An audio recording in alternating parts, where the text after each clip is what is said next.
Yo, what up? Happy Tuesday. Everything looks like it's working. Hello, we do vaults and alts and other stuff. Are we... Mic is on. Okay. First thing we're doing is we're gonna try to get the two-hander from normal mode Underpin. This gentleman drops a two-handed heroic mace that my monk got, which would be cool if monks could use maces, which they can't. So that's lame. And as such, I've been killing them on like warrior, death knight, paladin, hunter on like 2 of the weeks. And you know, no lucky yet. But happy Tuesday. Hope you're all well. Hope you all got good vaults. I'm just gonna make quick work of normal mode. Probably die to 1 or 2 dumb things on the way. Got an actual underpin loadout going.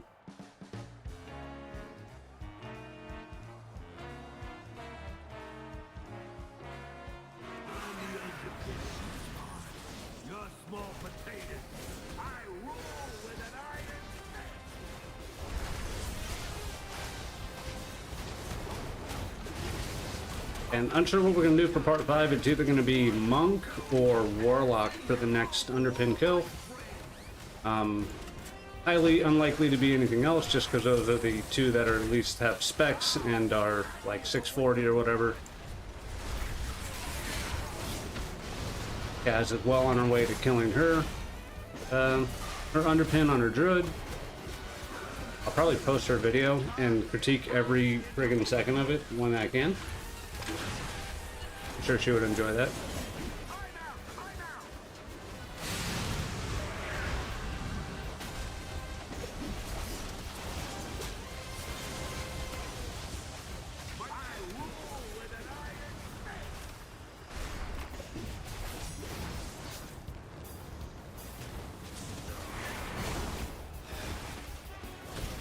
Car alarm in the background. I'm not sure that came through, so hopefully.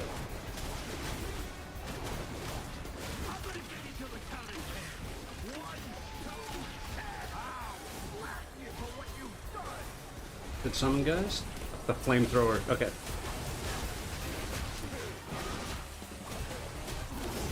Go.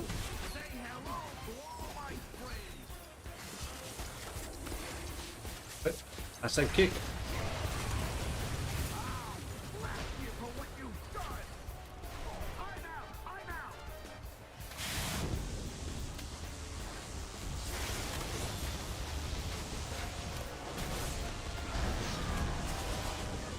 Probably could have avatared before the blade storm. Nobody's watching.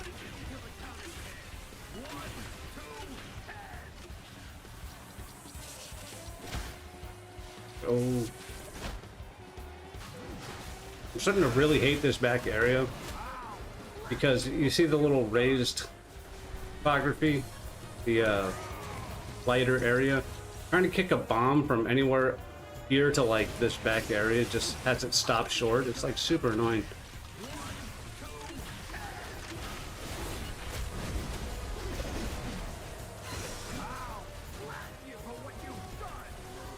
In fact, I could probably move him more. He gonna shield before ads?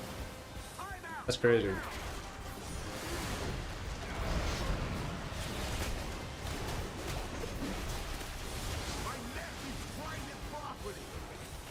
Oh, no, no, no, no, no.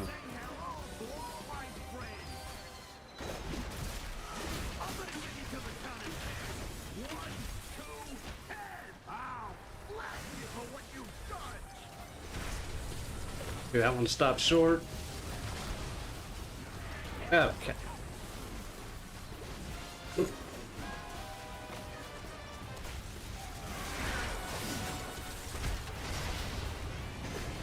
Sometimes it's better to kill the guy. They don't have too much health.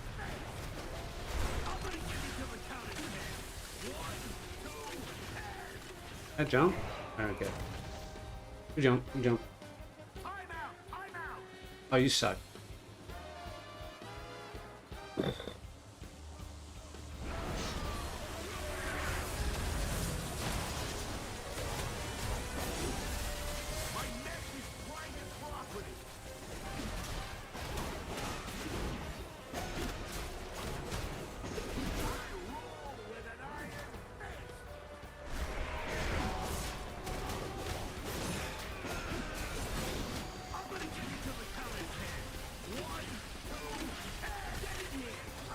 Two-hander.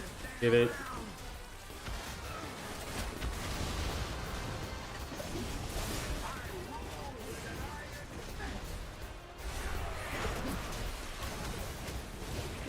Did we kill him before the shield? There's no way. Maybe, actually. Totally do.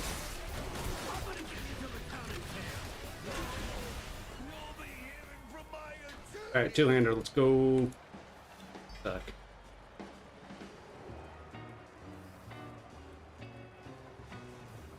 Well, 25 valor stones, it's more you get for doing nothing. Can you please mount up by the crafting table for alchemy? Thank you. Go fuck yourself. Hey, you! We got a mech that's out of control here. Could use a few hands to shut it down. Mount up for the... Dude, you would spend less time just going to the auction house than you would even thinking about asking. Also, if I go there, guaranteed there's some people with some pay-to-win long boys.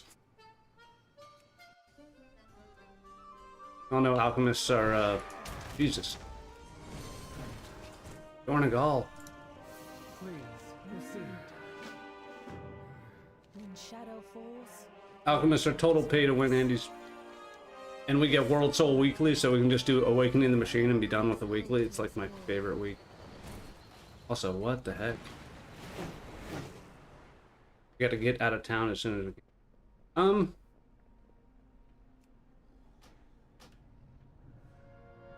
Shoulders missing. Oh, that's fine.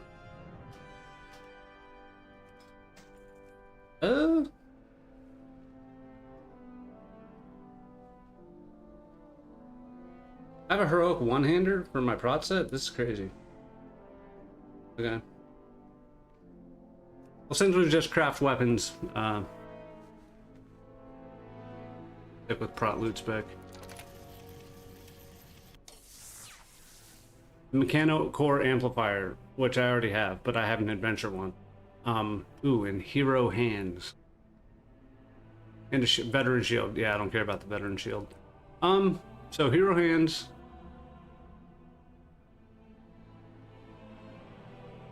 So, I'm gonna show you how I look at my trinkets. There's only one side I use for trinkets. And I gotta make sure I can pull this up. Main screen, engage. So the site's called Blood Mallet. Make sure it comes up. Alright, here we go. The Blood Mallet just does like daily updated, you know, not every spec in the game, certainly not healer specs, but updated single target, 3 target, and 5 target sims for trinkets and actually a variety of stuff. The site works great for healers. You got the amplifier for Ghani? That's good. I bet. So let's see how it is for Havoc.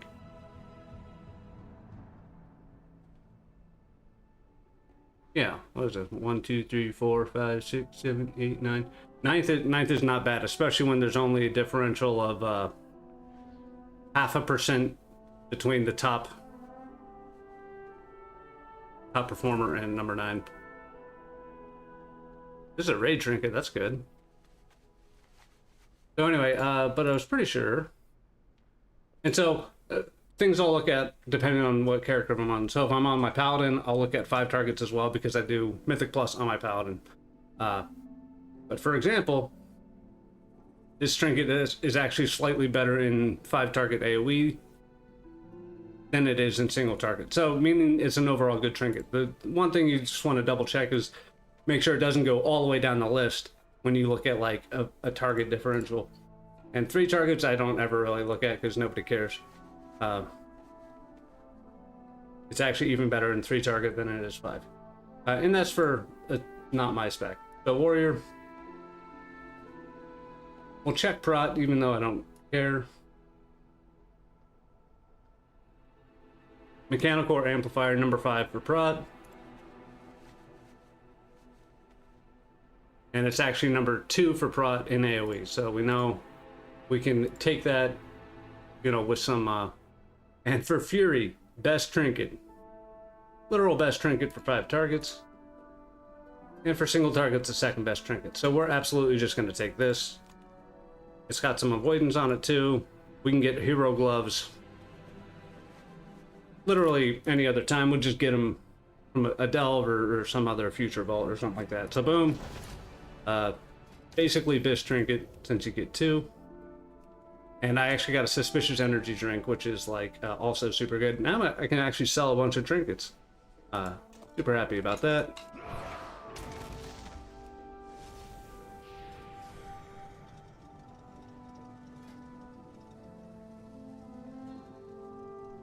And if I have my half spark. Well, okay, let's see. It's also Spark Week. You do the weekly and get all your catch-up sparks, you'll be good on good to craft a new item. Unless you're a Fury, in which case you'd need to wait another 2 weeks for your next full spark to craft your next two-handed weapon. But I'm not even going to craft the offhand two-handed weapon just because hopefully I just get a drop of some kind that's somewhat good. And we'll craft like the worst tier piece.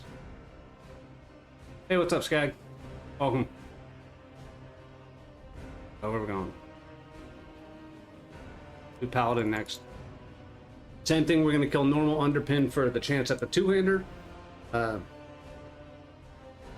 Even though I already have a crafted two-hander at max item level, it would be nice to have. Hey, you! Yeah, Out of control here. Could you 1 use o'clock. your hands to shut it down? You in? I used to stream like only after 5, but boy, do I tuck her out quickly, and especially now that I like to. Yeah, so I got the Goblin Hammer on my monk, and guess what monks can't use? Two-handed maces. But also Tuesdays are raid night, and it's nice to stream to like 4 or 5 or 6 or something like that, and then like have a couple hours to not be logged in. I got the actual drop, like I looted it on my monk, and it gives you the transmog, right? Because warbound transmog or whatever, but it's soulbound, can't trade it, and I cannot actually use it. Super lame. Like actually criminal. I'll show you when I log in because I keep forgetting that my monk has it and can't use it. Also, my paladin doesn't have trinkets. I mean, I have trinkets, I don't have good trinkets. Let's see what's good for paladin. Oop, oop, oop.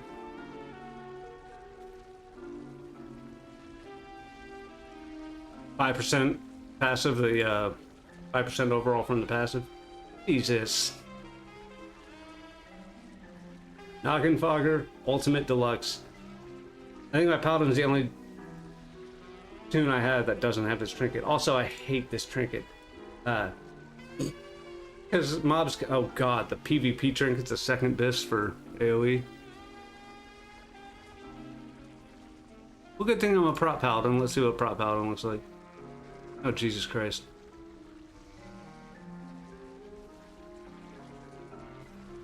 Improvised Sephorian Peacemaker. Yeah, a couple of people said that. It was... Holy shit.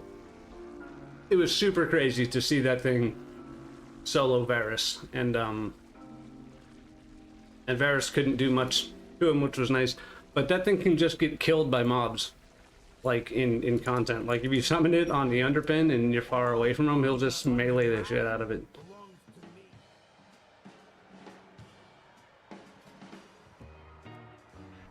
Let's see. Also, Garbage Mancers is okay, I guess.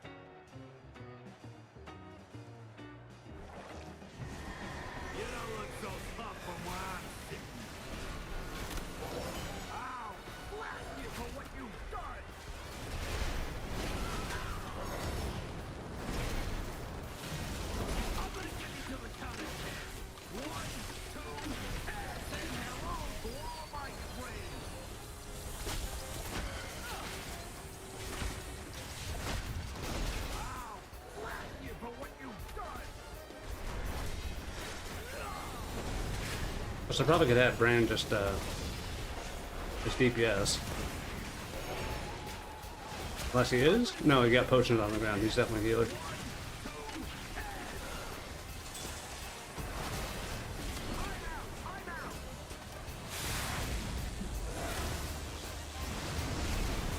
Oh no, I got the stupid rig on. No, no, no, no, no, no, no. I'm gonna miss the shield. Alright, so I do the delve, right? You get the pacifist rig. Pacifist rig cannot do enough damage to break the shield, and it just spawns on you like randomly when you take damage. You're an enhanced Hammond's right now, it's super fun, but man, so many buttons. Yeah. Uncomfortable at times. Also, tank brand is so useless, it's not even funny. He dies faster than healer. Yeah, yeah. Old healer branded. Yeah, dude. Tank brand was apparently fine for the first week of the expansion, patch, rather. And who's that hurting? We're talking delves, man. We're talking about practice. Crazy that they felt the need to nerf him. Like, who cares about brand representation? Just, goddamn it, I got the stupid thing again. Just buff the other specs. Like, you gotta... I just clicked off my Crusader buffing buff. Just listen, like, he still does no damage, right? And healer brand still heals the shit out of you. Like, just make sure healer brand can stay alive. DPS brand was fine. And they're just like, oh, we don't want holy priests to do delves. And you're like, what? Like, you are better off. You take way less damage as a player. Delves be overtuned, so who cares? And the elder people playing delves. Yeah, exactly. Exactly, cut some slack. Because, like, you know what I'm gonna do in delves when, like, my Blood Death Knight, I was doing Excavation 9, right? I literally pulled the whole first room. And that made it kind of difficult, right? Like, that first pull, at least. And so the difficulty still exists for me, right? Because, yeah, not everything has to be a challenge. And the people who would benefit from a challenge will probably just create their own challenge. In that, they'll just try to do it a little bit faster, right? Hence big pulls. Just like Mythic Plus, like you see in the MDI, right? They're doing keys. I don't know if MDI is still like this. I imagine it is. But they're just doing keys that are not a challenge for them, and so they do them in like 3 pulls, right? Or like pull everything up to boss. Dude, this pacifist rig. But they neuter tank brand to where he just gets destroyed. We're doing 8s. Dude, Cass and I, we're doing Mage Warlock 8s yesterday. I think. Yeah, I think they were 8s. And we had tank brand, and so we'd send brand in, right? He would die, and then I would pop mirrors and res him, and then he would die again, and I would pop mage barrier, mass barrier, and then res him, and then he would die again, and I would frost nova everything, and then res him. And it was like, the nice thing is he reses with full health bar. You don't get fully interrupted on the res through damage, but it's like, what are we? If you can't tank on 8s, I could understand not letting him be crazy good on 11s, but you know, even on, I did on my priest, right? And he just died to the first pack of like 4 mobs in Excavation 9 yesterday. People who want to challenge have PvE, Underpin, Hero, Mythic Raids, yep, just let delves be OP and fun. And they're also relegated to 2 hero pieces a week, right? You got your vault piece and you got your map piece. And it's like, who's that hurting? You're still, it's still like, even Mythic Plus gearing sucks compared to like Mythic rating. You know, 1 Mythic piece a week through the vault. Okay. Hopefully my loot spec doesn't screw this up. People want to challenge, yeah, it's bonkers that they feel the need to do that. And then they put out a post where they're like,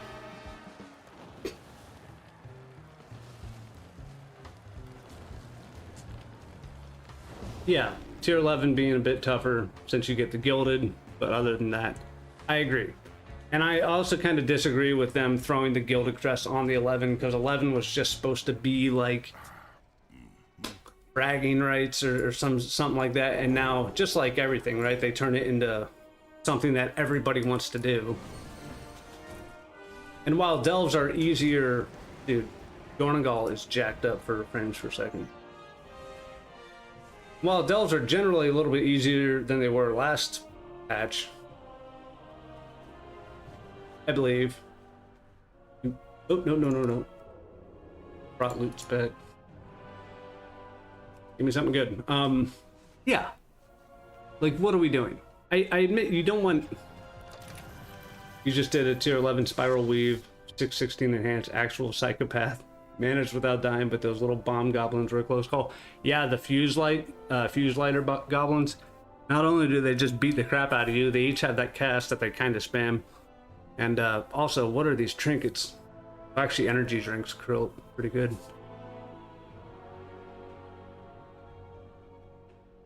Scrapfield 9001. Okay, well, this is a raid trinket, so I'll just loot it to myself. Bro, this might be a... This drops off a boss we're gonna farm every week. Hero plate hands. Hey, what's up? Porco. Thanks, man. The ringing ritual mud.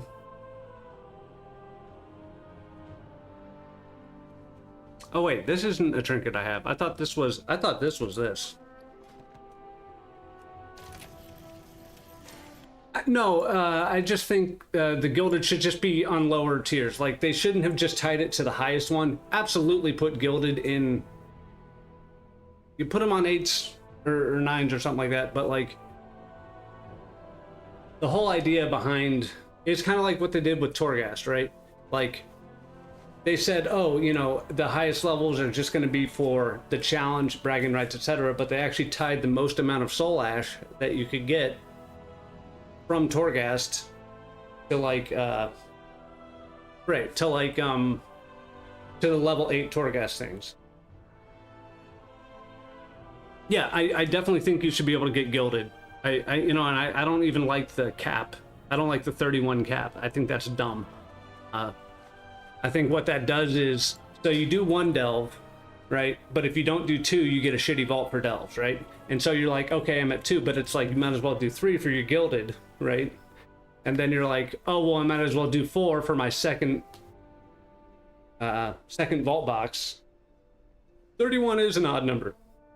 And it feels like, just do, I don't know, man. Just do 7, 7, 7, and then 9. And scaling the number that you get from the map, let people grind elves if they want, nothing worse than time gating. I agree. Let people, like using your map on an 8, 9, or a 10, right, giving you fewer Gilded is like the dumbest thing in the world, because everybody, so many people didn't really know that that was a mechanic. So this is the trinket I thought was in the vault here. Taking damage has a chance to erupt the ground, covering you in a layer, absorbing 0 damage and doing 0 damage. But this one actually looks crazy. There's an on use 8.3 million shield, pulsing like 40k per second. Periodic damage you take coalesces into pungent mud to feed the ritual, reducing cooldown by 2 seconds.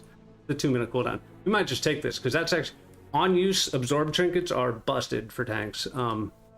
And the suspicious, I didn't do shit for delves on my paladin. Did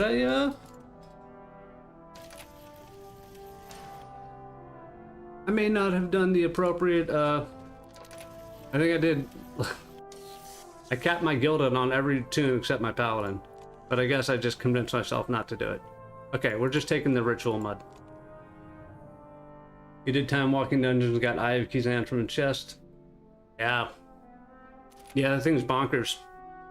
Every time I see that trinket, I keep thinking it's the Eye of Rizan, which is from Atal Dazar, right? The Battle for Azeroth dungeon, and that thing was garbage. It was like a random amount of physical damage to a mob. Yeah, we're taking the ritual mud for sure. And we did 1 key.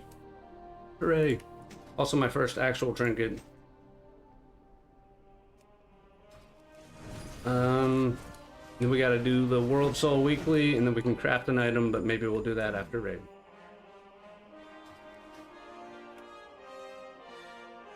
First time you're able to get Gilded Crest, and it's allowing me to transition to Mythic Dungeons for the first time. Yeah, like I think it's a really good idea.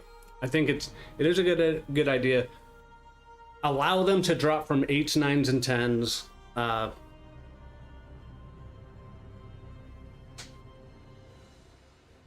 Let 11s, I don't know. Because what they consistently try to push people, like I get trying to push people into content that they wouldn't otherwise do. Which, cool. Which is good. I think giving people a reason to do content they wouldn't otherwise do is good. But being like, it's either 11s or nothing for your Gilded Crests. And also, if you don't use your map on an 11, you've kind of scuffed your weekly amount of Gilded Crests. Like, I think that's silly. You know, sure, make it drop, 4 from 8s, 5 from 9s, 6 from 10s, or something like that. And don't cap it. Just let people farm the delves. It's your flagship feature, right? It's the culmination of scenarios, Torghast, whatever the hell we did in Dragonflight, all that stuff, islands, right, from BFA. It's a culmination of so many things, and they do so many things right in the delves. The fact that we have NPCs that you can do follower dungeons with, the fact that Brand can function in 3 different roles, like, this is all great. But now you're just like, you do your 3 11s, oh, but do another 8+ for your vault, and then it's like, oh, you might as well do 4 more for your last vault. But all you're gonna do is at best. Also, the scaling amount of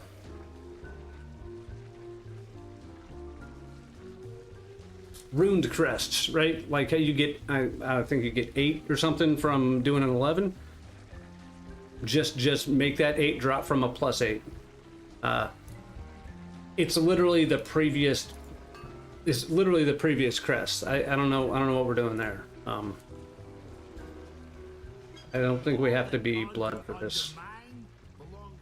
And this is all. It sounds very complaining. It's not. It's just like criticisms of the systems that they implement, and then like they can't help themselves, right?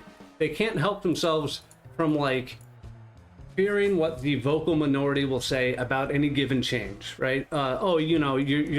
First it was Mythic Raiders were, and this is not the majority opinion, I don't think, but there's certainly a vocal minority of people that were upset that you could get Mythic level gear from doing Mythic Pluses, right?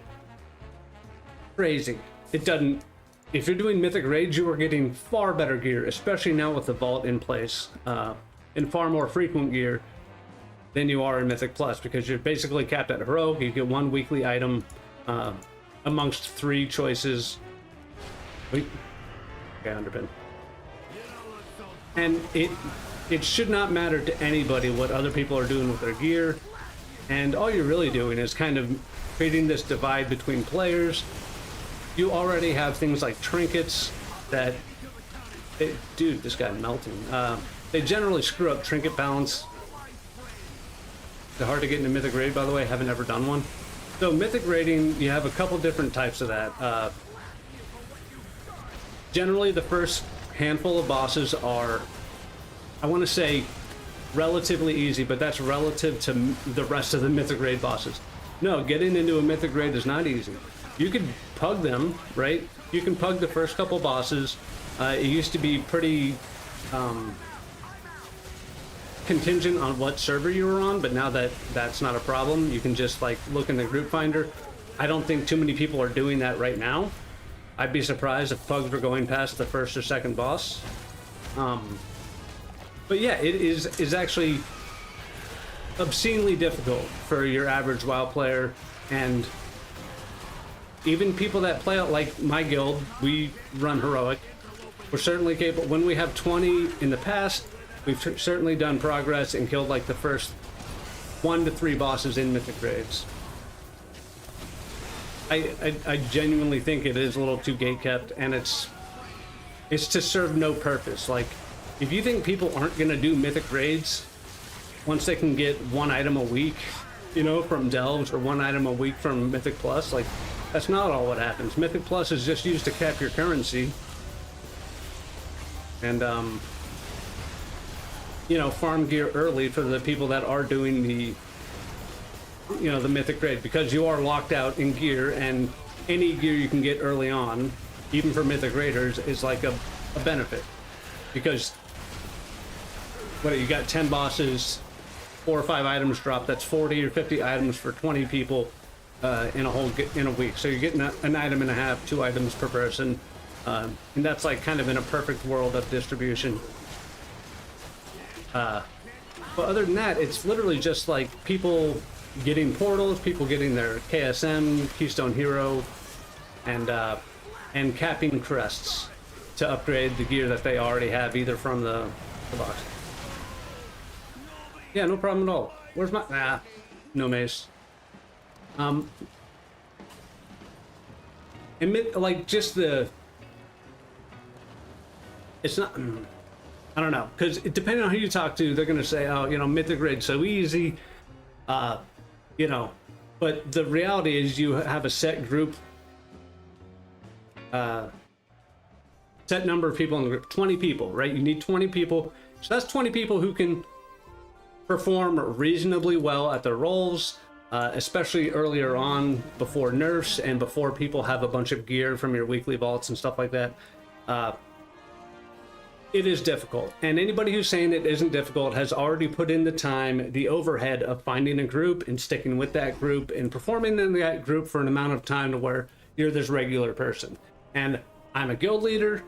I've been part of the, you know, deciding who gets to go to raid or not. I've been, more often than that, fielding a group of 15 to 18 people. Yeah, most people don't even want to talk. You're absolutely right. A lot of, especially for a while too, some people have put in that overhead of finding, of doing all that stuff to get into their regular mythic raid. They've already done that. And especially if you stick with that same group, which is one of the redeeming qualities you want to see in a raider. Bro, really? Okay, we're taking garbage mancers. Yeah, we're taking garbage mancers. It's a little crazy, the level you need to have between clearing AOTC in 4 to 8 weeks on any given tier ahead of the curve, which is defeating heroic. Heroic last boss or 2 are usually pretty hard. Yeah, it's hard to grind for information. Took an entire season to figure out crafting high item level gear, using enchanted crest, crafting orders. Yeah, I've had a couple friends come back in the last couple of months and to like explain the whole process to them, and I can take care of every crafting item all the way from like the very first step. It's still a little bit of a hassle. They're like, oh, well, you know, what the hell's a crafting order? And, you know, what items do I need? How do I send it to you? What's a spark? You know, what's an enchanted crest? At least the enchanted crest you can now buy on the vendor, and it's not an extra step you need. So there's not an enchanter involved in every piece of crafted gear, right? You just buy them from here. Incredibly simplified versus the previous systems. I enjoy this. This is great. Having to wait for somebody to make your crest, especially like 1 or 2 a.m. for a lot of people, nobody wants to do that. And it's just an extra 1,000 or 2,000 gold you got to tip somebody to get something done. Another problem with WoW is that's just like information bloat. How to participate in every system. The maps are a real good example of this. People, one, not knowing how to guarantee a map drop, right? Which is if you're doing delves and you don't have your weekly map, you can only get 1 a week, and you can only use 1 a week. The way to guarantee that drop is to use this item, the Wave Scrambler 2000. If you get to a halfway point in a delve at the Restoration Stone, right? Use this item, it'll summon the Underpin. Now he can randomly show up in your delve, and even if he kills you, you still get the pile of gold, which contains your map. I think it can contain a piece of gear too. I think they've nerfed that a little bit. Either way, so you can use this, you can get your map, and then honestly, if you're at already in an 11, you should use the map in that run so you can get your chest in that same run, right? But some people get it on an 8 and then use it, and then they get fewer gilded crests. And it's not, it might be stated somewhere, but I don't really know exactly where it's stated that if you use your map on a lower 2,000 undercoins, which the undercoins are not transferable anymore, but you can, it's a warbound item. So you can buy this on any tune and send it, put it in your warbank or send it in the mail. And you can also loot those items in delves, right? From mislaid curiosities, potentially end of delve chests, stuff like that. No, yeah, if you use it on 8, I think you get like 5, 6, or 7 or something like that. Yeah, you get fewer, which is dumb, right? It's not very obvious, especially since the delve. I don't even think I have a delve map on any of my tunes. I shouldn't, because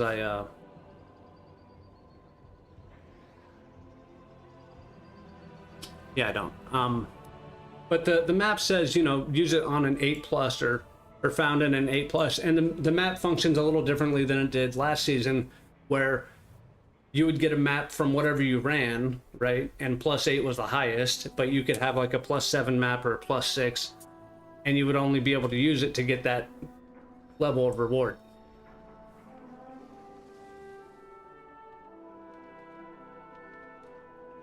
Yeah.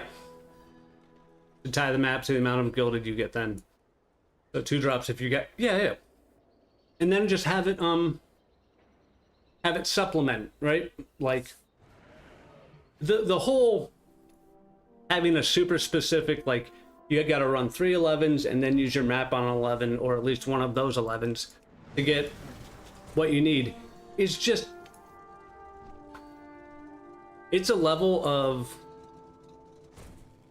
like, you're not going to figure that out organically unless you kind of know the intricacies of every other system or how delves work going into the system itself.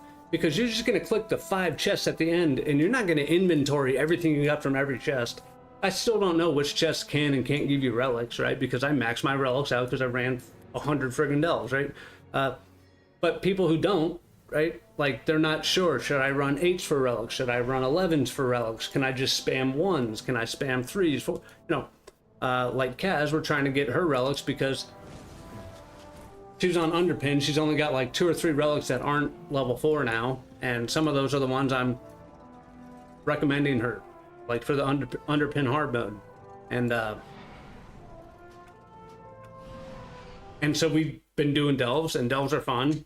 Even in groups, delves are way easier than I thought they were going to be. I thought it was going to be like Torghast, where enemies just double their health, and if one of you's under geared, you're kind of a carry. Thankfully not the case. There should be a way to quickly get this information in-game. Even if it's just through the help menu, right? Bring you straight to the Wowhead article, something like that. I don't particularly like going to Wowhead for stuff because they report on so many different aspects of the game and so many kind of trivial nonsense things, just, you know, for the clicks. No catch up for the gilded drops. Like, if you don't get your 31 on a given week, you're still maxed out at 31 the next week. It's crazy that it works like that. If you start on an alt now, you can get 31 this week, 31 next week, and that's all she wrote. Crazy. All right, so we got boots with crap stats, and then we got a funhouse lens. This is an on-use critter haste. We're just gonna take this. That's fine. Some of the delve trinkets are pretty okay. The ones that give stats, at least. The ones that don't give stats are kind of bad.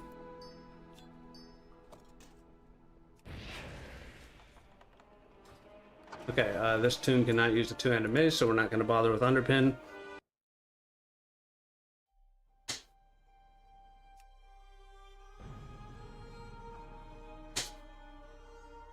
And it seems like, I don't know, it just seems like every time they develop a system, right, you've got to have some,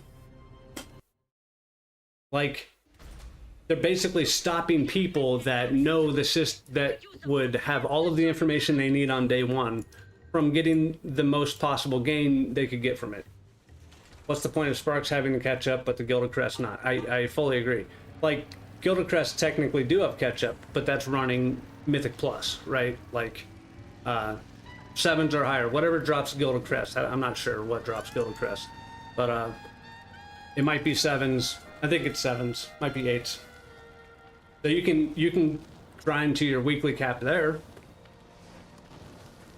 But doing a bunch of Mythic Plus to grind your, you know, your Gilded catch up, if you're not a big Mythic Pluser, is probably hard if you're not a good Mythic Pluser and have a role that's in demand like tank or healer.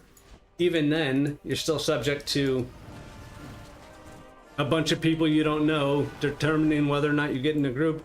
And if you're inexperienced, forming your own group is not really the most viable option, because you're probably going to form a group that the people you invite will have some kind of problem with. Like if you invite a Brewmaster tank, or if you invite, you know, the worst healer of the season or something, or if you invite Affliction Warlock, Feral Druid, and like, I don't know, pick a garbage spec, right? And not that those are garbage, but those are typically underrepresented and not great in dungeon content.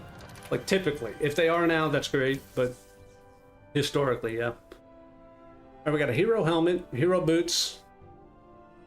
Ooh, and a hero helmet that's already tier.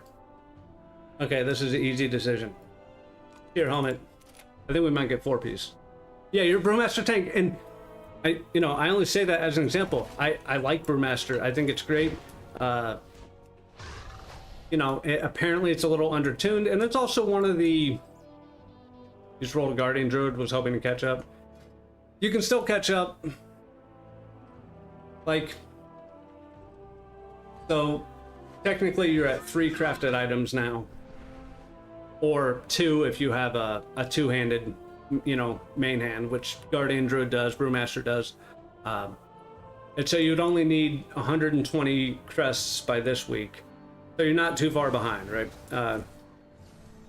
But you are far behind, and to catch up, you would need to do Mythic Plus, or just have, our Enchanted Runed Weapon, which is, hero quality, 658 item level.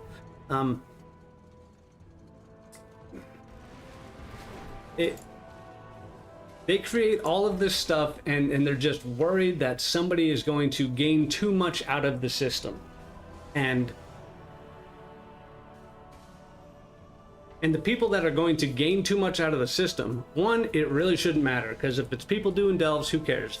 If it's people doing Mythic Plus, who cares? And if it's people at the highest end doing the highest end content, they're doing stuff far more egregious or on the cutting edge of gameplay and tactics and game knowledge that can facilitate them to do that content, right? Than getting max heroic gear or something like that. And right now, like, a good lesser problem would be the Runed Undermined Crest. Since you have to upgrade your gear, to the point where you can use your Gilded Crests on anything other than crafted weapons, people are gated by that, right? Especially if you're doing delves, you get 1 out of 6 heroic gear. Rune crests aren't capped because 658 doesn't sound bad.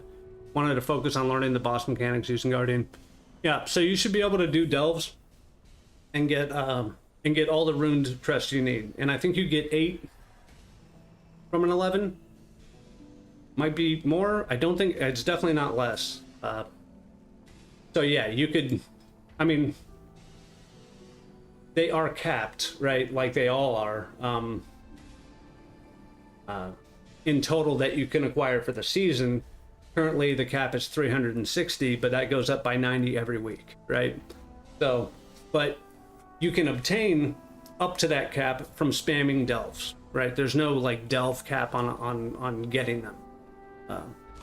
Whereas there's a delve cap on getting your Gilded Crest. And technically there's a raid cap on it as well, but to do that you're clearing Mythic Raid, right? And you also get gilded from the last 2 bosses of Heroic, which is a nice change, especially considering Heroic gear requires you to use Gilded Crest to fully max it out. And what I don't think they've done yet is I don't think they have... so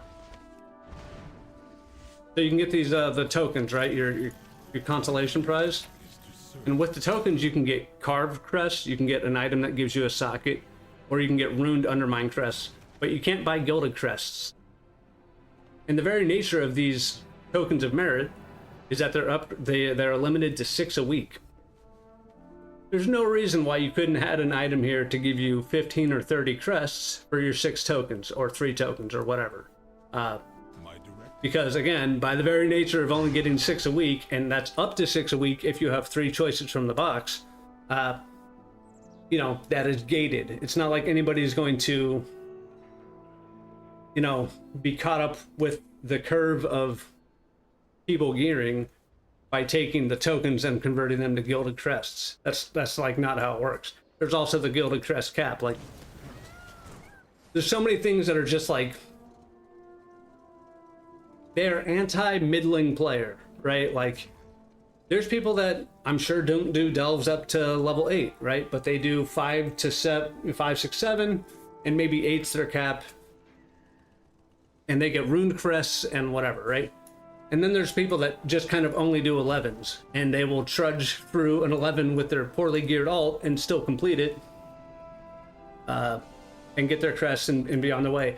And it's the people in between that are like, oh, you know, maybe I can do an 11, or I got a map, I really want to use this map on a plus 11, but if I don't use the map this week, it's wasted, because you can only get and use 1 map a week.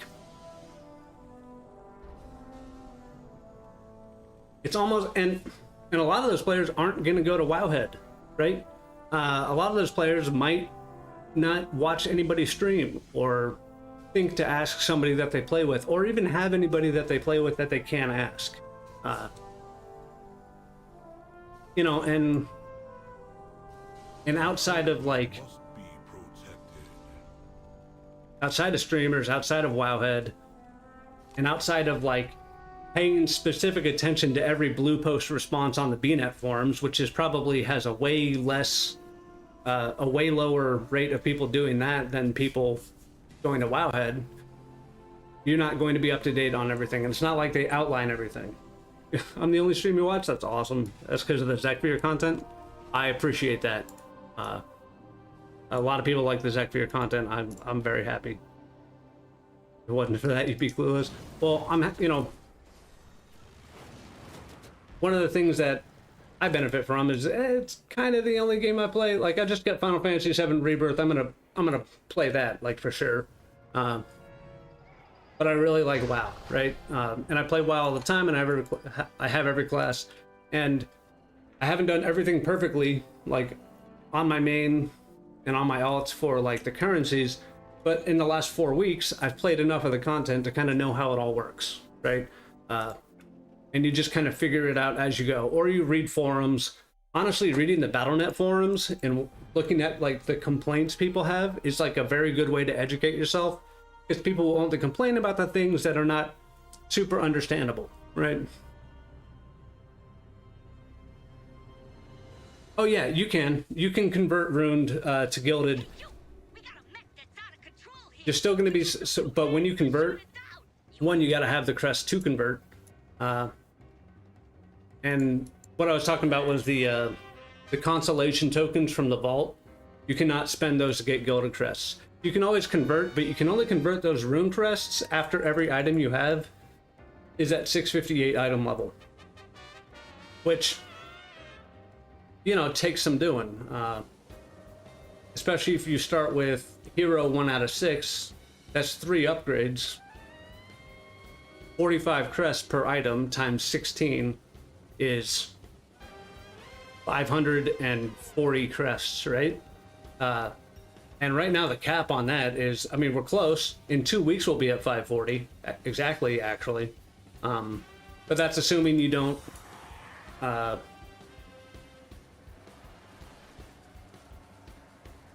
guess you can't spend more than that, which is good. And what used to be the case is when you craft your item, which costs 45 crests, right? To get the enchanting crest, costs 45 rune crests. It used to be fairly certain it used to require more than 45 to get from the baseline upgrade level of the rune crests to the highest upgrade level of the rune crests. So what was technically more efficient was crafting your items with the enchanted rune crests to skip an upgrade's worth of crests. That's not a problem anymore, so you don't really need to worry about that. You cannot, like, really incorrectly spend your crests. We actually got to kill the guy on the druid. But again, you wouldn't really know that. Like, you go to the upgrade guy, he's like, hey, I need 8,000 Valor Stones and a bunch of crests. And you're like, God damn it. You know, and Valor Stones are a whole other problem. Where it's like, why do we have dual currencies? What is the, like, what are we doing? All that really does to serve is reward people for upgrading their weapons first, because weapons are the highest amount of Valor Stone sync. Gilded Crests only drop after Mythic 7s? I think so. I've not done as many Mythic Plus this season. Oh, you know what? It might even tell us. Hold on. And a lot of people don't even know just to mouse over it. Like, even I didn't think about that. Yeah, Mythic Keystone Dungeon 7 and up, so you can do 7s. And it even says here, Delver's Bounty, which is the map, 8 and up. But it doesn't tell you that you get fewer from the 8 than you do from the 11, which might seem intuitive, but it really isn't, because only until recently, Mythic Plus gave you the same number of crests. No, I don't think so. I think that's just, I think that's default.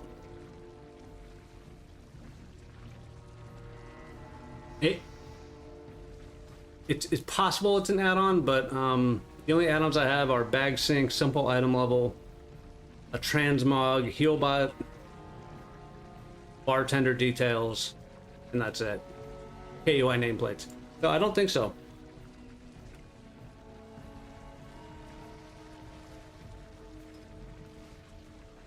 Honestly, what that's pretty handy for is probably finding out.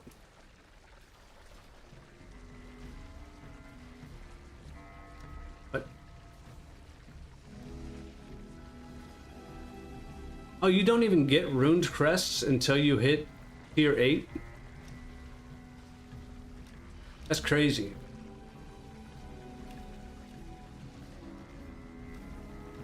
In Delver's Bounty tier 6, 7, 7. Don't use your Delver's Bounty on a 6 or a 7. How much for Underpin pilot on your warrior? None. Blizzard would ban me so fast. I've been banned before. I don't want to get banned again. You know, I would love to be able to help. It's just not something. It's just not something I want to bother with, especially since we're talking about it now on like the stream, right?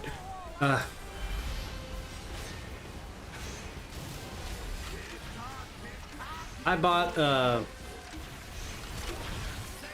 so the Recruit a Friend rockets, or sorry, the Recruit a Friend mounts, right? Used to the only way you could obtain them was through, like, I think it was the first dual-seater mount, right? It was the rocket, the X-51 rocket nonsense. And I paid some guy 10k gold, and he did some stuff, and somehow I got a rocket in my mailbox. I don't even remember how it worked exactly, but it was scam, right? Like, I didn't recruit a friend anybody, and I basically bought an item for in-game gold that you would only be able to buy for real money, right? Or having like somebody else spend real money on the recruiter friend. And so that put me on a bad list. I remember when Diablo 3 came out and you could sub to WoW for a whole year and get the Tyrael's Charger mount. I did that and they didn't give me the mount because my account was flagged as a bad boy account, right? I don't remember exactly how they phrased it, but you know, I asked a GM and he said, no, you got suspicious activity on your stuff. You know, we don't want people doing that, so, and you did it and you suck for doing it. Is Brand DPS? Throw a potion, bro. I think Brand is DPS.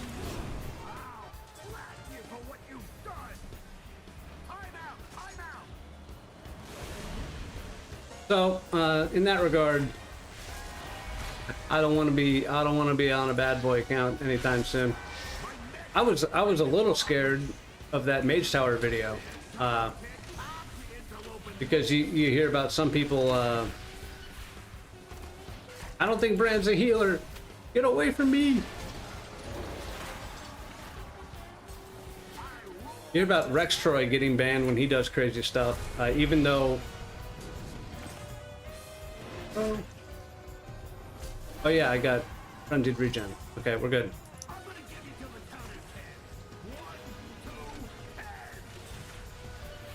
You know, don't kill me. Yeah, I wish it would come with the title. That'd be cool.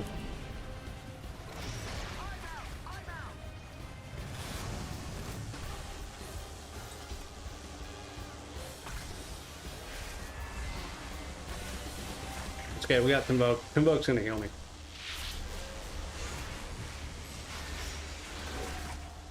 I had somebody email me. You have like an email attached to my, you know, YouTube. If you click one of the things, you can see like it's like your YouTube business email or something like that. And some guy emailed me a bunch of times asking for it, and I politely declined. I said, yeah, no, I appreciate it. He offered me $50, and I was like, okay, Brand's gonna be a healer now. And I was like, dude, I can't do it. You know, I appreciate it. Thanks so much for watching all this stuff. I mean, well, thank you. I appreciate that. I'm working on taking compliments better. But I played the game for 100 years. Since 2009, right? But like if you were to, so for Underpin hard mode, I would probably say 650 plus. Otherwise you're gonna have to be, otherwise you're gonna have a tough time breaking shields, right? Reliably. Unless you're very good at the class, and even then, if you're dodging cluster bombs and you're on a class that has to sit there and cast without moving, you know, it could be rough. Like Boomkin's a good example of a class that can move while casting, like with Convoke, and you can Convoke like every shield. But 650 should be, you know, you can get that with Delve gear. You don't have to be like super, you know, that's relatively obtainable, right? And for as hard as the fight is, like, you know, doing anything less than that is you're kind of reaching like for the moon a little. Don't kill me. But it'll still take a lot, and I mean, frankly, like, Zekvir a little bit less, but Underpin, like, I gotta do the attempts a lot to get my kills. And, you know,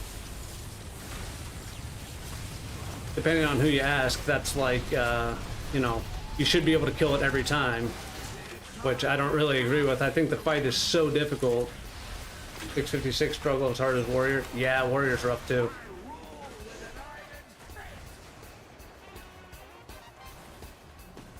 Yeah. That was like first week, right? I was doing it on oh yeah, was it? Same guy. Yeah, and I think that at the time, you know, when being able to be as mobile as Windwalker is was like super relevant to the fight. The fight was like after 7 minutes he starts spawning dudes in the stands. They kind of fixed that. But it's no surprise to me. I'd only really heard of like Blood Death Knights, Vengeance Demon Hunters, and Windwalker Monks doing the fight at that point. And by now, you know, anybody with like a high item level can certainly do it enough times to figure out the fight and get it done. But like, you know, people getting meleeed to death on caster classes and stuff like that, right? Like, I bet, I'm not sure what the lowest geared hunter is that did this fight, but presumably probably higher than 640. Just because hunters get smacked up, you know, all the male classes do.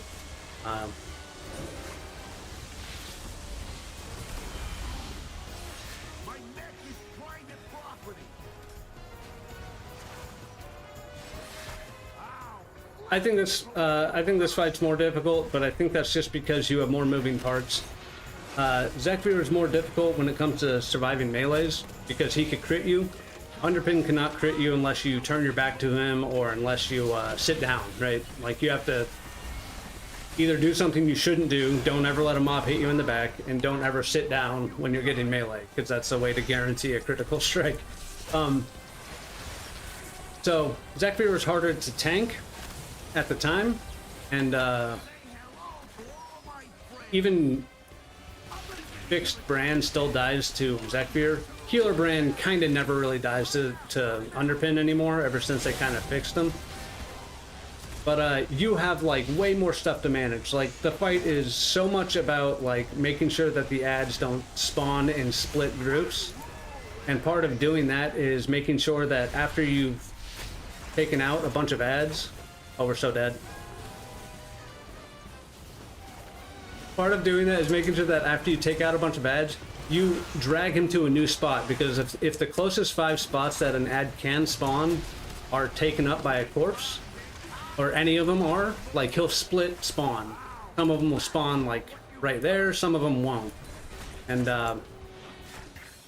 it's kind of rough. Especially when they're 5 at a time. Like right here, they don't do too much damage. You can kind of like, you know, they do the shoot damage. You can kind of tank it and kind of just dodge stuff on normal mode. But when it comes to hard mode, dude, like you just get destroyed. Just their auto attacks. If there's more than 2 or 3 up at any time, just dealing with their shoot damage on top of the Underpin meleeing you is like super rough. Although he is easier to kite,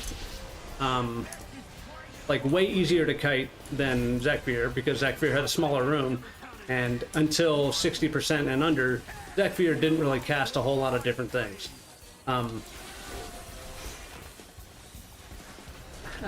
So I think this fight's harder, mostly just because you have more responsibility on how the fight, like how you have to. So I'll try to do it appropriately this time. When you pull the fight, this room has like 40 predetermined spots, 40 or 50 predetermined spots where the ads can spawn, right? Like there's, you know, they're not going to be exact, but say there's one here, here, here, here, and here, right? You kill these 5 mobs, right? If you sit right here, he's going to do a check when he spawns his new dudes, and he's going to say, okay, call allies or call cronies, whatever it's called, right? And he's going to be like, well, these spots are all taken, so I'm going to spawn like 2 over here, you know, in probably the closest spots, and then I'm going to spawn like 3 over here, right? It's technically whatever the 5, you know, I only got 1 marker left over here, and they're going to be split, meaning even when they're summoned 5 at a time, if you kick all your bombs into the middle dude and they're all in like adjacent spots, you can take down the 5 within 3 bombs. Usually it's going to be like 3 to 6 bombs, because sometimes the spots are a little staggered out. Like there tends to be this guy over here tends to be a little bit further from the group than he should be when the first 5 spawn, and you know that usually results in having to take him out somewhat separately, or having to kick 1 or 2 extra bombs. And sometimes that's not even a bad thing, because you have this brand trinket, this one. This is the gas, not this one. Oh, so bioprint is great. The 3D bioprinter, awesome, does a lot of damage. So does the Mechasaur easy build kit. But you have the biofuel rocket gear. At rank 4, 45%. Sorry. At rank 4, you get a 45-second buff of 2% haste and movement speed, stacking up to 30 times for every enemy you kill. And this includes the ads that spawn in this fight. But to get that buff, you have to tag the ads before they die to bombs, right? You have to hit them with a dot or some kind of spell. And so when you have a staggered, you know, if you take 4 of them out immediately, right? You get 4 stacks of the buff. And then kind of the thing you want to do is not take out that 5th guy until like a little bit closer to the next set of spawns. They don't count all the time. They tend to count all the time if you tag them. Yeah, it's weird. And sometimes I've noticed that I feel like tagging it is the thing you need to do to make sure it counts. Sometimes I feel like that doesn't work, but I think they've kind of fixed it to where at least if you tag it, you know, it'll refresh your buff. But like, yeah, I'll try to do this as an example. And so if you can keep one guy alive and stagger him and then refresh your buff, like, you know, after 30 seconds or so, and then that next group spawns, you can get several of those buffs. You can have like, you know, 20 stacks of that thing rolling, and that's 40% haste and extra 40% movement speed, and you are trucking around, right? I'll see if I can't do a good example of that.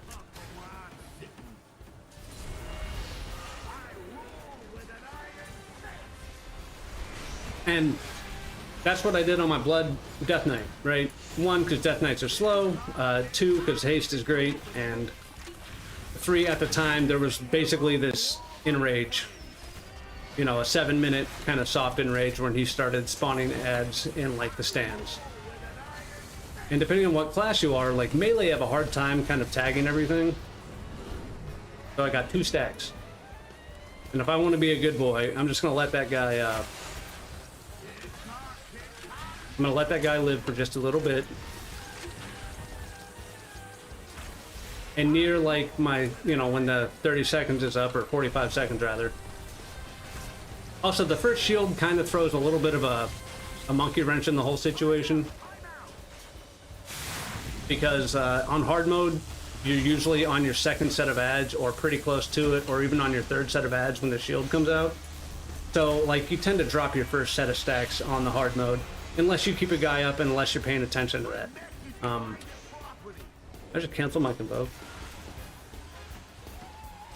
But see, now we're at 3 stacks, we're at 30 seconds. You know, we're doing okay. Also, I should probably Stellar Flare again. But see, even now, we're at 18 stacks. I might not get the ads before I need them to refresh my buff. I should. Oh, thank God.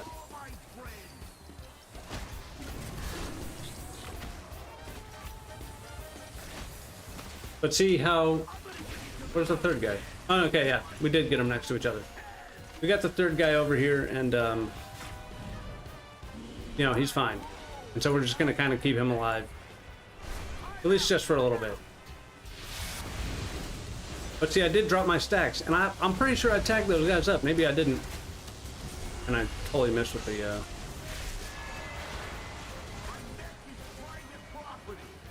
And honestly, so... I'm watching Kaz do this fight. Sometimes I sit next to her when she's doing it, because I like to watch people play, and I like this fight, right? And I get to yell at her when she's doing stuff and just try to be a little bit of a help.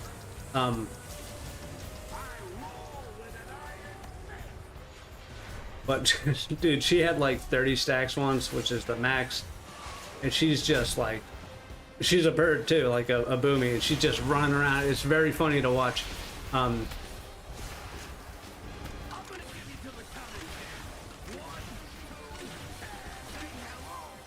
See, I got that stack like 30 seconds. See, I mean, I'm not even refreshing my buff. Like, at least on the hard mode, you have so many ads that you are absolutely going to refresh your buff kind of every time, at least if you keep one guy alive for a little bit. Oh, you know what also counts though? So there's a brand rune called the Pinged Augment chip, which increases his damage and healing and gives him a little bit of max health. The ad that spawns, if you can call what she does plain, it's actually how we met, which is awesome. and we still enjoy each other's company and all that fun stuff, which is not always the case with WoW, right? Hey, look at that.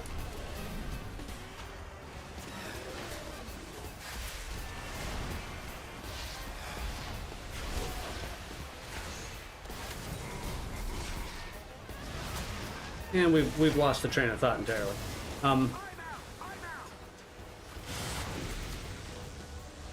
But the one thing, so on top of managing the ad spawns, and you can kind of I keep forgetting that I have the orbital strike, and managing where your bombs drop, because they roughly drop around you. He drops like one on him.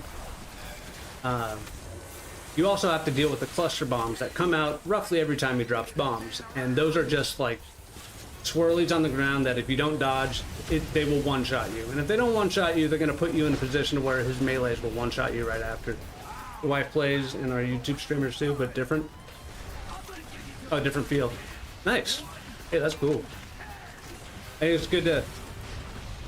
Just about everything else that her and I do, we do separately. Although I've recently got her into watching like anime, stuff that I've been watching over the last like 10, 15 years, right? Which is cool, because anime typically has pretty good stories and they're fun to watch, and we still watch other stuff. Like we're watching Severance right now. If you ever want to like get real sad and depressed, watch Severance. It's on Apple TV, which is pretty cheap. Man, that show is a downer, but it is pretty fun for the first handful of episodes. Are very intriguing. She also plays way more games than I do. She got Kingdom Come Deliverance 2. Thanks, I fully agree. I think people, I don't know, like I have a bunch of siblings and she has one sibling, and I'm not sure any of my siblings have a shared hobby that they do with their partner, you know, beyond like their kids, and we don't have kids, and that's, you know, that's just wasn't in the cards for us, and that's great. We met a little bit later. Yeah, no spoilers. It's all just, I mean, you've seen the show, right? There's some stuff you're just watching and you're like, oh my god, I need a break. Like,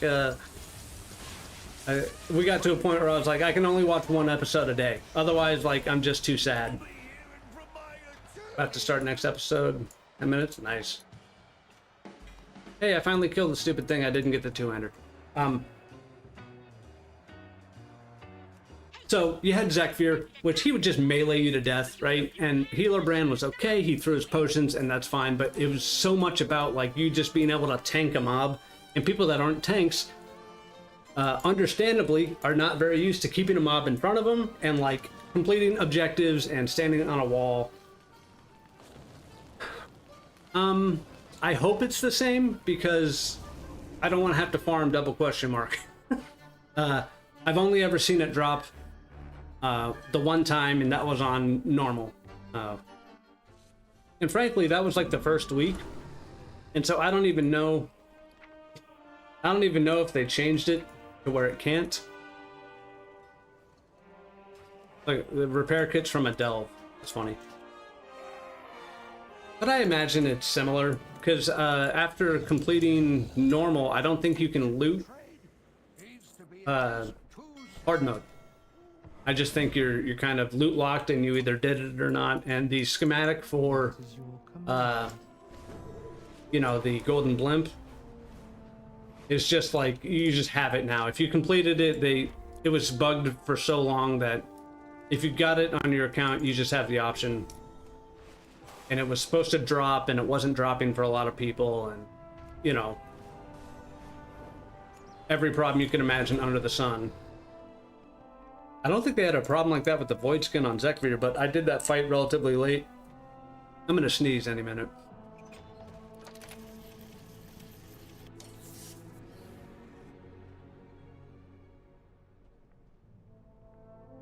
Okay, hold on, this is new.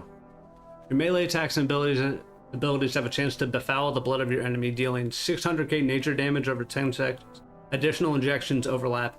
The target dies, siphon the remaining poison back into the blade, granting your next melee abilities 300k additional nature damage. First of all, getting 2 weapons is crazy.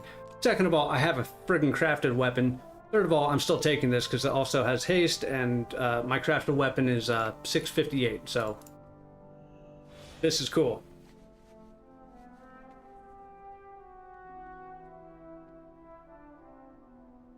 It looked like more stamina than it should. So this is a delve item?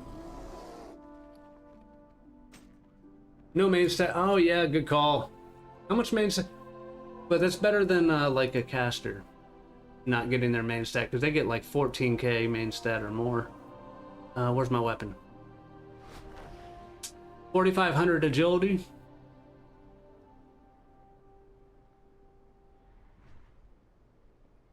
We'll see what it does on the next delve. I don't know.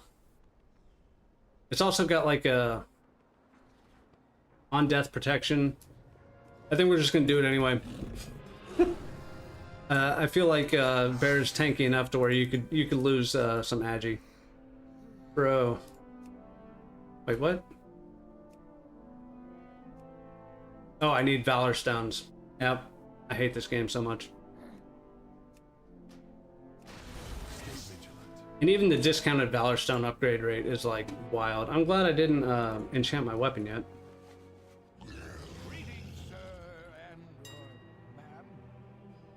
Do I have money? I do have money.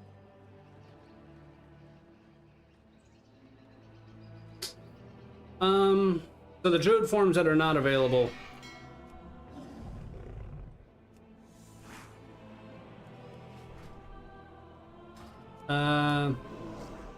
Basically every bear form you see me shift into is available, except like the werebear that's not the fell bear, right? You can get the fell bear from the mage tower. The white, black, and brown fell bear is unattainable, and then like the cool colored kitty modes, like this one. This is the old mage tower mode skin. Well, it's like a variant of it. And if you don't have the mage tower completed in Legion for Feral, you cannot get it anymore, which is crazy, because basically every other cat form sucks except the you can get this one. This one's from Dragonflight World Boss last patch in the Dream Grove? Emerald Dream World Boss, I think. But most of the cat forms suck. There's the one you can get from Firelands, which is cool.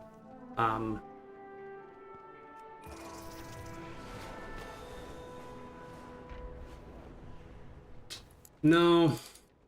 Like the fell one is. Oh, I gotta go to a barber, don't I? I don't even know where there's a barber. Oh yeah, the rock bear one, right? What? I don't care about this guy. Give me a guard. Okay, so everybody's off duty.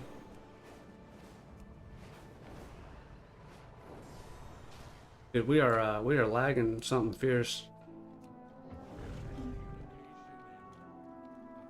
Okay, this guy's on, dude. Barber. Yeah, flight form is. So the best thing about being a druid, they have these for every form now.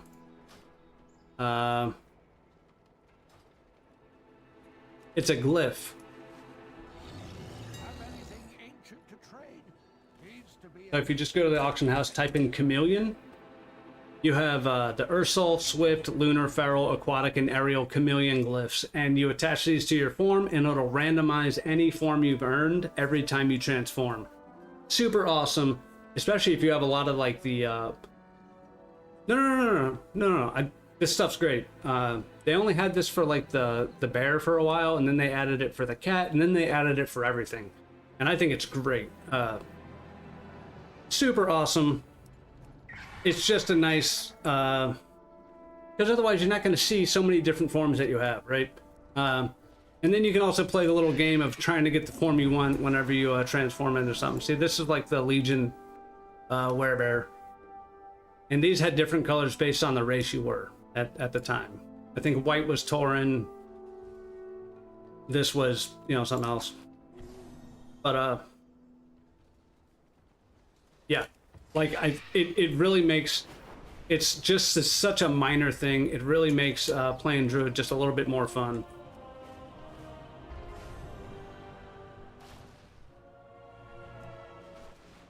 Or Barber.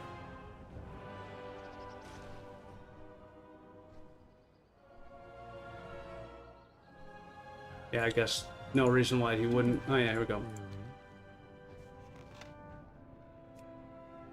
Yeah, so you can get this one to the current Mage Tower, right?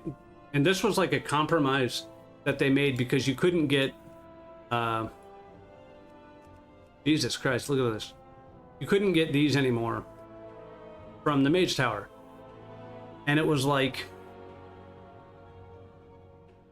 I don't, you know, it's a weapon mog, right? Technically. And it's crazy that they didn't also add that, like, an additional one for the cats. Because you had Ghost of the Pride Mother, you had the blue one, which was the base form, then 3 others. I don't have the third one because you have to do like random or rated battleground kills. Do it as the first class you tried, yeah. I think so many people don't touch the Mage Tower except for the Druid one, which is cool. And I think more people would do it if you could get. Yeah, here's like the Firelands one. Or Druid of the Flame. I'm pretty sure you get this out of Firelands from Major Domo Staghelm, the second to last boss. It used to be like on a weapon. Yeah. And then, you know, you have like these, and these are various forms from the artifact weapons, and they're cool. But frankly, if you don't have like this vibrant color or like fire or something, like this one's actually kind of cool. I don't know where this one's from. The Dream Saber. And it doesn't even tell you. Silent Mark of the Dream Saber. I don't know what that's from. That's actually kind of cool. I think that's new. But yeah, the Chameleon Glyphs, 100% love it. Especially because there are some good bear ones that aren't the Mage Tower one. This is a good one. Then there's Bone Bear. Yeah. Hey, we got that one first try. Second try. You have a Druid question for you. Checking out the new Druid town. Seems like they've added towns to support switching forms. Yeah, this one. Fluid form. This one's cool. Fluid form used to, yeah. It's kind of... I used it for Zekvir, right? Because you could just mangle and shift into bear form, and that mangle would also give you rage, which you could spend on an Iron Fur or Frenzied Regen, right? Yeah, I think the class tree, like, tell you what, when I come back, I'll pull up like a recommended talent thing, and I'll show you stuff you could drop. But there's definitely stuff you could drop the talent into it. But I'll be back in 1 second. I am going to explode. I had like 3 cups of coffee. Back in a second.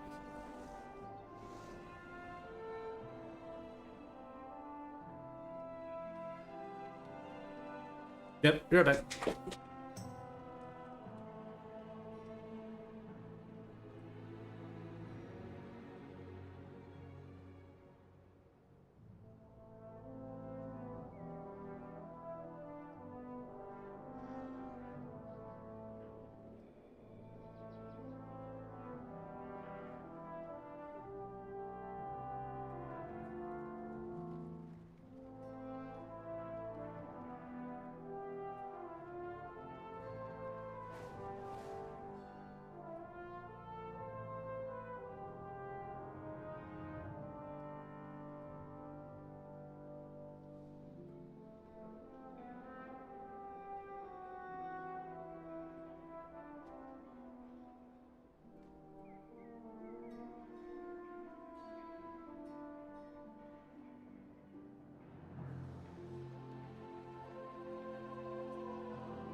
Go back up. All right, we're back.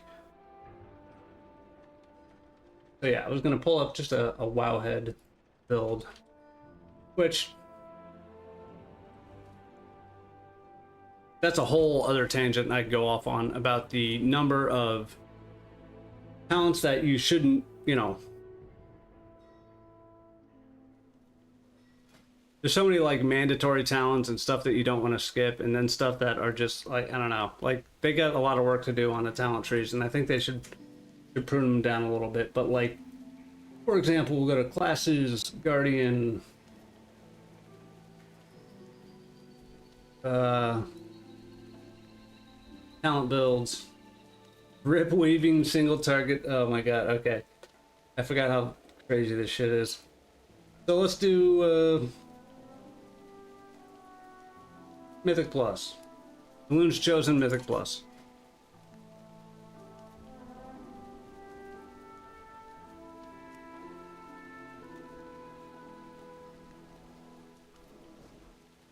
I'll put Wowhead so I know to delete it. And actually I have to import it to do that.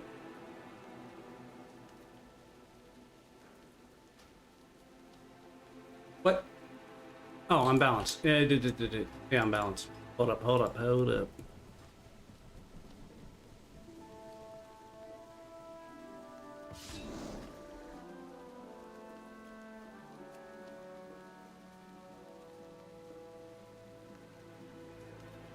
Okay.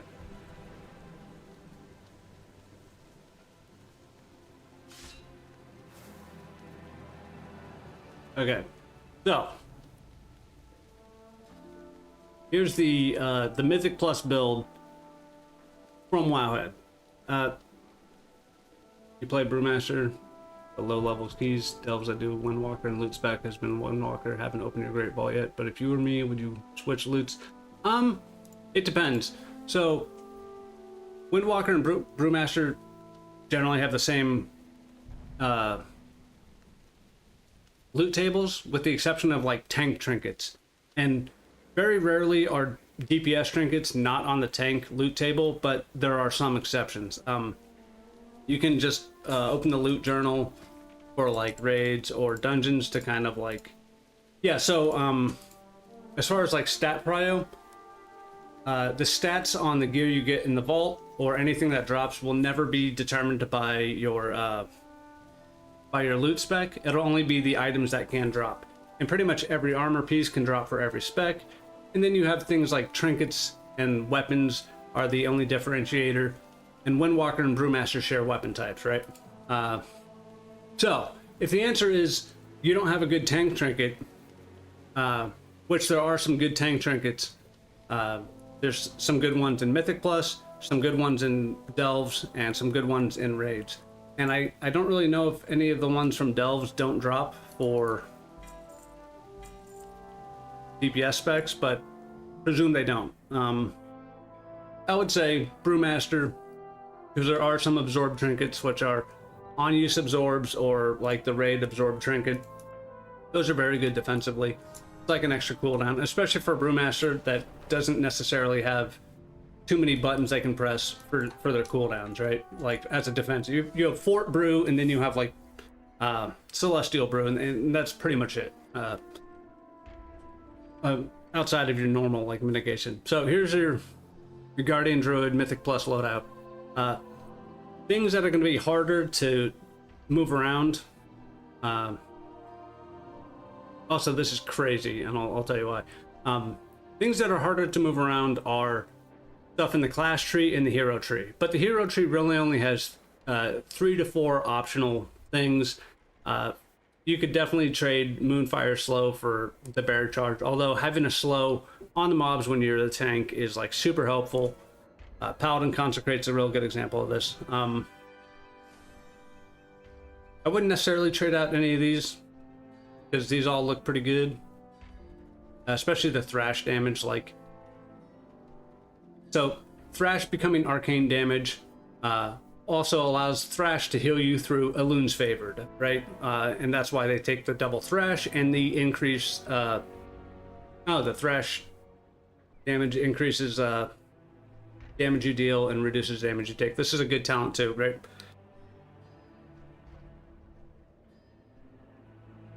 Yeah, they changed this recently. Depends on what you're doing. In Raid, I could see this not being something you need to talent into. That said, in Raid, I feel like Earth Warden is something you do want to talent into, because auto attacks are... You get these big, meaty auto attacks in Raids, but if you're keeping up with the gear curve, you're probably not worried about Raid incoming damage too much anymore. But this is the Wowhead Mythic Plus build. Wouldn't change too much here.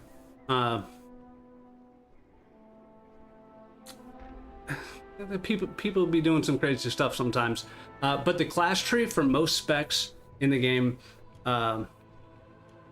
you have a little bit more leeway here. Like, let's see what we got. So since you're talking about fluid form, let's just, for an example here, one, you could absolutely take the improved Stampeding Roar ability, cooldown reduction. It takes a minute off it. You could put that literally anywhere else. I probably wouldn't even do this. Stampeding Roar is cool. People are generally, I mean, you're generally limited to the pulls you're doing, right? Like, if your healer needs a Stampeding Roar to get to the next pack, they're not, you know, it's hardly the most game-breaking ability, and you know, most classes have a movement speed thing that's a little bit better. 15 yards, 60% is pretty good, right? But you could really take that and put it anywhere. And honestly, so Bear does a lot of physical damage, right? Although, if we're talking real, if we're real talking, and you're doing Arcane Thrash, and you're doing 5 stacks of Thrash with increased, you know, dot rate and all that stuff, I would probably swap this over to Circle of Heavens, which is 5% magic versus 5% physical. None of this really matters. You could take that out. You could literally take that out. You're still perfectly viable. It's really not a problem. 5%, there's 5% damage and spell variance. There's 5% variance in spell damage, just period. Like in the game. You hit a spell, it's either going to be low end, top end, or somewhere in between a 5% range. Now that isn't to say you could just neglect taking every 5% boost in damage, but when you are talking about, you know, what's realistic, if, you know, if I wanted really good utility, for example, if I had to choose between 5% damage and having incapacitating roar, yeah, it's so Earthsign Vigor is good. Really, the best use of it is like hitting bear form and then charging into a new pull, because bear is the weakest that they are at the very beginning of a pull. This is true for every tank, but it's notably very true for bears and like Blood Death Knights. But there's certain forms of utility or just like strength of survival talents that will always be. And I want to point out something else. But like, for example, if I had 5% damage or Incap Roar, give me Incap Roar every time, because that is 30-second cooldown. It's a mass disrupt that, you know, does not DR stuns in the group and works as a basic. It doesn't. So enemies recast abilities these days, but stopping the ability is still more important than stopping it correctly, right? Depending on what you're doing. So, you know, you have all that.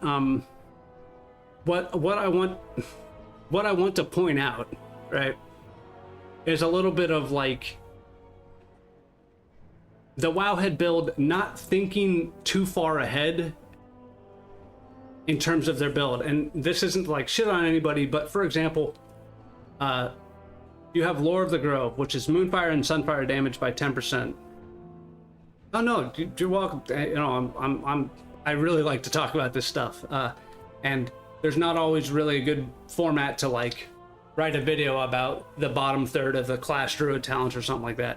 But so in this build, they have the recommended talent being 5% physical damage.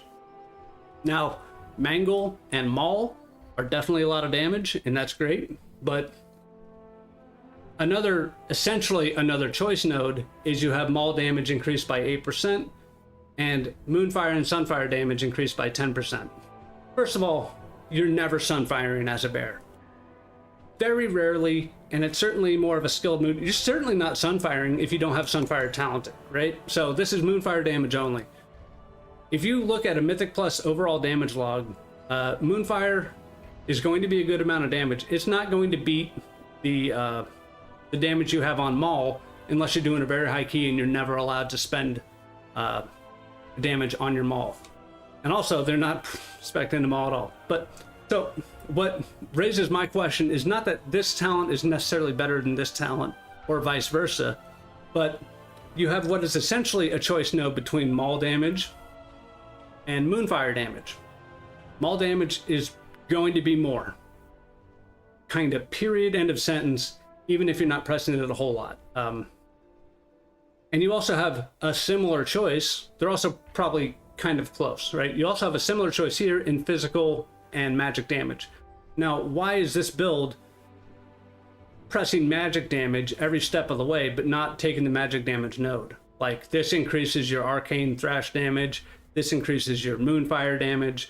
Like, it's an inconsistent decision that they're making just in the bottom third of this tree alone. So I think it's important to kind of realize that sometimes they're just like, they have, if you look at the thing, they have like 7 builds, right? They have a Delve build, a Raid build, a different Raid build, a Mythic Plus build, a different Mythic Plus, all this stuff, right? And they're not necessarily taking into consideration what I'm actually surprised they took this Thrash. This is a good node. They should have taken it. And I'm very happy that they took the Dispel. Like, this is good news. Another example of like a bad, it's not a bad talent, but this is new. Athena's Renewal. When you get hit for 12% or more of your max health, you instantly heal for 10% of your max health every 30 seconds, right? This is on cooldown. This is the exact same amount of healing as Renewal.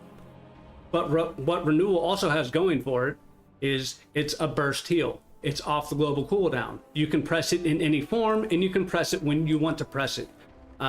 While Athena's Renewal is good, this is what you call like drip healing. It's you know, you get taken down to 90% or 88%, and then you're topped back up to yeah, it does go to the point of Druid being weak on the start of the poll. That is a good point, but also, I mean, that is a good point, except if you have Incarn, right? Guardian of Ursoc, max health increase, and gives you extreme amount of rage generation through Mangle hitting 3 targets, and Thrash, and the cooldown reduction and haste you get from all of that stuff, right? So, and frankly, if you consider on the pole being like 10 seconds or under, a 10% heal of your health in that window is not really significant, right? Like, your healer should be winding up a heal that's significantly more than that at any given time. You have your own frenzied regen that you can press pretty instantly on the pole, but like, this is kind of a, if this were damage, it's still not a good example because you want to be in control of your damage. But this is an example of a talent I would literally go Renewal. And yeah, it's an extra button, but it's a fantastic button. You can press it whenever you want. It's off the global cooldown. It's another instant heal that, you know, you don't really have a lot of those as a druid, right? You have frenzied regen, which does do a lot of healing, but it does have charges that have cooldowns. They also cost rage, not a lot of rage, 10 rage. You want, I'm going to say, you want Renewal. Not having Renewal is bad. And taking Athena's Renewal, this is probably good for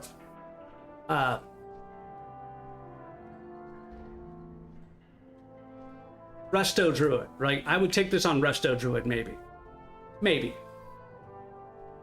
And even then, no, because I just have Renew It. That's the same button I have Lay on Hands on my Paladin. You know, Death Pact on my Death Knight. Like, those personal heals are like so good. You want control of it. Now, if you just want to like kind of take your brain, turn your brain off a little bit, that's fine. There are other buttons you could get rid of if that's what you want to do. But all of this is this is crazy, by the way. All of this is to say, like, you can't really take everything as you know, the gospel, especially when it comes to Wowhead builds.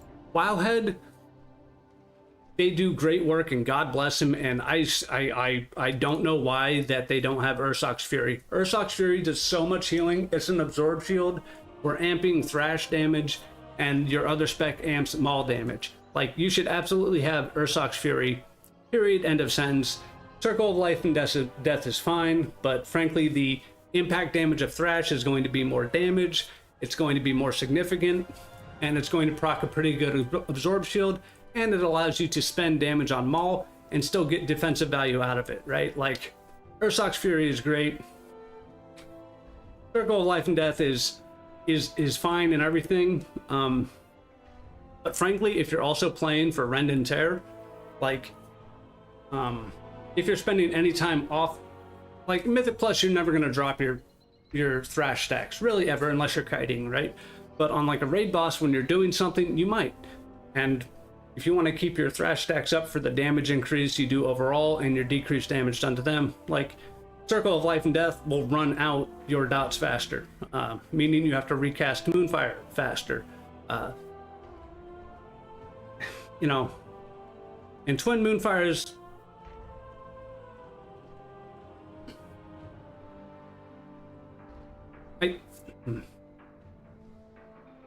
I feel like Scintillating Moonlight, damage reduction by having Moonfire on a target.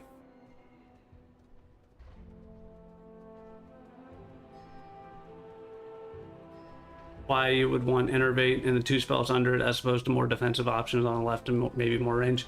Well, one, if I were to get symbiotic relationship, form a bond with your ally. Self-healing also heals your bonded ally for 10% of the amount healed. I don't think this is one. I don't think absorbs transfer healing, right? Like, you wouldn't get Ursoc's Fury to transfer healing to your ally from that, which would be more healing than your frenzied regen. And frankly, bears don't self-heal a whole lot, right? Like, Leech, you know, I guess Elun's Favored would transfer. It's great. It's like a little crappy beacon on somebody. I don't really think you need to take this. Sure, take it. You're not safe. I think a good example is are you going to save anybody's life with this button? No, you're not. You're going to do drip healing to that person, and yeah, like Matted Fur is a great example of, well, number one, if you're to take buttons out of here, yeah, like, so Innervate is also that's a talk to your healer thing. If you're pugging, your healer isn't going to know if they're innervated or not, and if they do, that's great. But I don't know, right? If you're playing with the boys and they want innervate, you might as well spec into it, right? It's pretty easy to get to, right? It's just one of your first points into the lower tier. Very easy. You might as well spend that. But Nature's Vigil, so single target damage, also heals a nearby friendly target for 20% of the damage done.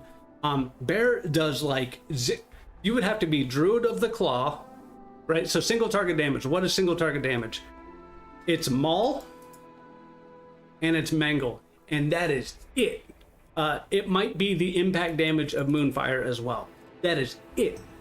There's no other button you press as a Bear Druid that is single target damage. So 20% of that is going to heal. You're going to heal somebody for 20% of that on 1.5 minute. Like, that's more than nothing in a scenario where you don't have a healer, or like your healer's real bad. Sure, it's a little bit, it's something, right? But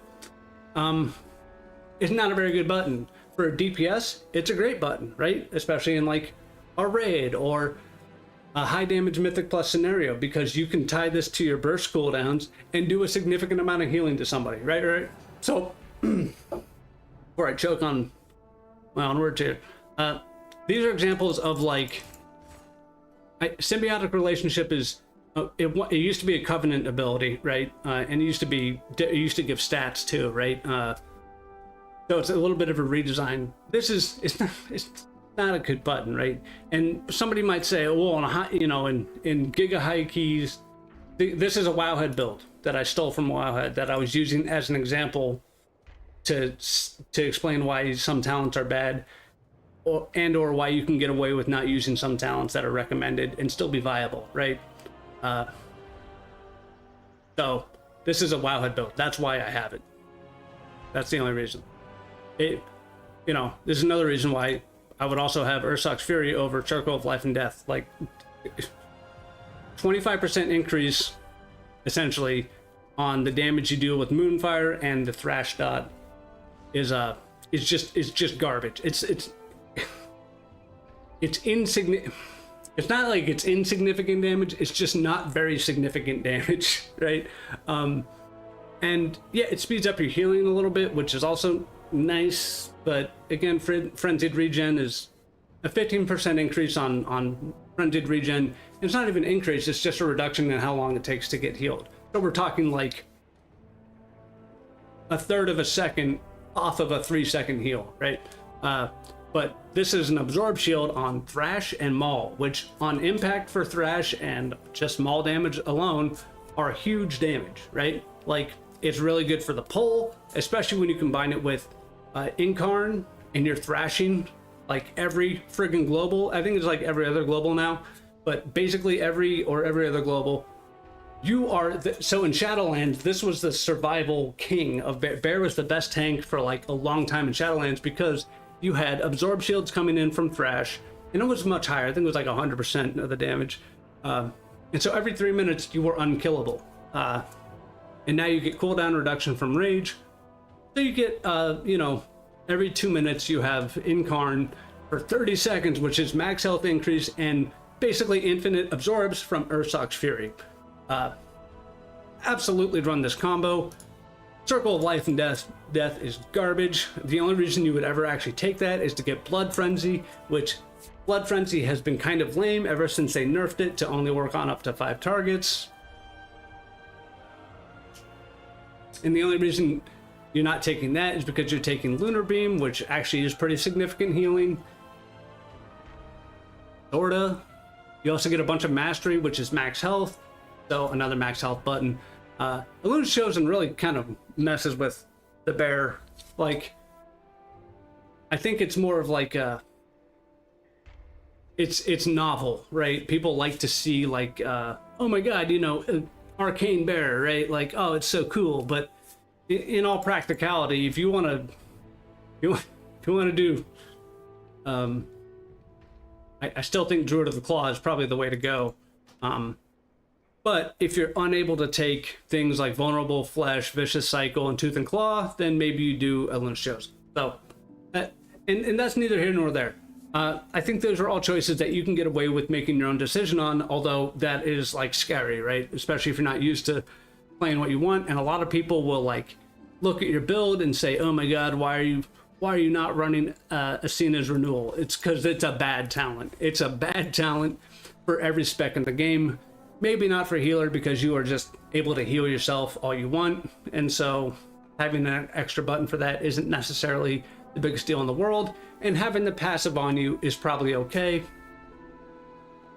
Also, there's a conditional on this passive to even work, which is more than 12% of your max health, where this you just press it all the time. I think this is the person put no thought into this node, right?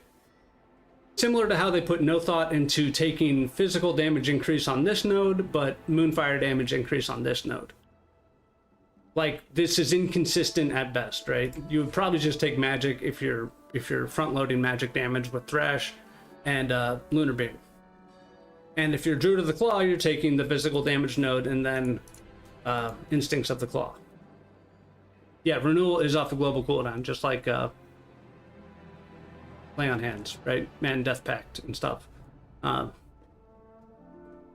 so if I were to like, okay, we need to get rid of some of this shit. I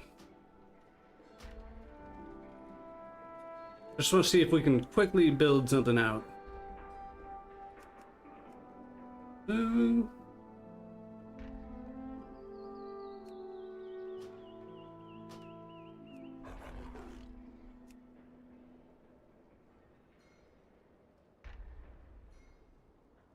Okay, so we're just gonna only reset one tree at a time because sometimes you don't have like 100 friggin' minutes to do this. So we know we want the thrash damage because we're gonna be Arcane Thrash Bear, and that's great and everything.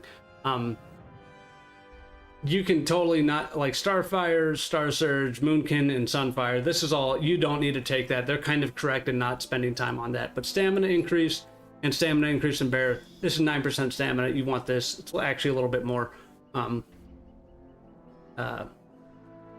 So obviously you want that. You want your Dispel. Never spec out of your Dispel. That'd be very, very bad. And frankly, hold on. Are they even... Okay, they did take the magical damage increase. Good for them. I was about to give them crap. So we're going to take thrash damage over here. We're going to take physical damage and armor increase over here. Iron Fur, absolutely. Ursock Spirit, absolutely. You need to improve Bark Skin to get to your kick anyway, so we're taking that. You're taking your Dispel. You're taking magical damage and healing. We take Skull Bash because we like Skull Bash. I don't know how, and we're taking Renewal. We already talked about that. I don't know how they're not taking range increase. I don't know. That's crazy. If it were down here, I could see not taking it, but it's right there. It's 1 point off. Crazy not to take that. Thick Hide is 4% damage reduction. Wild Charge is the only, Bear is the only spec I'll take Wild Charge over Tiger Dash, because Tiger Dash does everything you want Wild Charge to do. Astral? What, this one? No. I don't like that. Wrath, Star Surge, and Starfire damage. Astral, wait, what Astral? Crazy.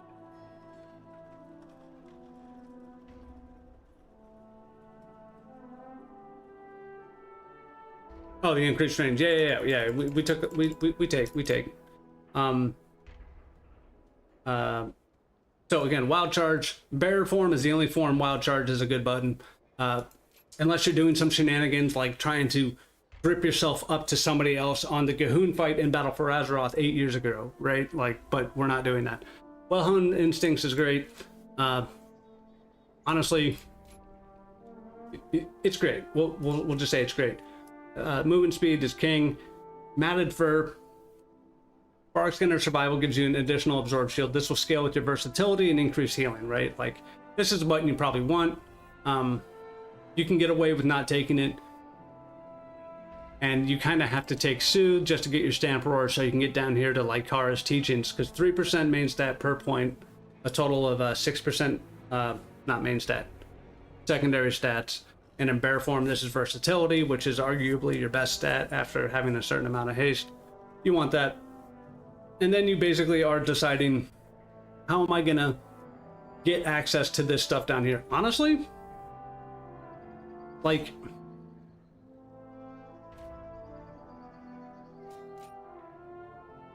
so in Mythic Plus, this is gonna sound dumb. Mythic Plus, Typhoon's probably better than movement speed. And I mean, you're basically making a decision here, at least in this build, of you got 3 points, and what are we taking? You could take your point out of the range here, but it's either Typhoon, Well-Honed, or Feline Swiftness. And if I'm going to be for real, Typhoon is... So movement speed's only good relative to the stuff you're fighting. So a knockback and 50% movement speed reduction to the enemies is similar to burst movement speed, right? So Typhoon is technically better than Feline Swiftness. If we're gonna be like for real, I guess taking the range off this one is viable.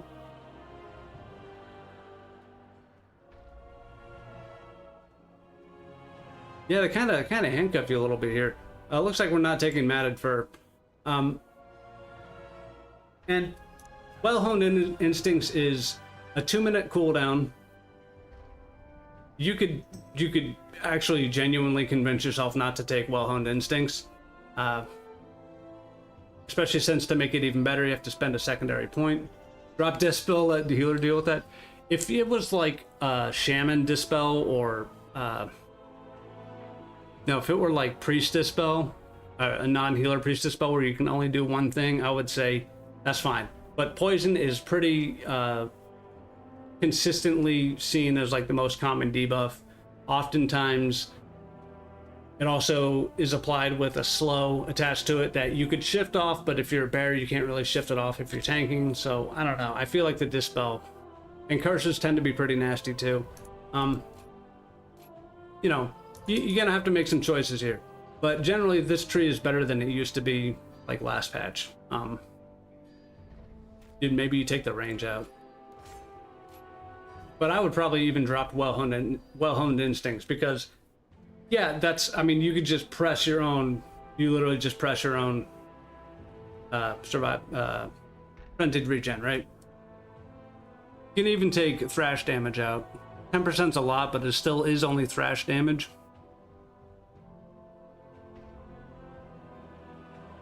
But so Bear Tree, the lower Bear Tree, also has a lot of opportunity to take those points and spend them elsewhere. So let's just open this up.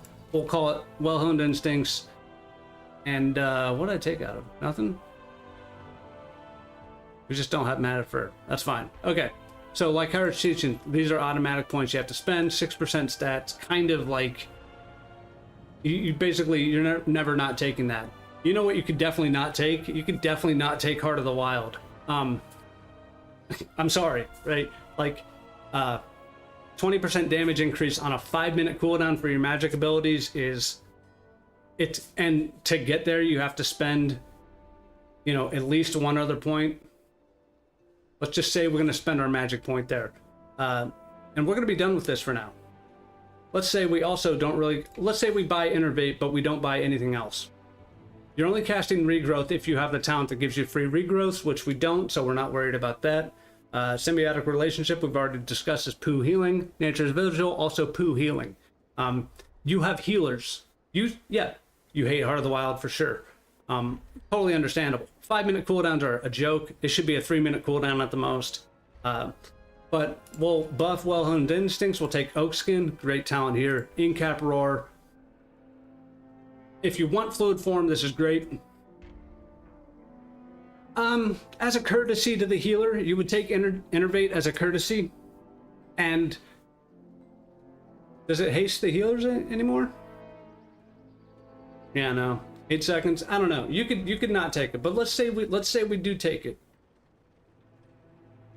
Why not forget the whole right branch? Agreed, right? Like you could take that. You could even not take Typhoon, put it into Matted Fur. Although Typhoon's pretty good, right? You don't need to buff Typhoon at all. But yeah, let's say you don't spend on Innervate, and let's say you do take the magic damage node here, or the Moonfire damage node. They can just, dude, it's like message held for review. We'll show that one. They can just fucking drink. Earthsign Vigor. I mean, if you ever shift out of bear form, shifting back into it, I mean, you're gonna want to have a little extra health, and that's fine, right? It depends on what you're doing. You could not take this point. In fluid form, it's less good for bears in Mythic Plus environment, and they changed it to be. So let's go take a look at this real quick. So I basically have 2 leftover points, even after specking into. You know, we're gonna take Moonfire damage back out. Yeah, we're going to take Moonfire damage out. Screw that. The only reason we take Twin Moonfire is because it splits the Moonfire. I don't even really care about 8% Moonfire damage. This is like, I mean, basically, if I had another point,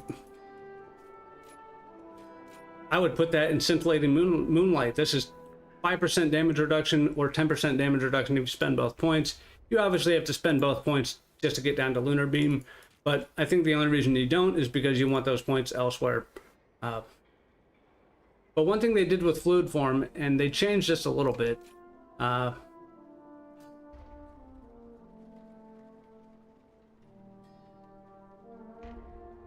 spec into Fluid Form and the other one, Jay. Yeah, so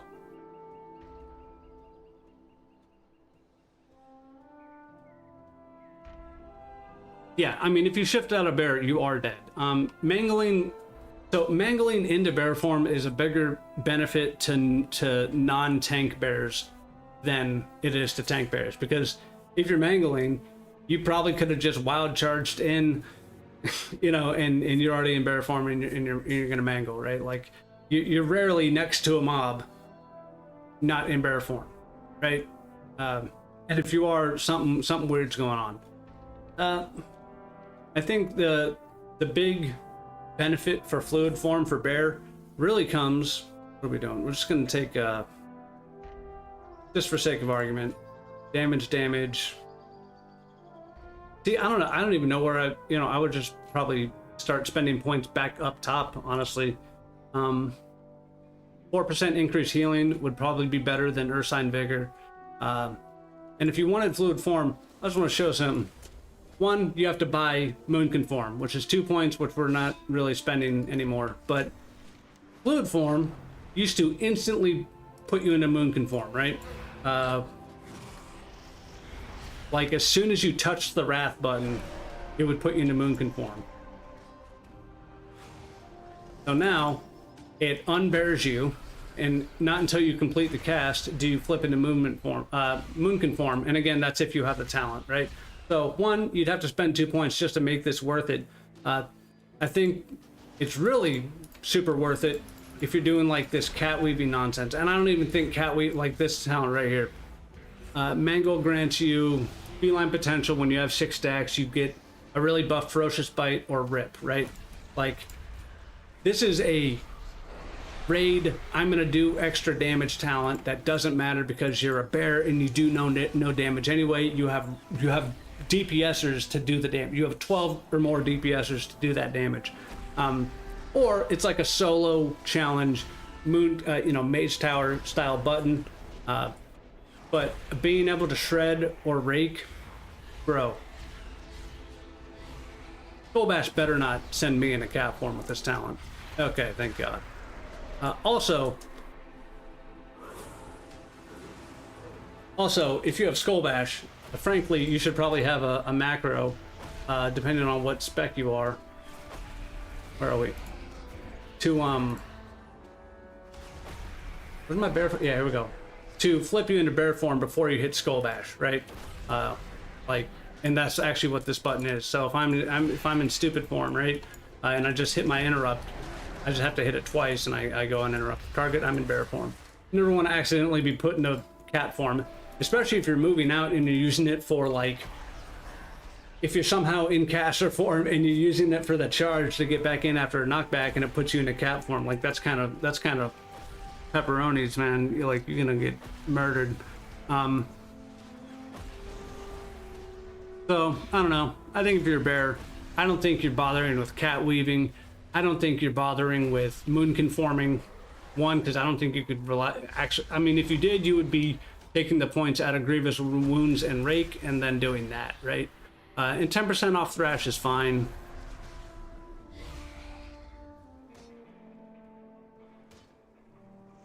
And honestly, if you're doing first Ursox Fury, the upfront absorb from, it depends, right?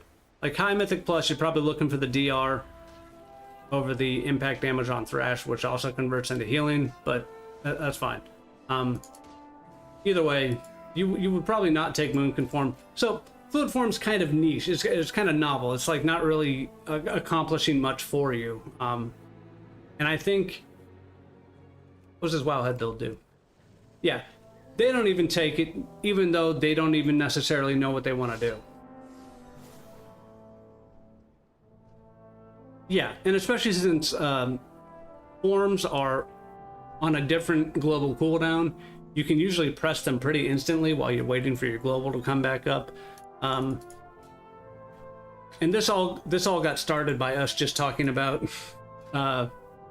taking one talent. And so this is not to admonish taking fluid form, but it's more to show that a lot of the recommended talents, especially in class trees, are just kind of take them and they don't really think too much about it. And even builds I link in my videos are like my Elun's Chosen build and my Guardian Druid video for the Mage Tower, right?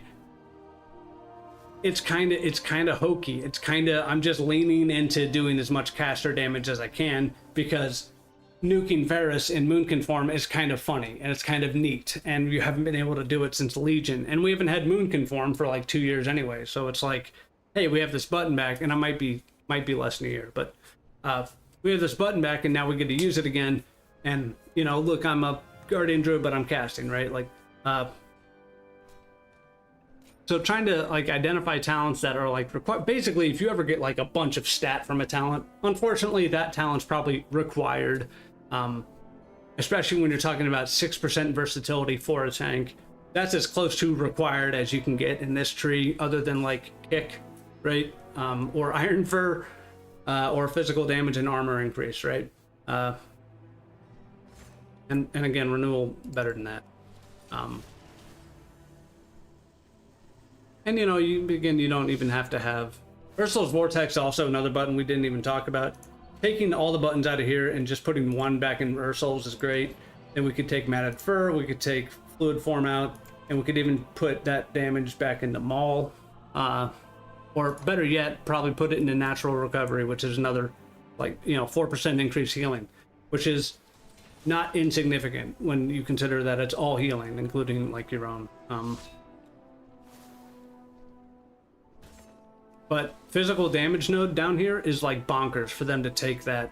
Like it, especially with Arcane Thrash, the only physical damage you're doing is maul damage, a little bit of mangle damage, but mangle is garbage unless you're actually taking Tooth and Claw. Sorry, unless you're taking Vicious Cycle, and you're not.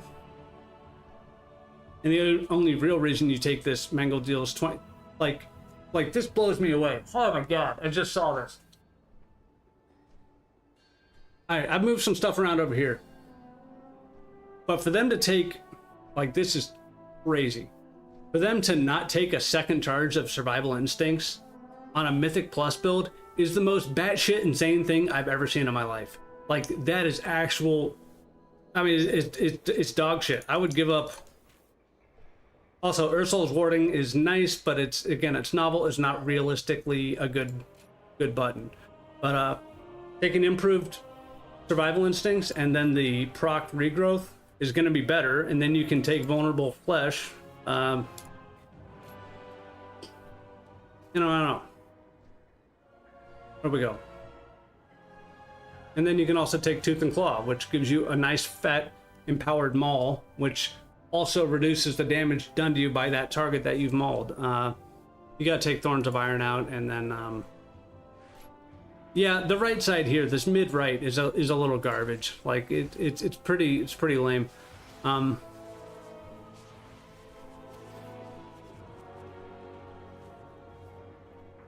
The Iron Fur buff from Reinforced Fur is 15%. It's like, it's kind of, I don't want to say it's bad, although 10% additional damage reduction on Bark Skin is very good, as we see with like Oak Skin. But not taking this, like literally just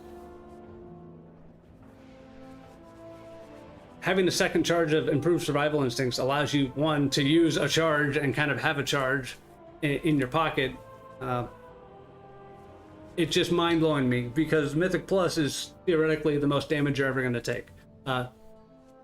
And the talent trees are huge, and there's 100 effing talents, and nobody's perfect, and there is no one build that's best for everybody. But there are, like, weird things that I see that annoy the shit out of me when I see, like, why wouldn't you take, like, Gory Fur is kind of bad, although Iron Fur does cost a lot of rage. Having 10 rage off that is fine. But then you would just, here we go. Like, you take that Mangle button, you put it down into Survival of the Fittest. You don't really need a Reinforced Fur. Like, you can get away with that. You know, I don't know. Like, Ursula's Warding, magical damage reduction based on 10% of your damage reduction from armor. Sounds neat and has a lot of words in it. It is not a good talent. You will sit here like, see, I have magical damage taken reduced by 2%. Let's bash something up real quick and see what we can get that to. Wait. Oop, now we're at 5% magical damage reduction. Now, you also got to keep in mind damage reduction or magical damage is typically tuned for everybody in the game to take it. Tanks are mostly subject to physical damage. Auto attacks are the most damage you're going to take. And let's get full bar here and just ramp up some Iron Furs and see where this goes.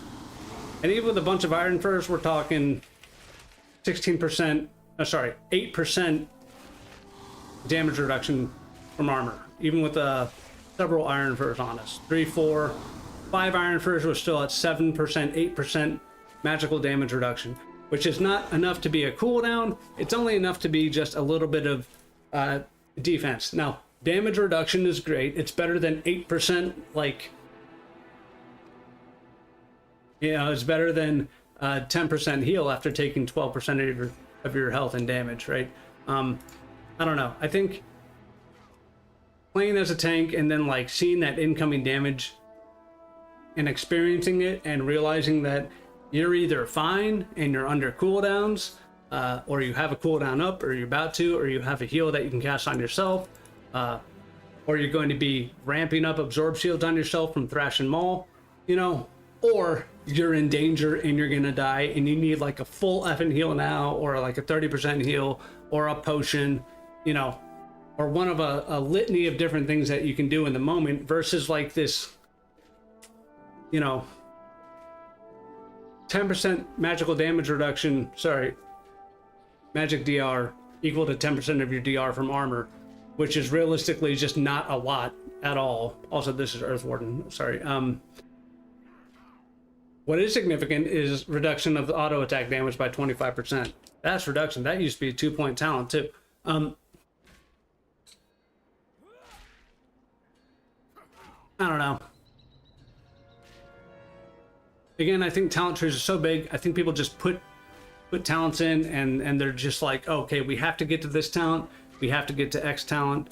We need our capstone talents, you know, because they're at the bottom. So we got to fill these in. We got to get Nature's Vigil. No, you effing don't. And you don't need Heart of the Wild either. And if you have a specific reason to have Heart of the Wild, right? If you have a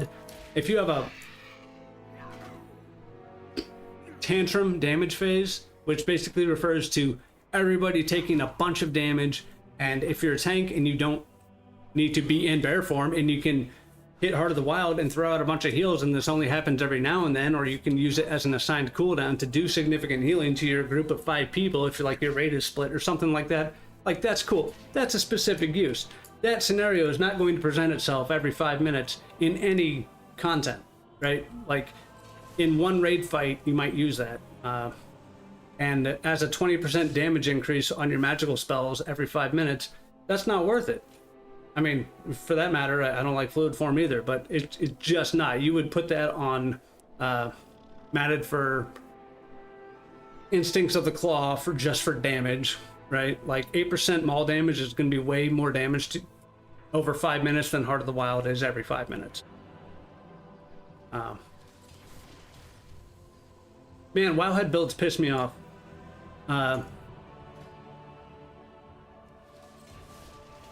And I think it pisses me off because I see like inconsistencies in what you would take, and you know, why are we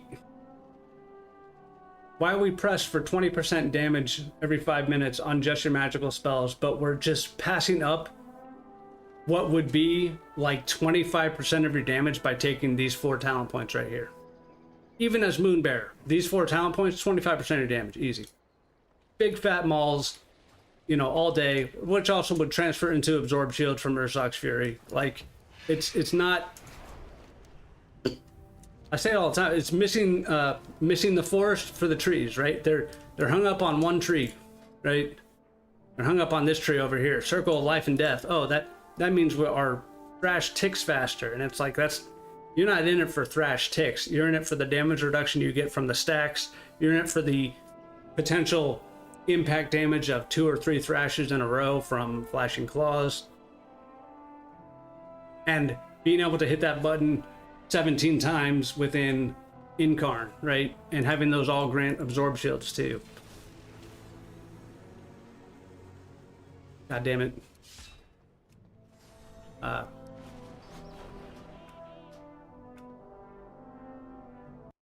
I don't know, but they also have good recommendations, which I'm surprised that they took. I'm surprised they took Reinvigoration. I'm surprised they took Earth Warden. So good on them for that. But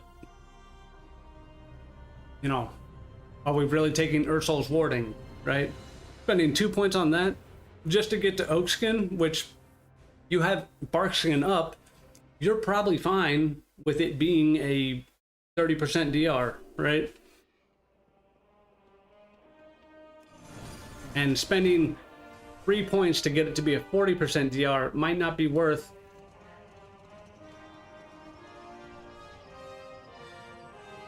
Oh, I was just so we what up? We are I was just looking at a Mythic Plus Guardian build walk in the light. under the context of moving talent points around and still being viable, right? Somebody was talking about fluid form and seeing like, could you get fluid form, which I don't like as a talent to begin with, but not the point. And moving points around there to get that talent, would you still be viable? And upon discussing all of that, I see a whole bunch of talents that kind of conflict with the build that they're making and that aren't really good to begin with. But it's my estimation that Ursol's Warding into the other Barkskin talent that's like right here in the tree is not worth the 3 points that you would put there. You would just put those in the cooldown reduction for Barkskin and Survival Instincts. They also didn't have the second charge of Survival Instincts. You play Baron Mythic Plus? What are you doing without your second charge of Survival Instincts? How are you going to survive? It is crazy.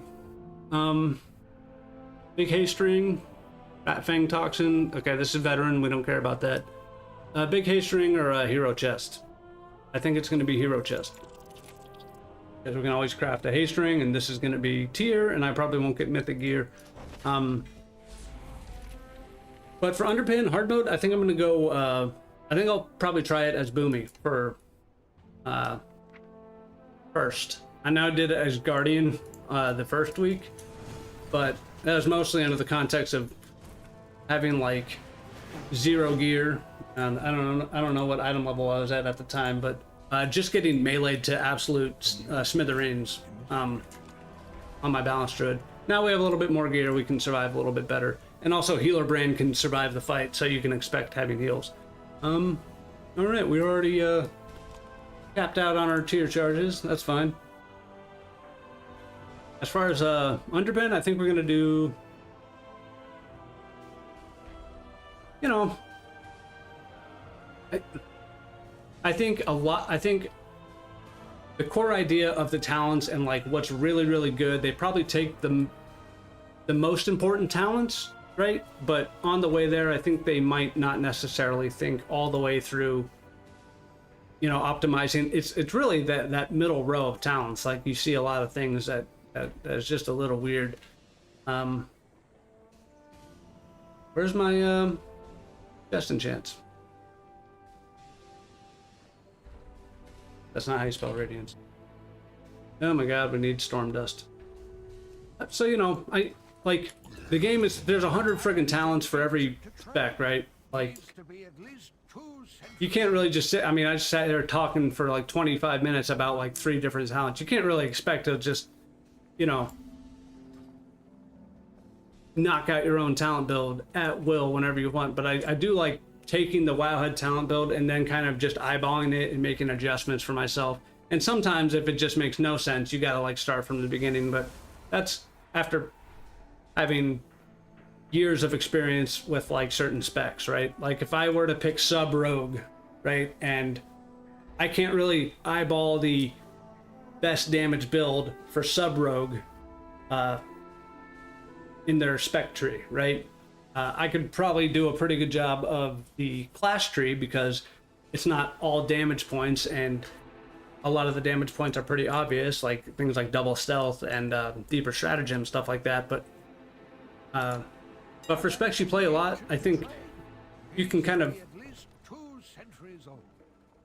trust your experience, and a lot of that experience is just after a Mythic Plus or a raid, just looking at your damage taken, looking at your healing done and damage output will give you a really good idea of like what your damage is. like you'll see that Moonfire isn't going to be 40% of your damage. So, you know, even at a 30% of your damage, taking a 10% damage increase to Moonfire for one of your bottom row talents as a bear is at best a 3% increase in damage, and it's not that, because Moonfire is not 30% of your damage. Like, it's...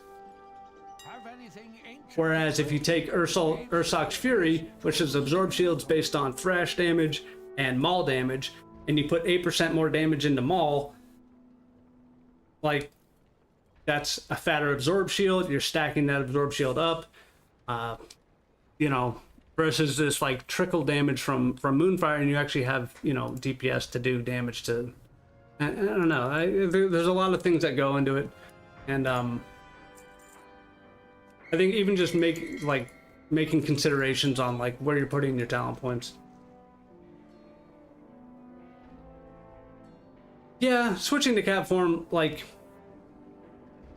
you could do it on a boss maybe if he's like doing some other stuff besides hitting you in the head, but yeah, you can't do that. That cat weaving stuff is like raid only, and that's usually on like a taunt swap. Even with the talent that allows you to retain 80% of your armor in cat form for like 5 seconds, you still lose your stamina. You still lose the upfront damage reduction you get from being in bear form. You still lose the crit immunity. Higher level delves is actually, like, it could, because you can do those delves as a cat, right? Like, it would be a little riskier, but there's more opportunity there than there would be in Mythic Plus, or when you're actively tanking like a Mythic Plus or raid boss. I think playing it and then kind of figuring out for yourself where those moments are is going to be your best bet, besides like having somebody tell you, hey, you know, this, like what do we got? So current season dungeons, I don't know any of these, the new ones, but like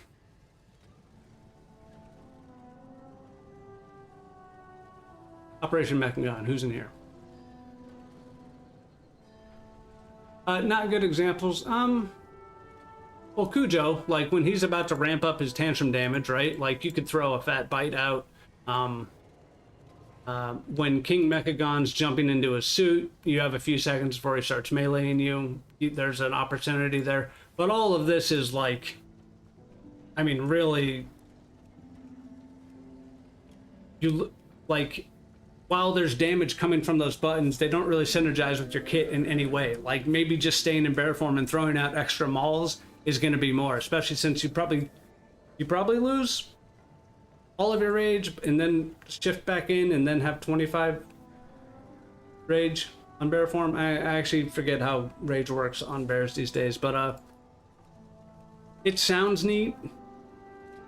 It's really novel, and they don't really like it too much. Like shifting into moon conform and convoking for Shadowlands was something you could do, but when you did that, you had to moon conform wild charge out, right? Like the disengage.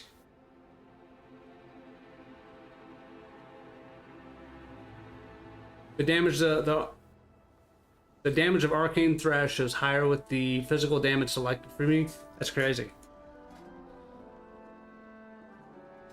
Than it does when you take the magic damage node, which both are 5%. That's wild.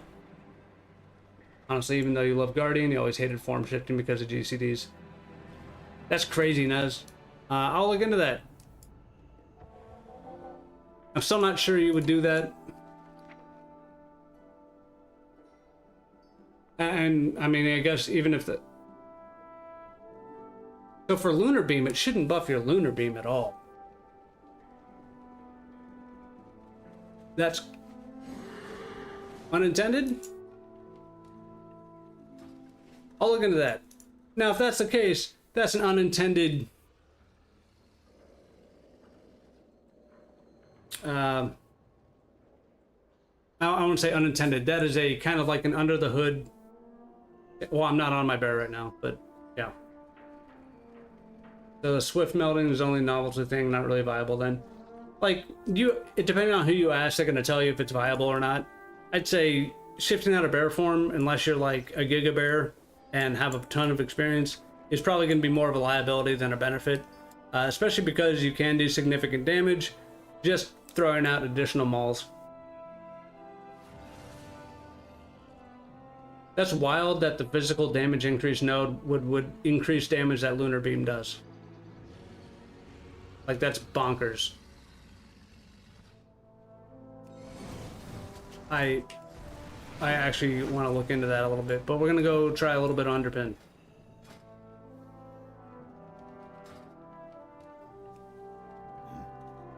So, but in regards to like building talents, if a node says increases physical damage and it's increasing the damage of magical damage spells, I think that's what you would call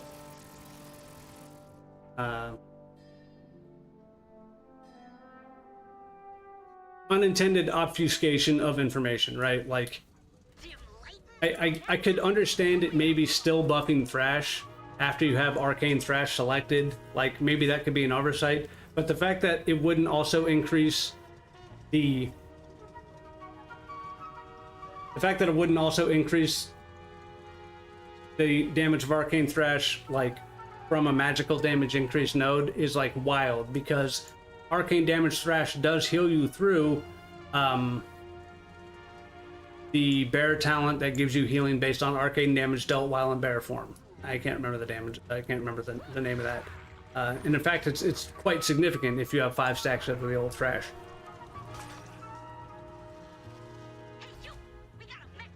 What am I doing?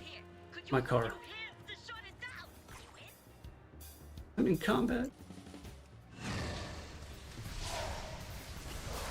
And I wouldn't be surprised if at some point, also, you know, all else being equal, right? Like a 5% physical damage increase, if it's correctly applying, but then also bypassing the armor on the thing you're looking at, like magical damage, 5% magical damage increase, just baseline is going to be better than 5% physical damage increase, right? Because mobs have armor, right? But that said, since it's arcane damage, if it's just increasing that and then still bypassing the armor, it should at least be the same. And if the magical damage node isn't working for Arcane Thrash, that blows my mind just a little bit. Because there are nodes in that hero tree that also increase the damage, like the node that increases your damage by 3% or gives you cooldown reduction on Fury of a Loon should also increase your arcane damage Thrash, right? And if it's not, I think we gotta go hit the target dummy with a level 1 weapon for a little bit and see what's up. Because that's a little crazy for that to be the case.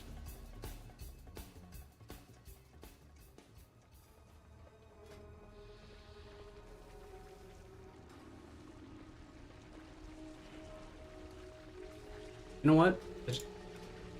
I just want to see it real quick. I just want to see it real quick.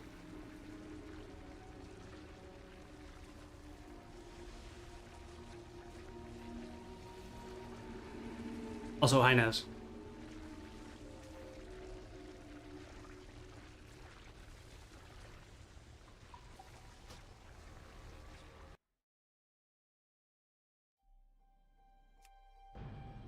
I just want to look at it.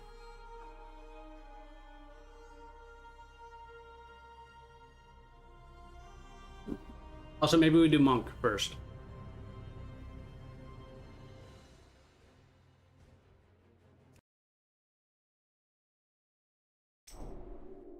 Alright, so we got reports of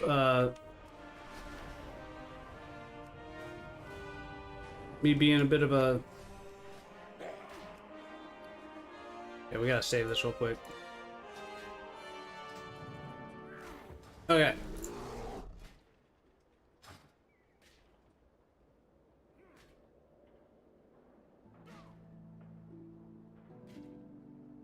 Okay.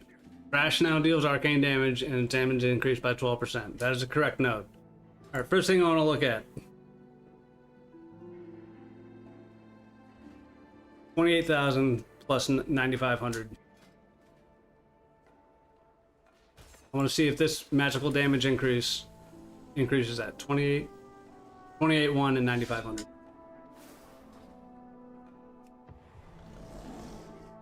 So 29,000 and 9.8. So this arcane damage increase does work on arcane damage thrash. Good to know. We still don't take that. And then we have thrash deals arcane damage and damage increased by 12. So magical damage dealt by your spells increased by 5%. We're going to spec out of this node for just a second, just to see what's up.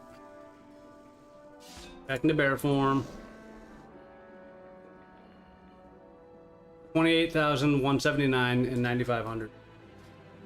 So we put this in. Magical damage dealt by spells increased by 5%. So if it doesn't increase past 28.1, wait. Yeah, so that is not increasing damage on the tooltip. Man, even at 0 gear, that's still like too big of a number. Ooh, but we did get, so what's, hold on, okay, hold on, we need a calculator too. 28,179 times 0.05. So 0.05 is going to be the variance. 1408. Okay, hold on. 28,179 minus 1408 equals 26. 28,179 plus 1408. Okay. It's 29,587. Right? So top end should be 29,587. If this node were to not actually, because that's just spell variance, right? And so adding another, okay, so let's see, 29,587 plus another,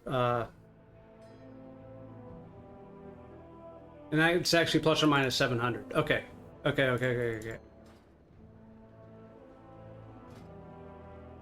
Magical damage dealt. Physical damage dealt. Now, 28.1 and 9,500.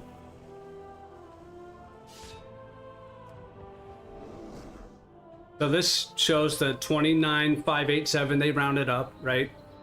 And 10k over 11 seconds or whatever. 28.8 was that impact. 29.55 something. Okay. So that's with the physical damage increase node. So if we can hit 29.558, then it also works. Which would be just a little bit wild. And no, because we're at low end 27.5. That's wild. That is absolutely bonkers that a 5% magical damage increase doesn't increase friggin' thrash damage. Well done, Nez. Did you just know that? Or did you read that? Or are you just like looking at it and you're like, wow, that's weird? Because frankly, I do put a lot of faith in dual tips.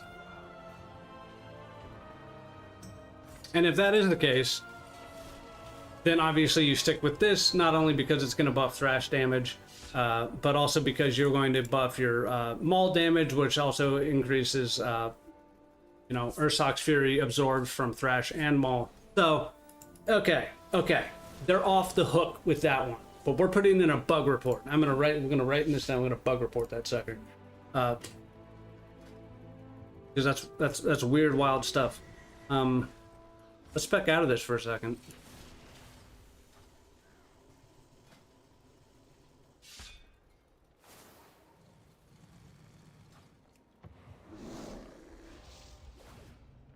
Huh.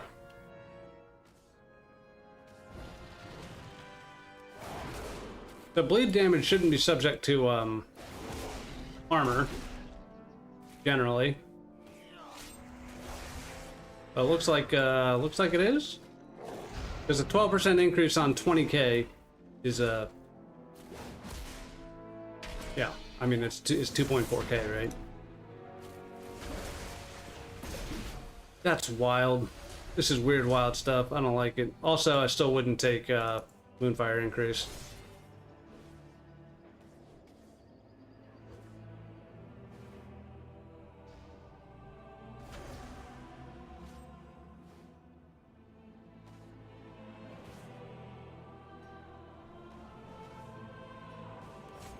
Weird, wild stuff. Everybody's like so not interested in that. Very cool. So the physical damage, no, it increases your arcane damage. That's wild. We'll start with Warlock just for a little bit. I've done some Warlock pulls, but I haven't done ranged kill on hard mode Underpin yet. So it's going to be a little gross. And me getting smacked up.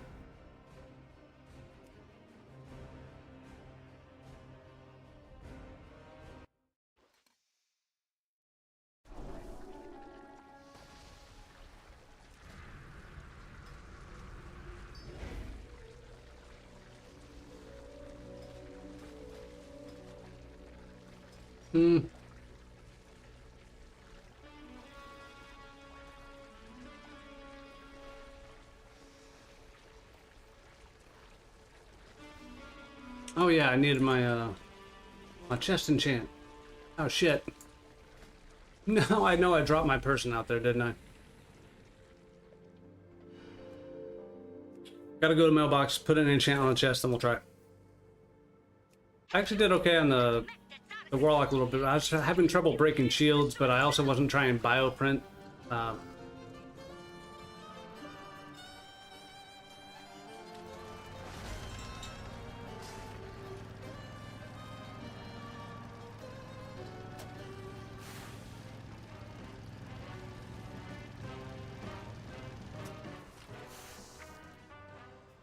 Oh, I already, man, okay. Okay, I already did get that shit.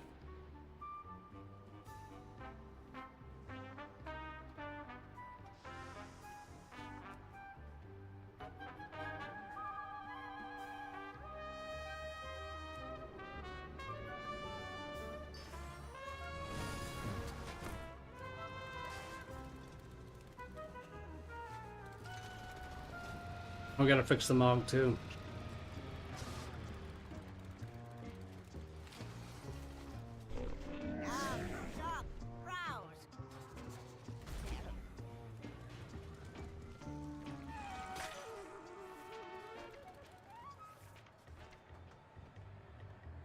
Load me, bro, come on.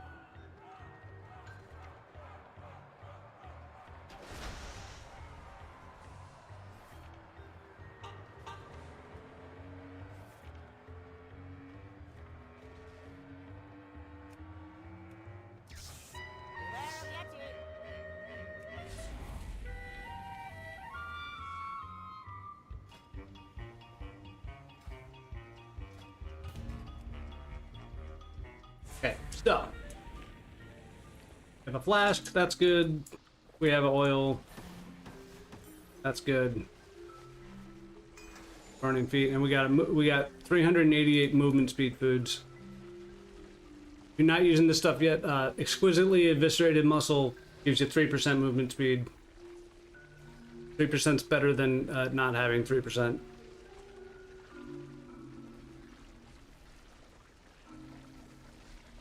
Okay. Healer brand, Mechasaur, and 3D bioprinter. So it's either a question between bioprinter or the biofuel.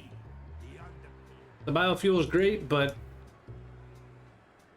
not having like the bioprinter is just like consistent damage once you actually have a them spawned, and you can get them pretty early. And then we do Void Walker, and we don't sack him, but we turn his taunt off because he will get his ass kicked. He can actually tank for a little bit, and Healer Brand does heal him directly, at least in other delves. But the big deal here is the Soul Link. 10% damage reduction is like so much better than 5% additional stamina. This is what is going to allow me to eat a ball or two, and you know, Crag Thrack dealing actual damage, as well as the 3% increase from Summoner's Embrace is going to be more damage probably overall anyway. All right, I haven't done clusters yet today, so I'm just gonna my ass kicked on the first pull. But we got Curse of the Satyr, so he's gonna be meleeing me slower and casting slower.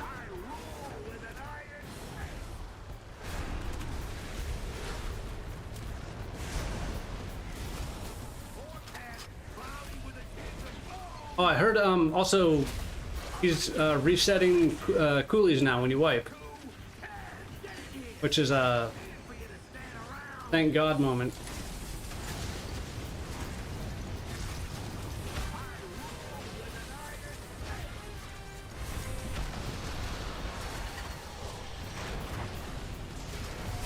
Brand's already turtled.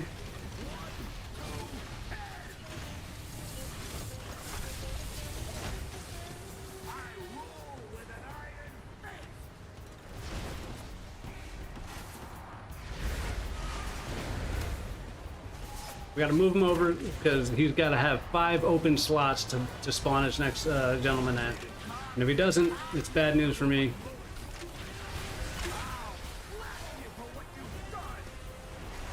And if he doesn't have those 5 open slots, that's actually why he starts spawning stuff like across the map. Oh shit. Come on. Come on.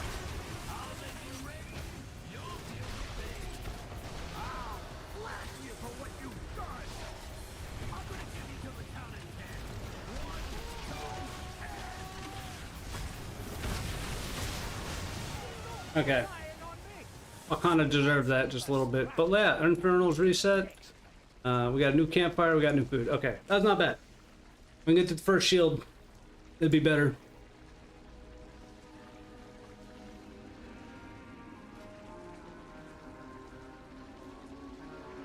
Yeah, I mean, I could have. All I had to do was not. All I had to do was not go for that second bomb, and that's the whole thing. Is like just dealing with potential timings and not making a silly decision. Dude, Kaz doing this fight is bonkers. She literally spends all of her time in the back line between the fence and the dudes. It's wild. It's an actual scene. I would just get killed every time. Okay, all right. But it also looks like it also takes my gateway out, which is fine.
Dude, look at those bombs! Oh my god, I'm what's a soccer player? Pele.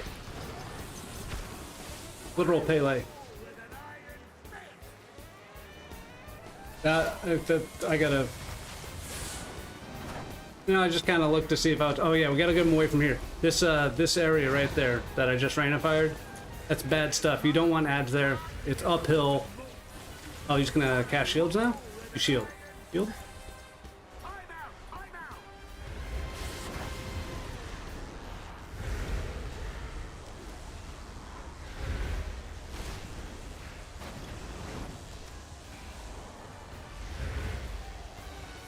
Okay, first shield broken. I like that.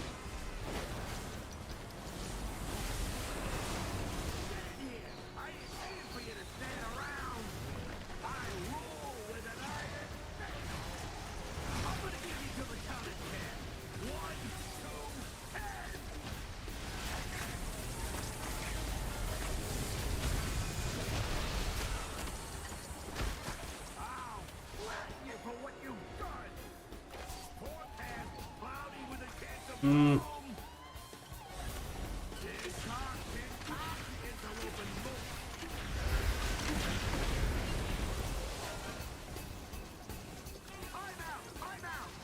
Yeah.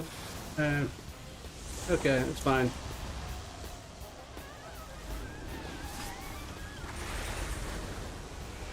We're totally fine.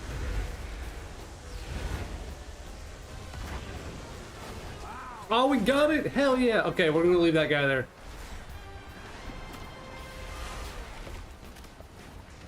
Go, go, go, go!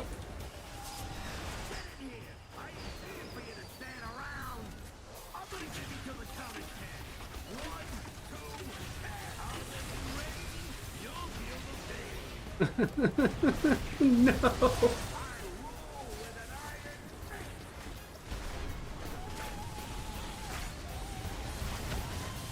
I knew it. I knew it.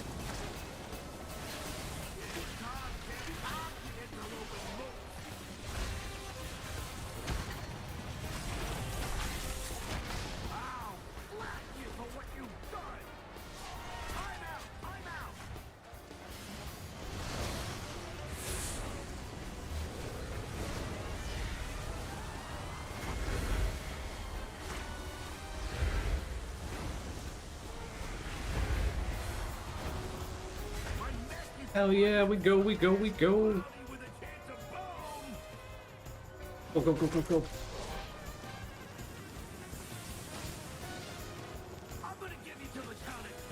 Oh, we're just gonna havoc this guy real quick.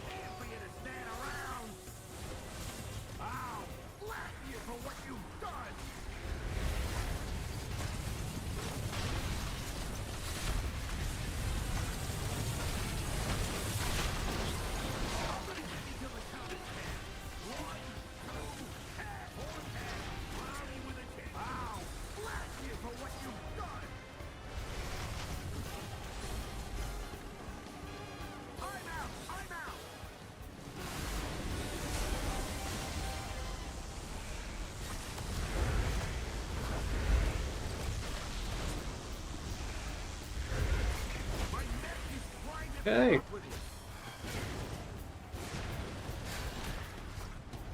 Whew. Give me a bomb over here. Come on.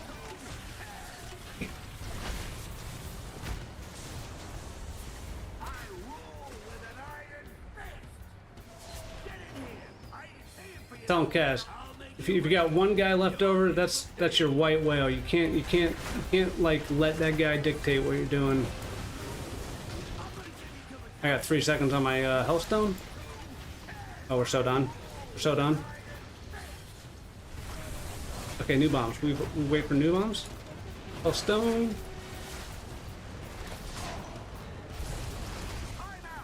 Okay. They're gonna be dicey.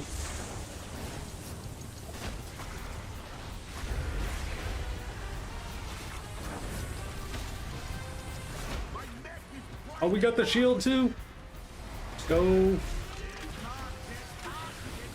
No, no, no, no, no, no, no, no, no, no, no.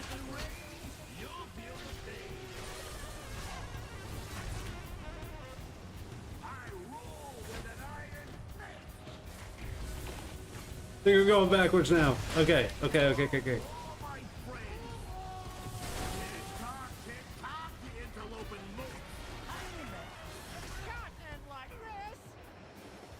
I know the burning rush was on. That's fine. Oh my god. I know you can do better than that. Oh, pretty good.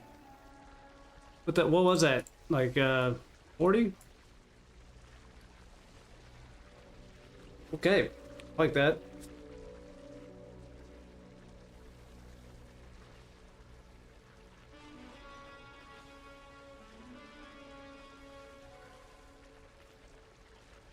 Let's see,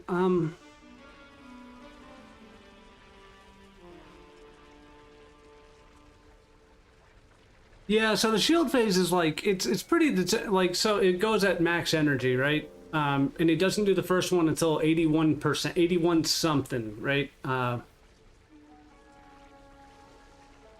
Bioprint did,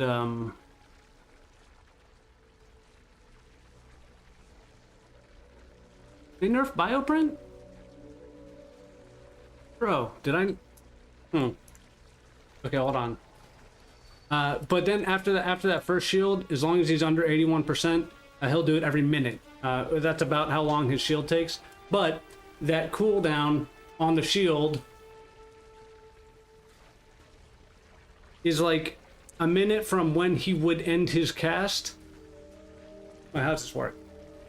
You can lose time on it with a 1 minute CD, right? So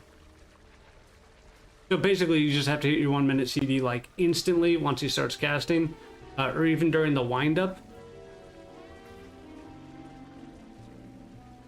Don't tell Flair, but he told me Kaja Cola Carrier, this thing, is actually giving you 4% of the stats you currently own, and not 4% like stats. Which, by the way, makes it dog shit compared to what I thought it was. We'll go with the biofuel for now. You did it with the Diabolist instead of Hellcaller? Yeah. I was thinking about that. I've not played Diabolist at all.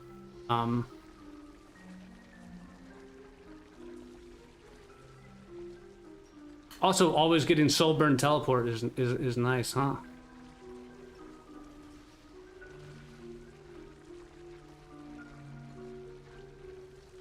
Both are great. Blast them 70% HP really fast.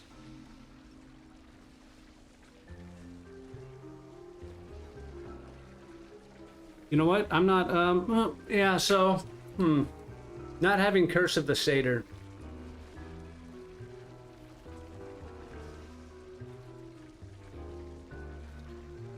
Resolve giving 30% heal is really great. Yeah. Not having Curse of the Satyr. I feel like, yeah, I mean, just throwing it on the mob is pretty sweet. We'll try another little bit. So Curse of the Satyr, you don't need the crit immunity, right? Like that we used on Zekvir, but having that cast time increased should be increasing the time we take he takes to cast the shield, and even if it doesn't, what is it?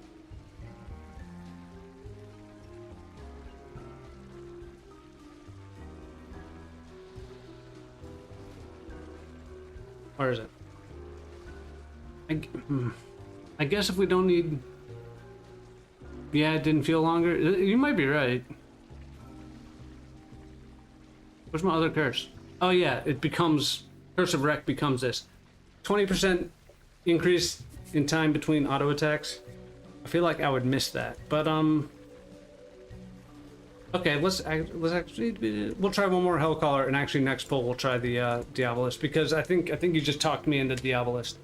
But I also heard that sucker spawns and will, like, you know, annihilate, or whatever the hell the cast is called, a bomb, right? And then port away, and then you kind of you know, get egg on your face.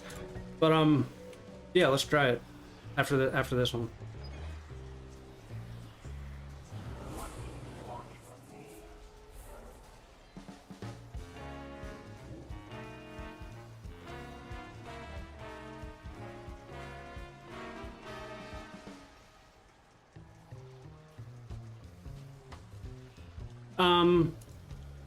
You know what? I don't.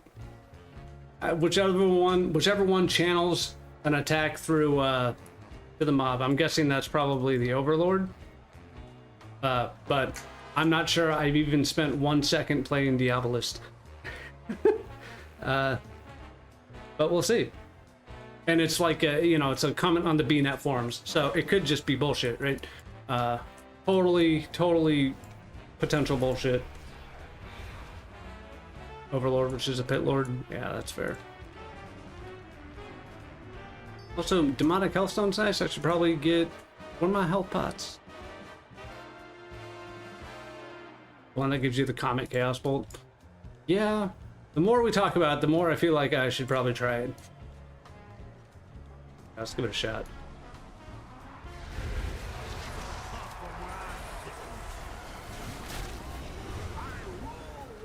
Oh, dude, I totally just Malevolence without a Wither. That's so good.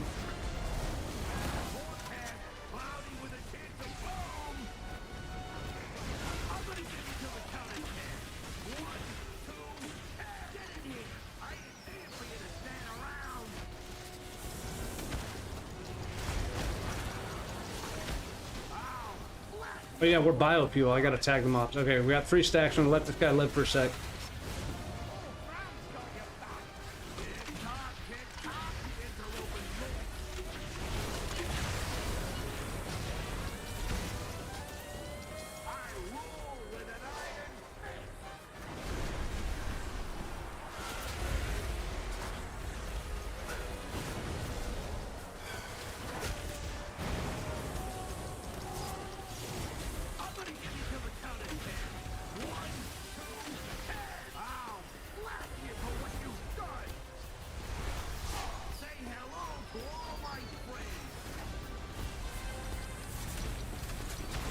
Oh yeah, we got split because I'm bad. Okay, continues to be bad.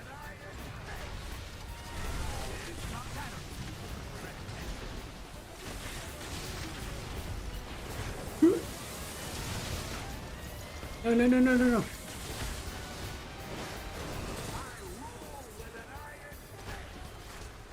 I got a dog knocking at my door.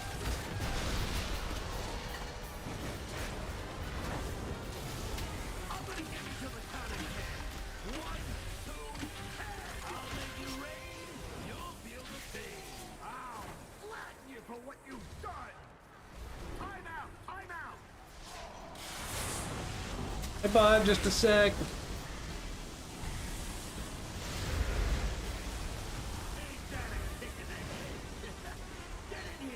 Yeah, we got more broken cronies. Well, that's not.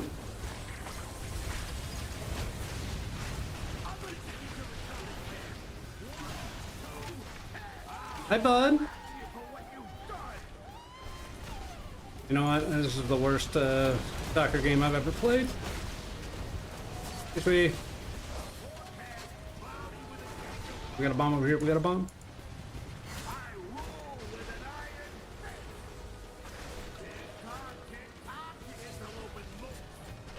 I knew it. I knew it.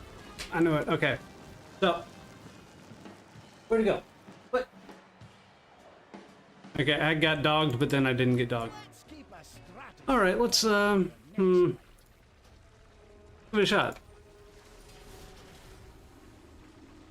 Not my best set of ads. So another wonky part about this fight is so he'll go for the 5 closest.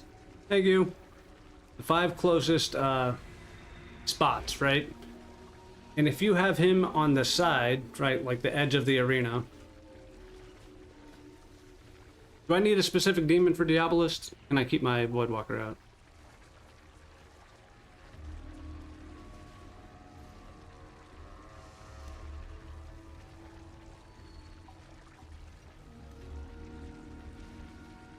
Yeah.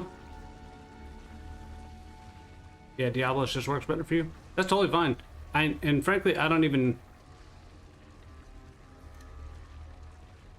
Doesn't matter which demon. Cool.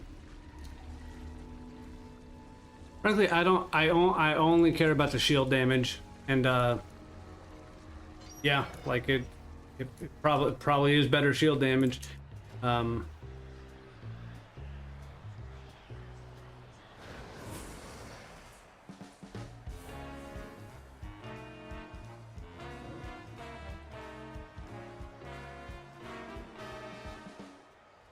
Oh, and you get fragmented summon infernals too. We don't have Wilfred's anymore, right? No more cooldown reduction on infernal.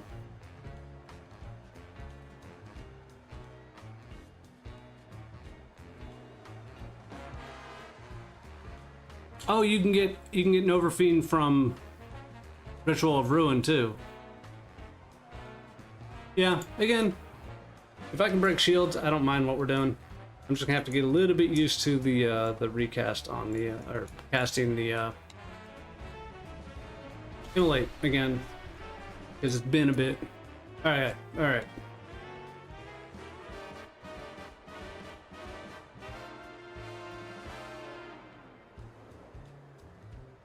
I gotta remember I got Mortal Coil. The dog, he's already gone. He's left me.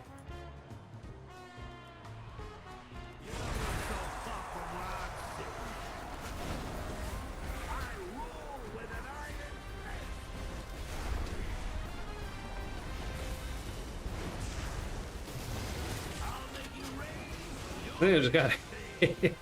Okay.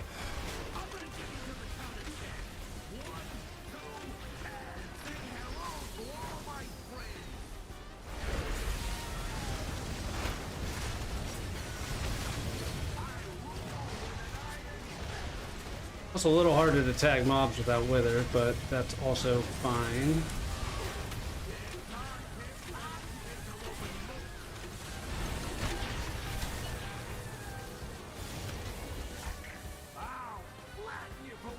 Okay, we do got 4 stacks of the biofuel. I'm happy.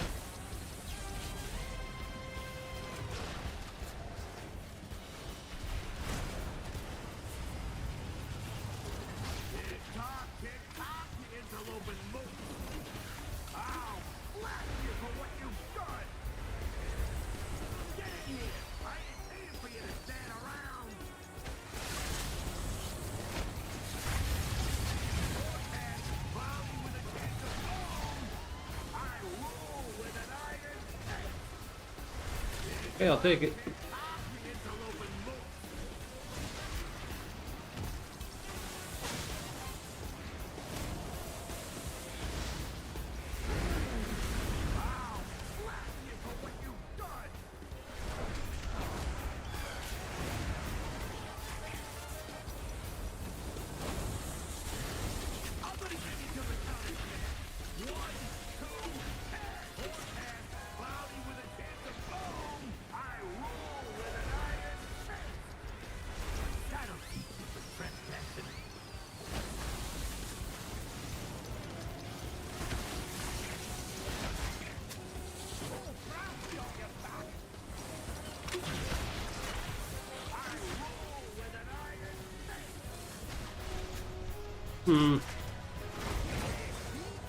Knew it. Knew it. Bruh. That's actually pretty legit, not very strong melee attack. Did they nerf his melee?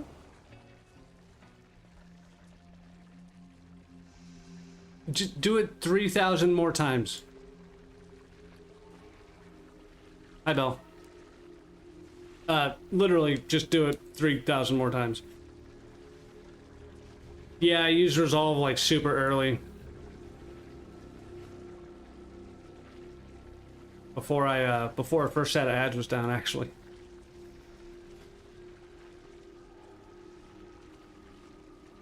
And I do have the good Resolve point.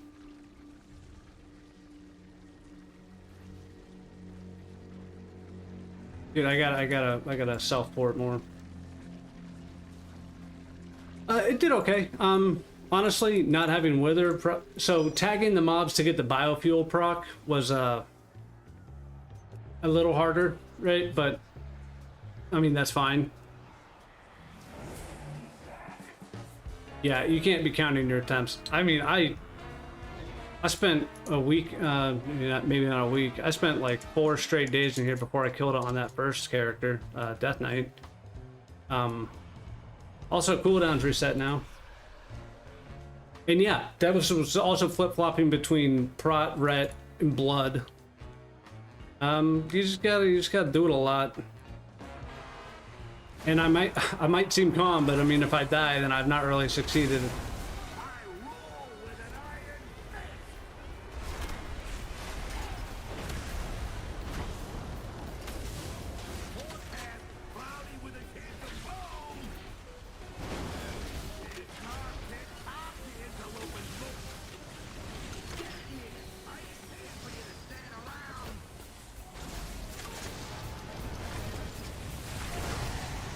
Okay, we just kicked the field goal.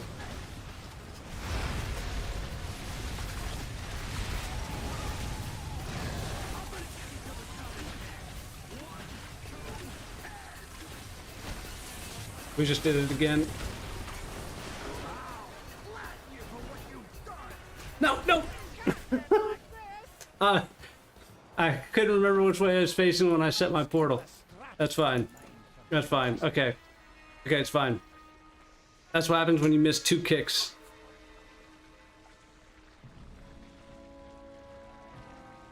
You can almost guarantee that if you kick it aim between the dudes, you're almost never going to kick the ball actually through the dudes.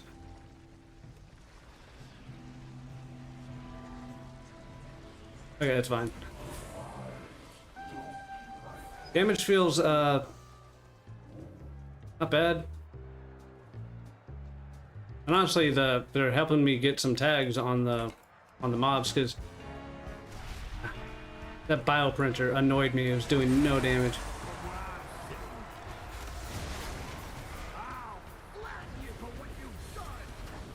Oh, I also got to change my curse. Okay.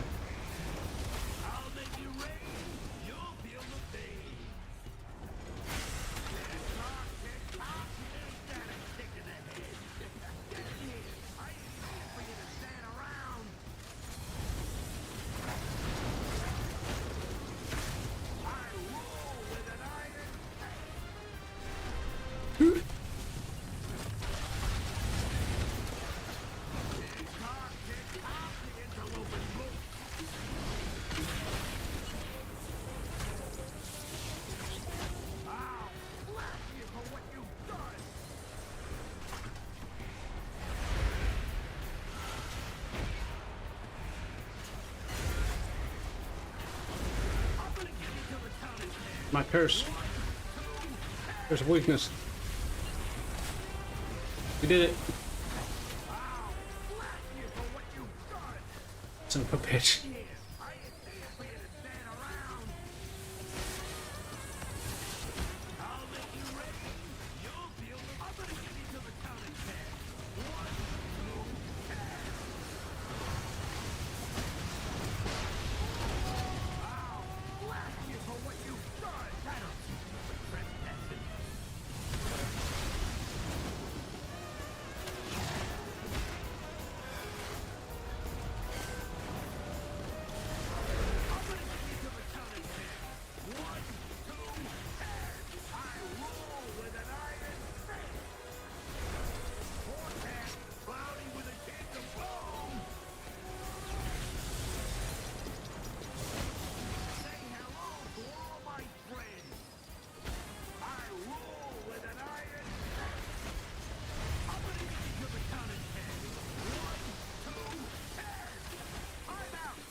Oh, we got a demon too. Let's go.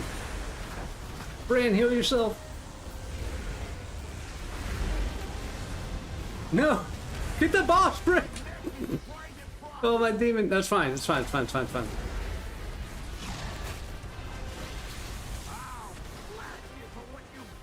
Okay, we got 13 stacks of biofuel.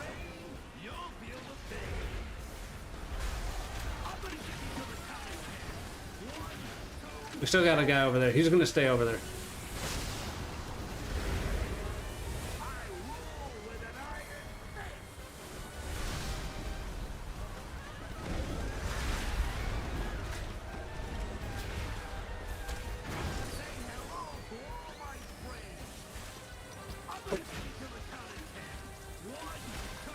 Okay.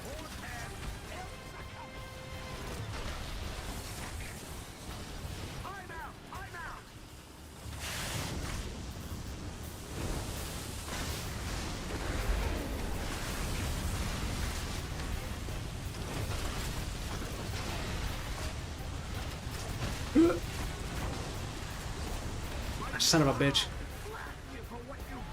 Oh, I shouldn't have tried to kick the ball. Shouldn't have kicked the ball.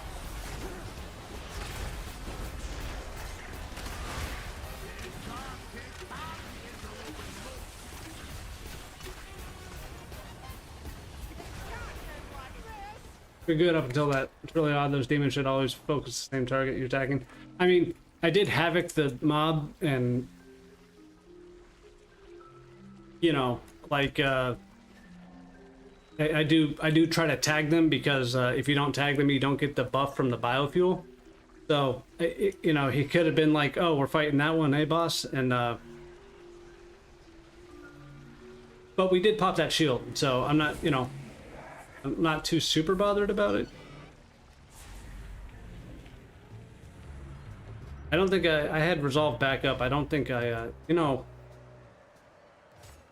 we can probably dump the additional DR on resolve since we get a heal out of it now, and we could probably take amp curse out and curse of enfeeblement. No, probably need that for the stamina.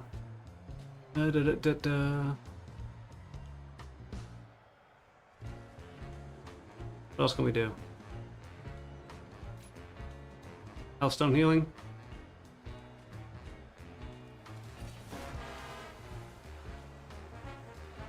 Yeah.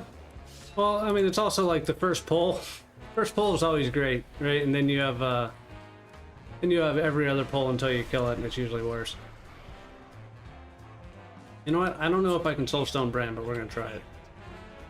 He was getting close.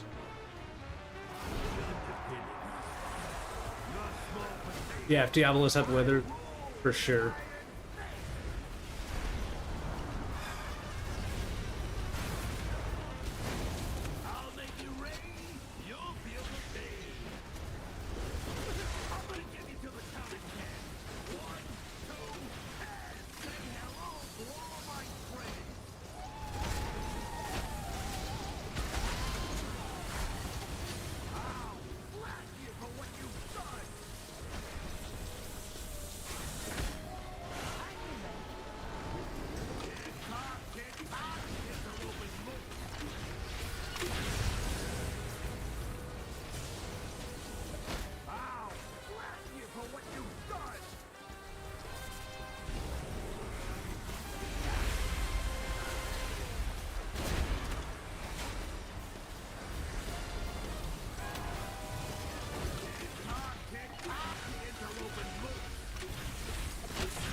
Shield? Shield now. Shield, and then you gotta move. I'm gonna be so mad if he doesn't move.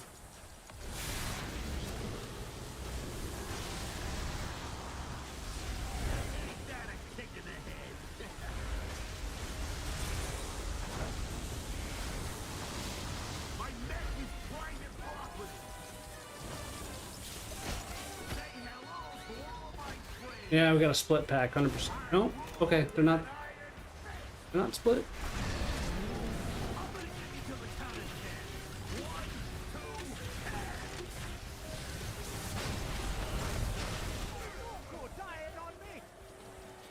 I should have had portal down.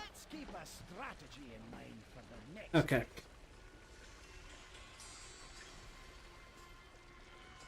Oh my god, kill Jaden's Cunning. Oh my god, that was so good. Dude. Even when they took Chaos Bolt off Kill Jaden's Cunning, it was so good. You just run around. It's like you're skating around. Dude. Yeah, the first time I raided on a class that wasn't a paladin was on like my 3rd raid group in MOP, and I played Warlock. So good. Throne of Thunder and Siege of Orgrimmar. What a great class. Remember Shaman had like lightning bolt while casting at the time. It wasn't anywhere close to what he also had the Incinerate hits everybody toggle, like Blade Flurry, but for Incinerate. So, I mean, you still have that now, but it does like 25% damage. It used to do more? Maybe scaling with Mastery? Yeah, I think a lot of people... really liked it overall. We're probably pretty close to it now, but also there's a little bit of bloat.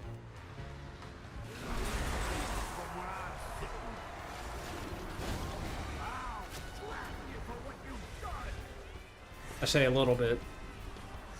Bro, come on.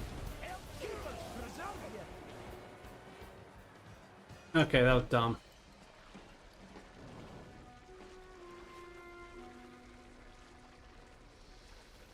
Dumb.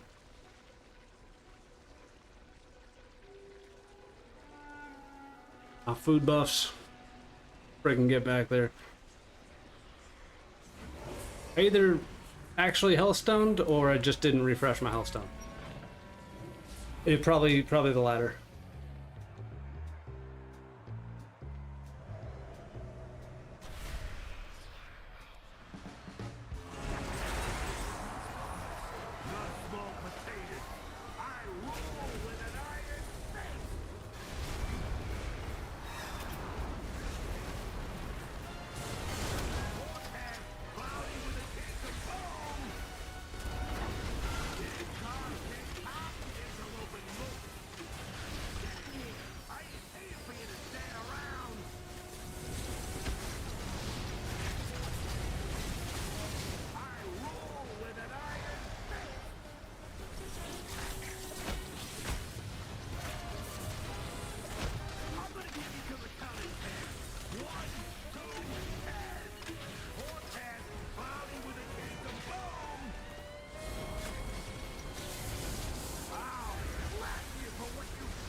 Shoot him, bud.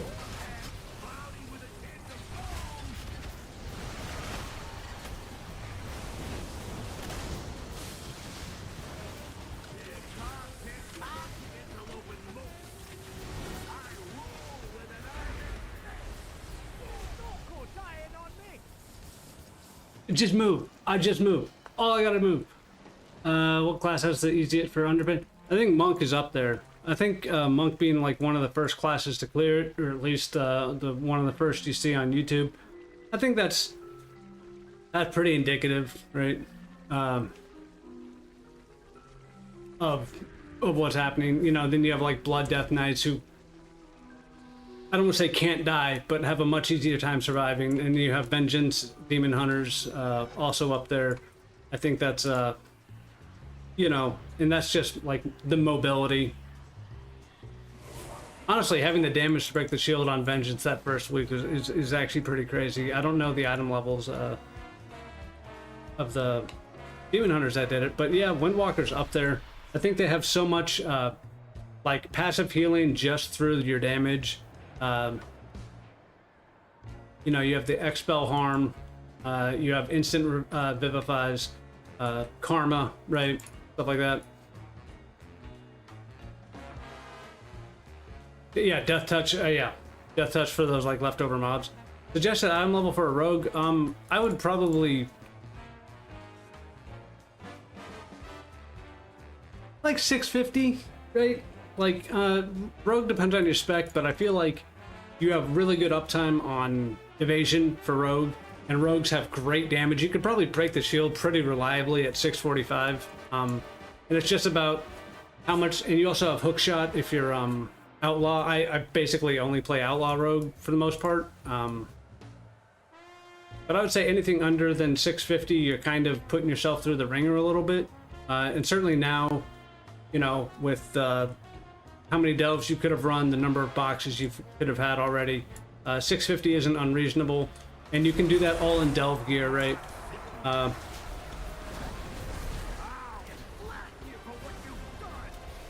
But yeah, I mean, I feel like rogues, a lot of people look at like rogues and warriors as like having, don't have the siren. Yeah, you're right. I actually just finished that up on my main, like the other day. So I might do it. I think you still have to go through the like 6 chapters to get the upgrades, right? I know I can send the gems like back and forth, but to get the item level upgrades, I think I have to do the nonsense, right? Why can I not use Gateway? Did I use Gateway in this fight? But yeah, Siren Isle Ring. Oh my god. Definitely. Get over here. Definitely something I could pick up.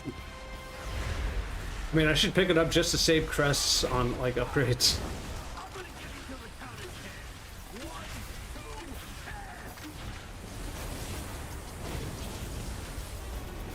I think it's bugged. Yeah, I had the debuff. I just couldn't remember using it, but man, I only remember shit like 1 second at a time.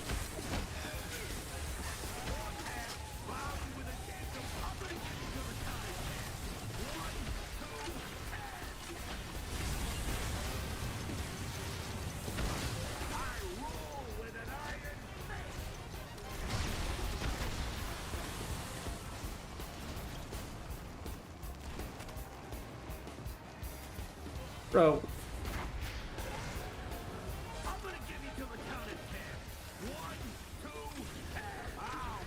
You're gonna shield right now. You better shield right now. You better not cluster me.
I probably should have paid attention to soul shards.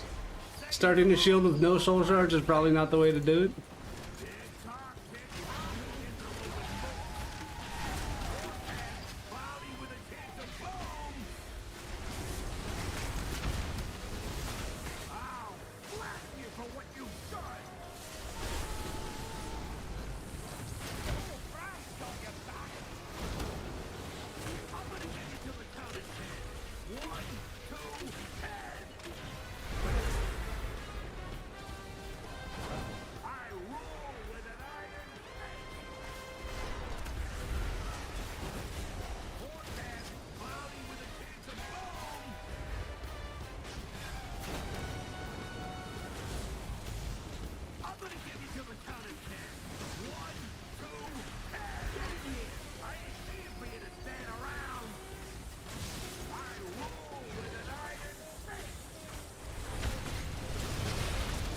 Oh, bro.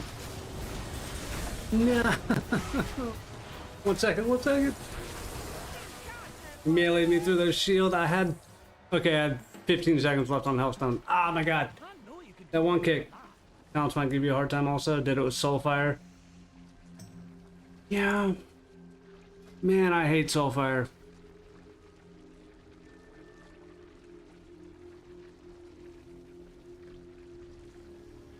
Is Decimation up like all the time?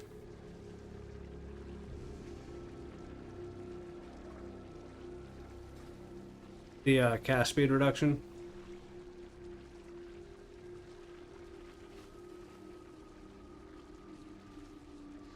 You weren't on board with it at all, but it grew on you. Does proc reasonably often. Yeah.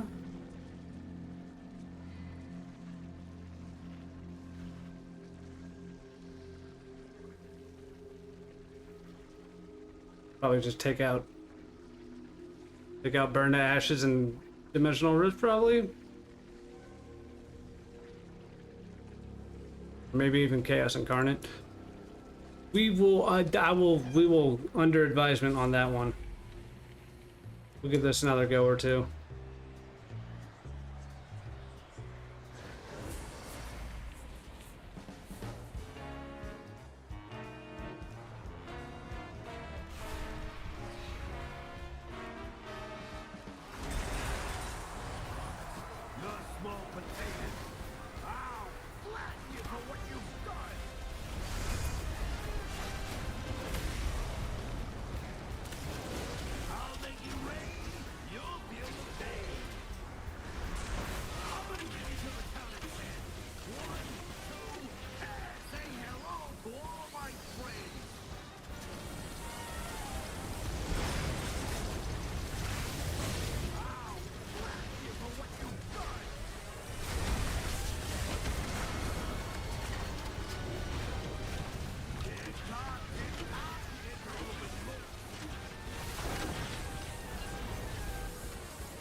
All right, we're feeding.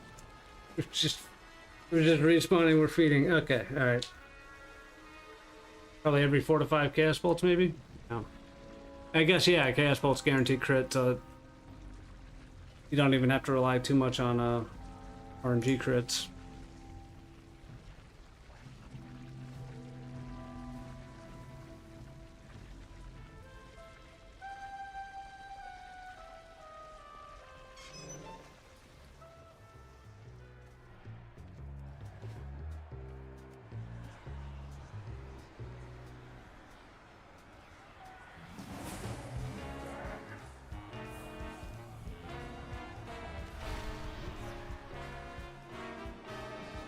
Yeah, it takes your mind off of Planet Immolate. Yeah, I can see that.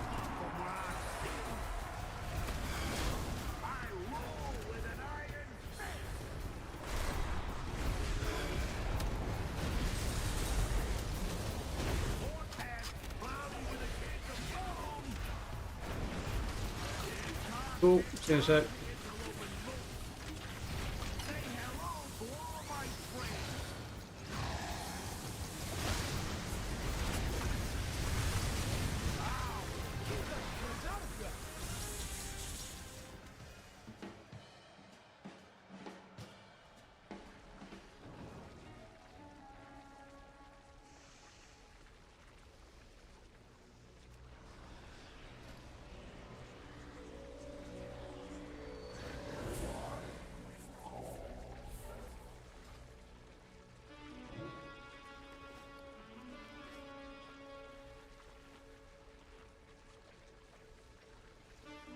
Keep forgetting the Shadow Bulwark. We'll probably be doing that. So let's go.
Oh, we're so dead.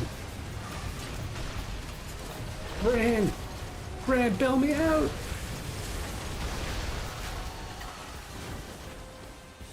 And for the record, I bailed myself out there. Fuck Brand.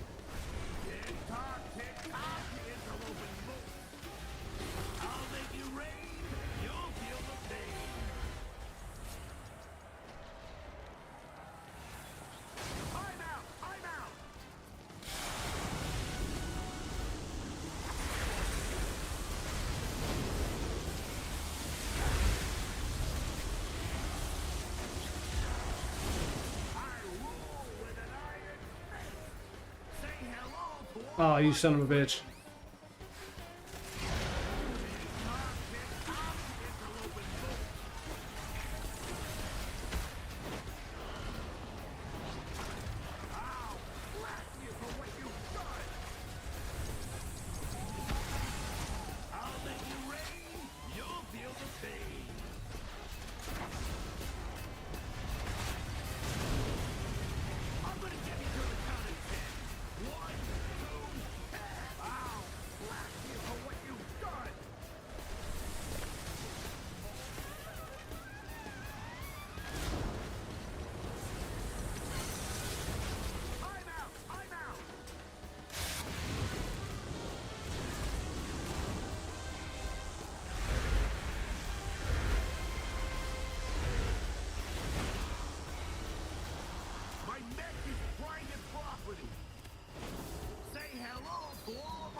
Oh, bro, what?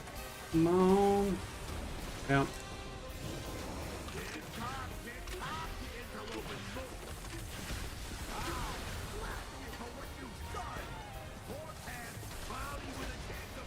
Fine, fine, fine.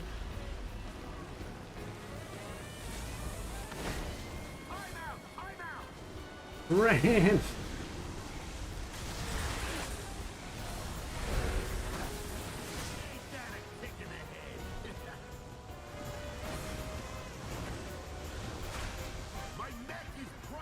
Okay, I'll take that.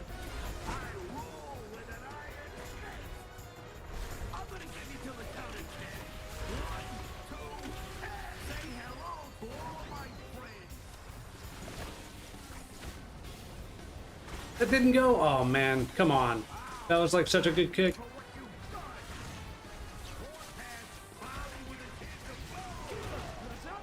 Notice how the line wasn't there. I think there's like a limit on lines that you can see. I think it's like, oh, once we got 5 down, you're not gonna see anymore. That was okay. It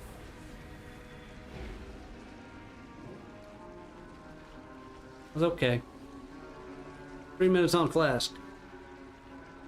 Okay, we're gonna go get a flask. Hey, you! We got a mech that's out Oh, of maybe a control health pot here. too. Could use a few Just hands one. to shut it down. You in? Have anything ancient to trade? Needs to be at least 2 centuries old.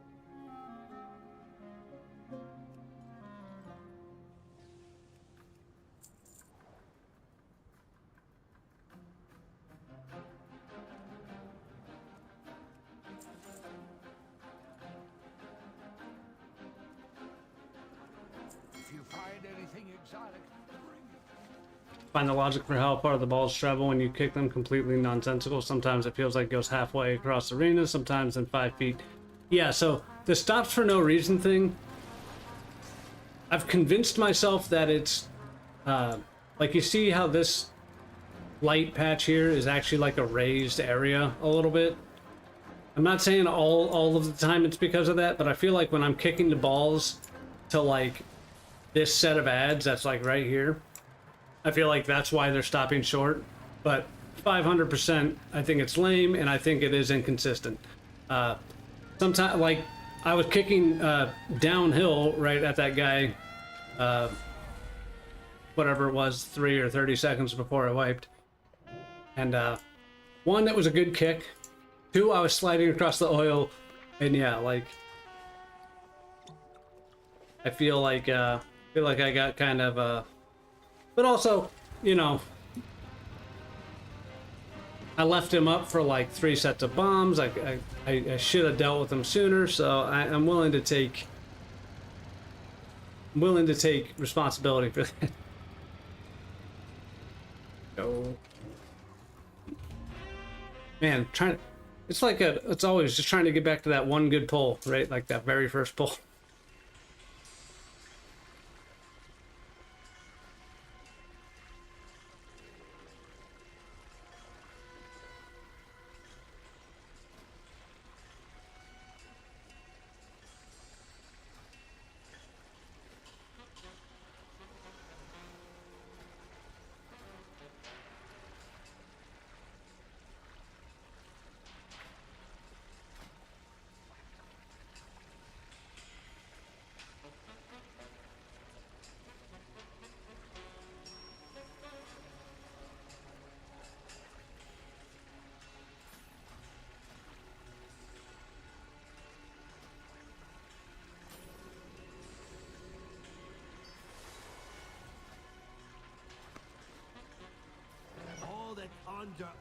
Wish they would revive the Brawlers Guild.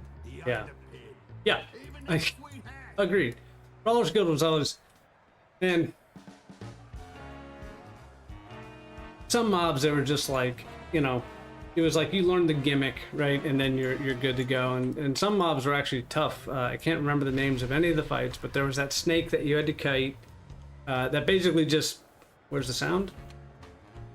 I know what you're doing. You can hear. I know you can hear it. What's up, Flair? Trolling me. I looked for a second.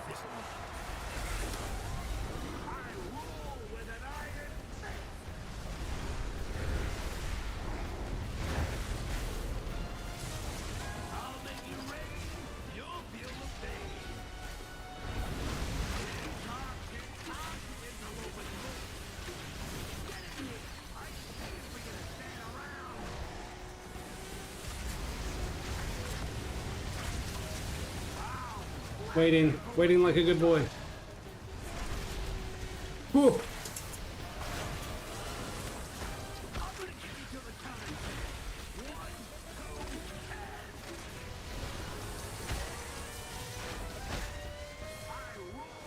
Okay, we're going this way now.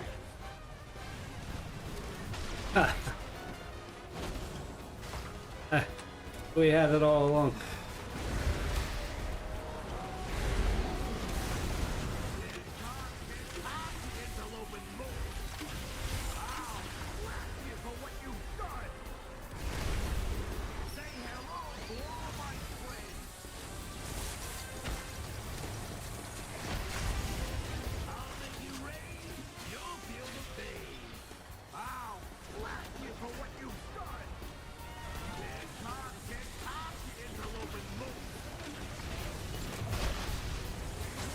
Lucky Bran ate that flamethrower for me. Get back here, come on, be dick.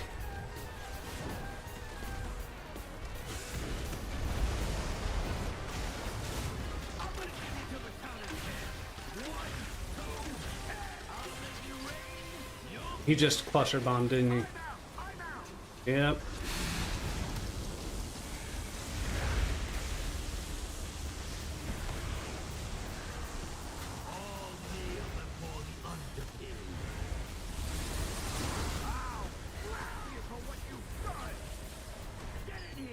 Oh, ooh, we got it.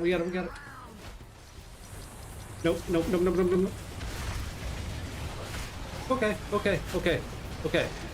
Okay.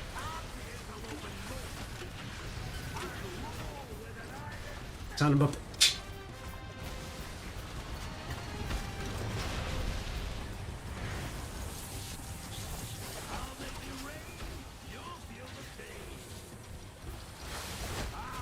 Okay, I hate it. I hate everything. We're just gonna DPS it down. We're just gonna DPS it down. I'm going this way. Fine. Come to me. Come to me. Oh, come on. I'm out my butt.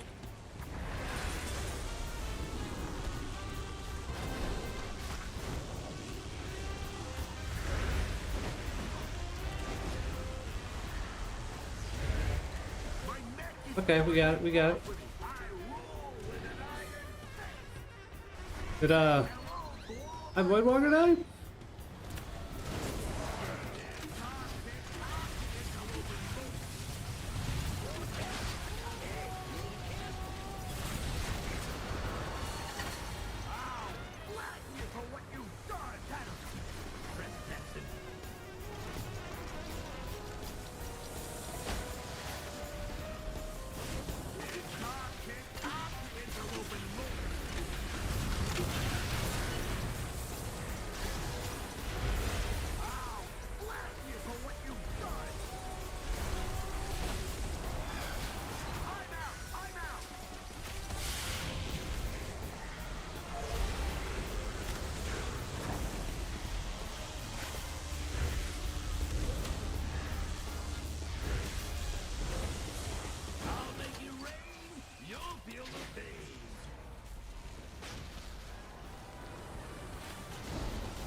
Into the bomb, you see it? I see it. Scam.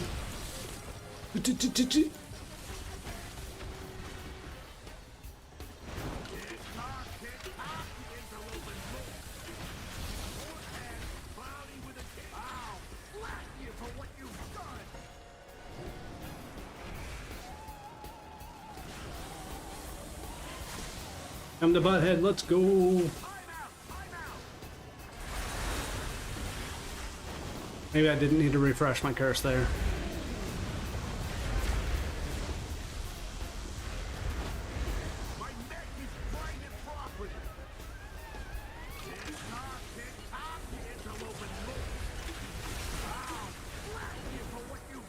Some of your dudes? No, some of your dudes. That's not your dudes.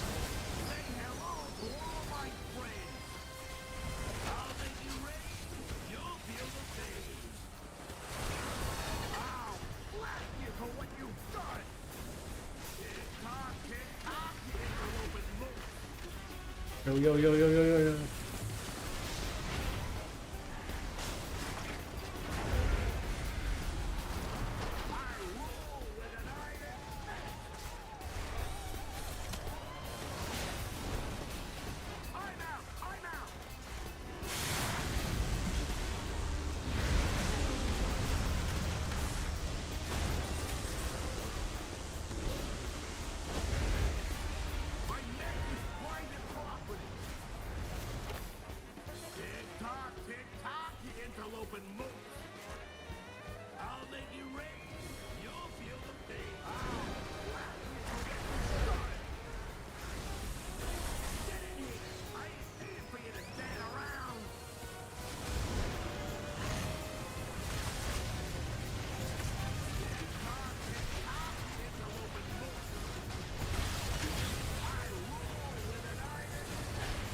My last health.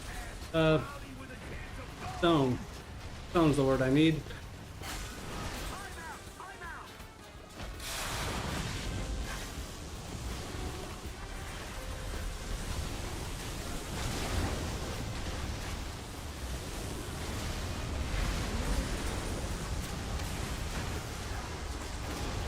Nope. Come on.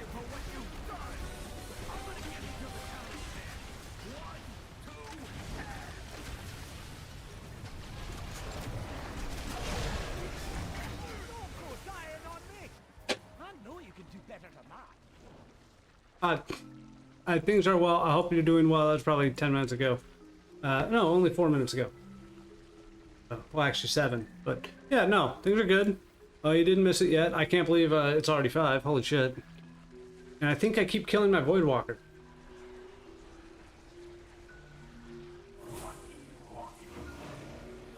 I don't know how. Maybe he's just getting... You know what? We can, I think you can soul stun your Voidwalker. No? Okay, that's fine. I think you can do it after he dies. Certainly not if it's on cooldown, but, okay. Yeah, okay. It's okay. It's okay. Yeah, and Bran can go fuck himself.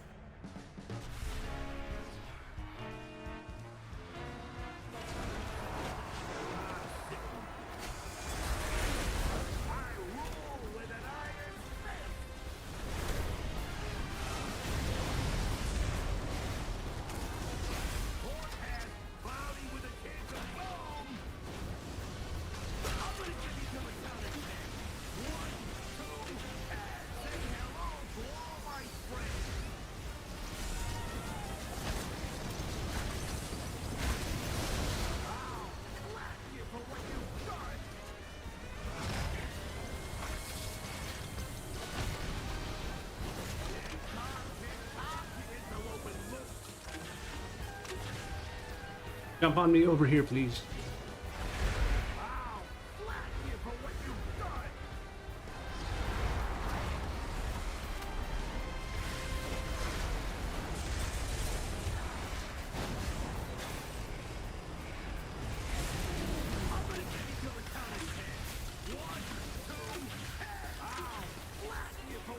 Add your shield. Add your shield.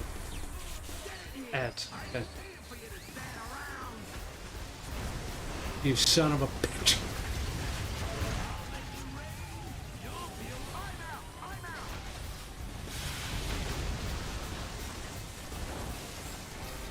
Fine. Oh, was that? That was a. Yeah, that was a friggin' Minesweeper mine. Okay, maybe we wait for the second set of ads. Ugh. Honestly, the fight would be way easier without Bran. I feel like, yeah. In some ways, yeah. So there's one good thing is that if you run far enough away from Bran, he snaps to you, even if he's dead. So in Delves, when he's tanking, if you have to run, sometimes he'll pop up right next to you and you can just res him. So that's cool. And for this fight, you can get him to snap to you, and then the jump is going to be on you guys no matter like where he was, right? But if you're not running super far away, then it's like less of a thing.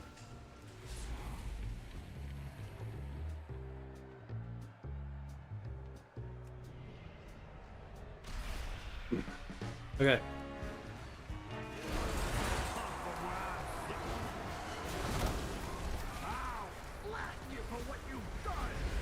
Definitely add.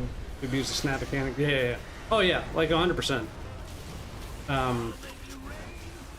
Demon Hunter Paladin. I think I didn't really know it too well when I did Death Knight, but like absolutely.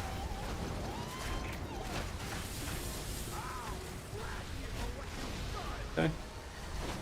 Gonna go this way. And we got 2 biofuel stacks. Oh no. Milestone!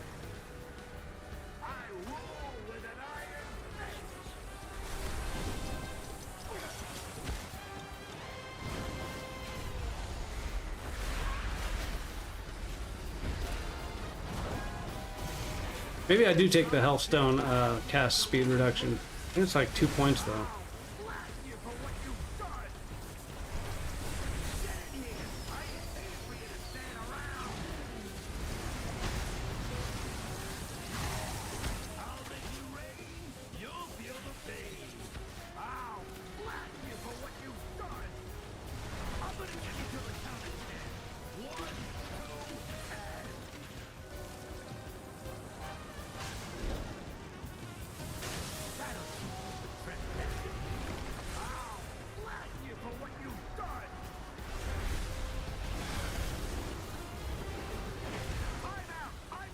Okay, alright.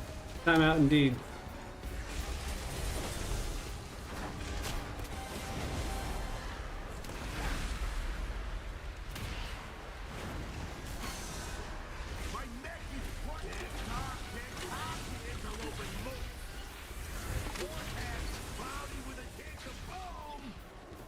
Jump on me. Jump on me. Jump on me. Okay. Well, that's in the worst possible spot. God damn.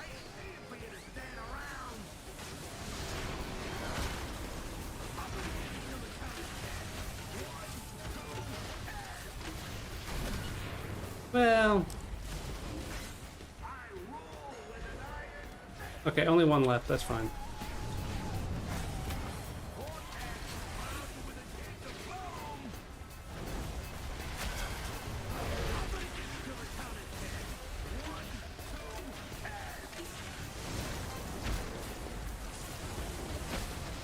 Oh, look at that kick!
Son of a bitch.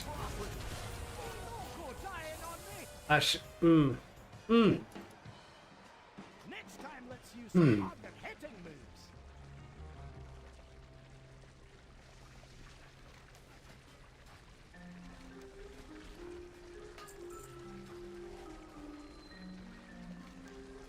I just don't need him. I just don't need him. To, oh, see, Brand's given up. He stopped dropping foods. Maybe just a couple more item levels, and I would break the shield a little bit more reliably. But man, I just wanted to get that one bomb out. I should have just planted and gone with it.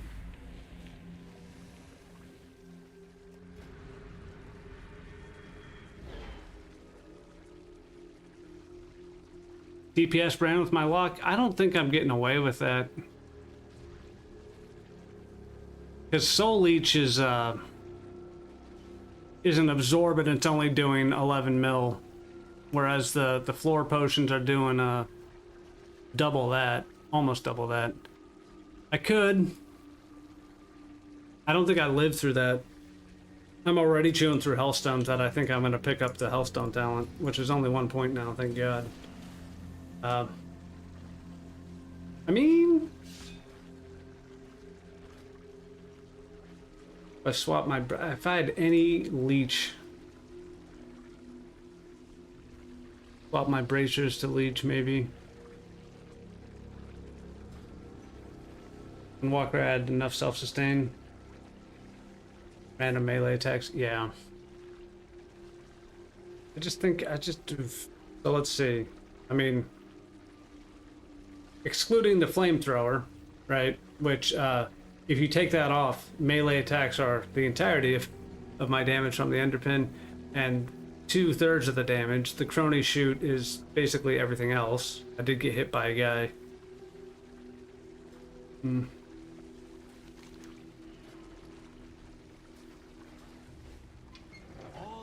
I don't know if I live. But we got fast Hearthstone or fast Healthstone. So we could recreate that. I just want to get back, man. We had like a 40% pull earlier. It was looking good.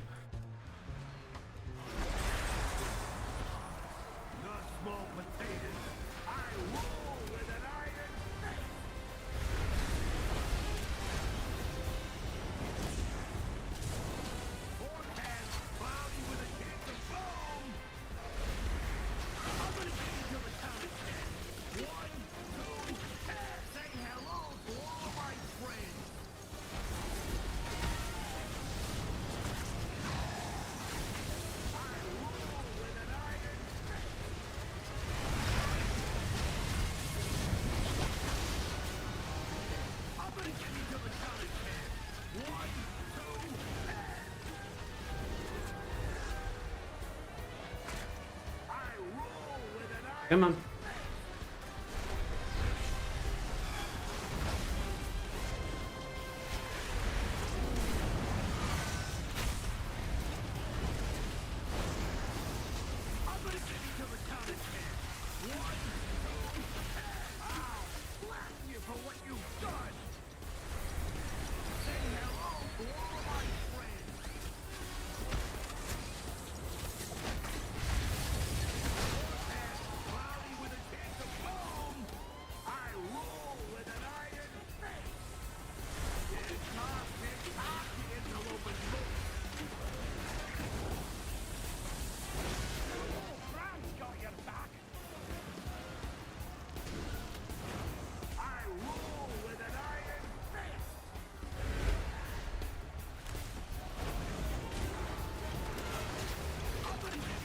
Oh, what? Dude, you are at 81. You are supposed to...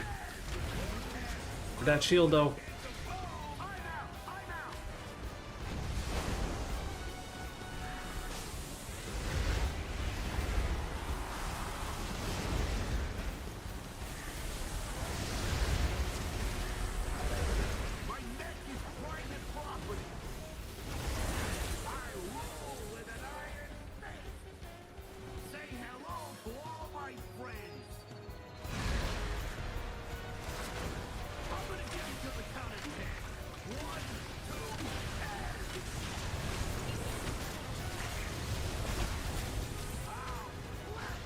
All right, easy.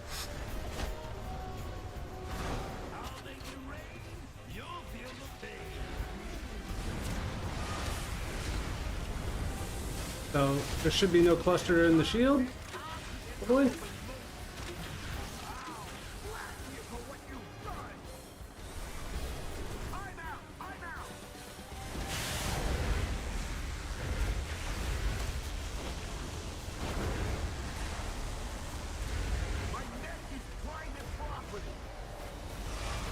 I think I should just make sure I'm topped on soul shards, like, the whole time. Okay, this is gonna be a little shitty. New bomb, new bomb, new bombs. Okay.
I'm not gonna like that. He's gonna split.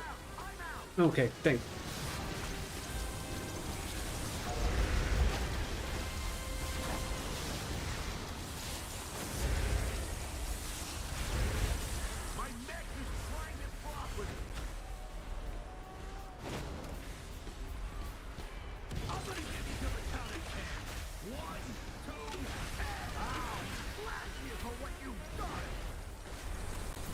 Got a good spot. We got a good spot.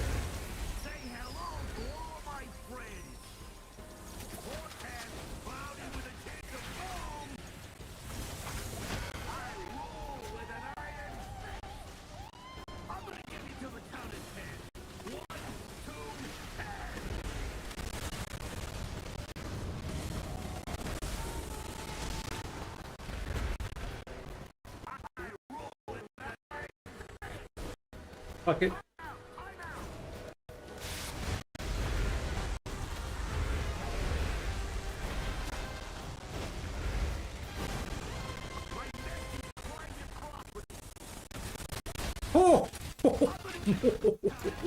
That is absolutely, oh my god, it's so good.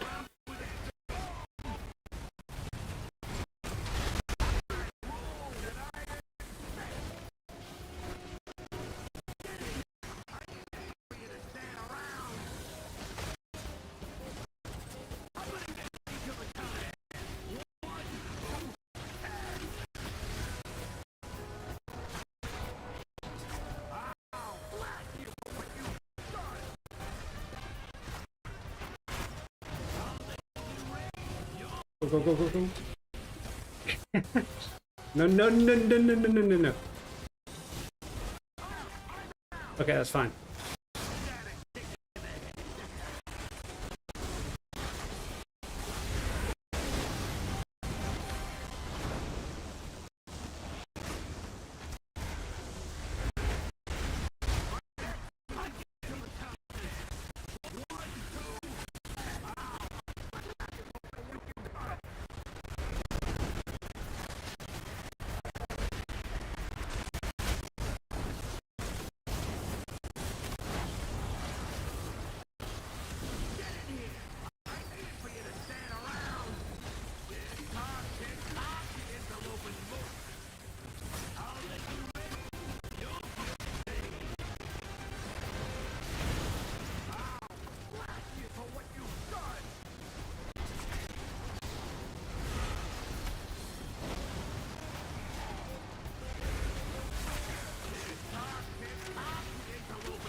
Shield up, shield up.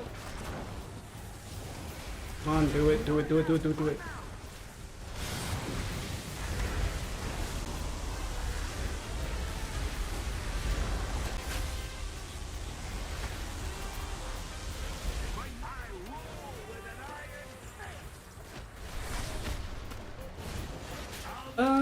Okay, no, we go, we go, we go.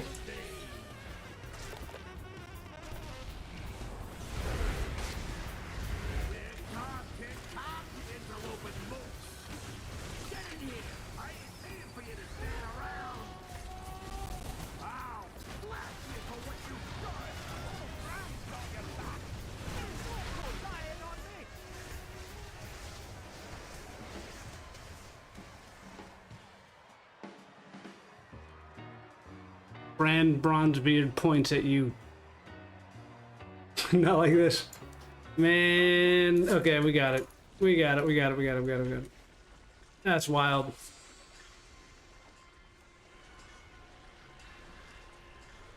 Man, with that one move though. I didn't recreate my health stone.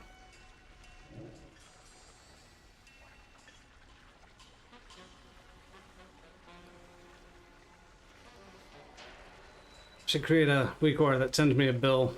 Let's see when you get the ritual proc for shit. Yeah. You're right. That's the thing though, having a like malevolence for a Hellcaller is up for every shield. And that said, it is less damage. How long does that proc last? 20 seconds? Okay.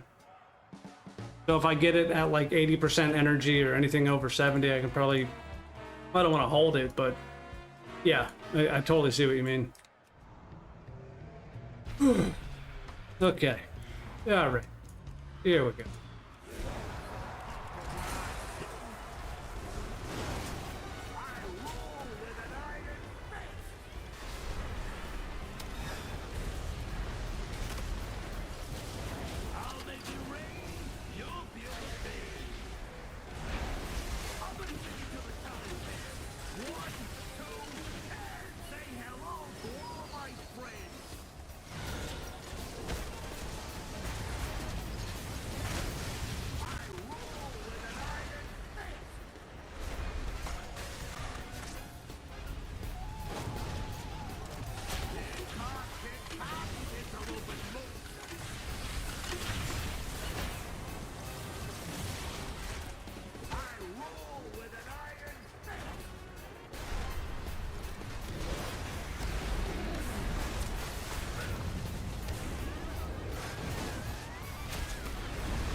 How did I miss that one? Oh no.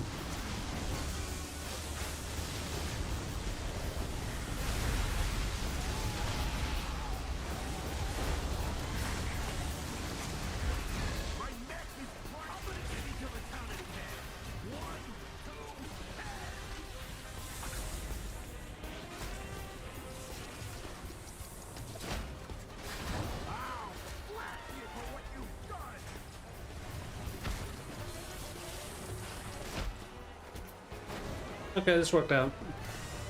Yeah, Underpin version 2. Yeah, hard mode. Dude, you just missed oh, like a 10% wipe or some shit. It was heartbreaking. It was pretty good though.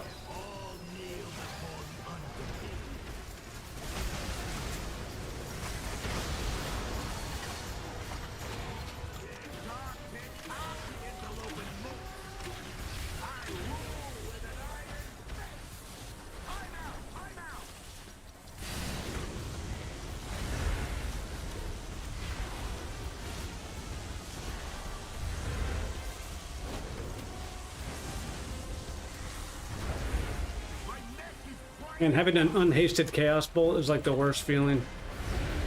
You know, we're gonna create Hellstone? Yeah. Okay.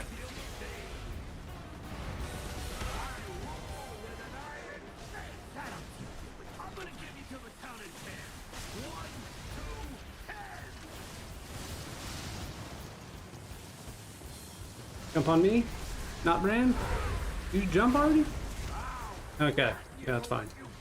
Actually, this is good.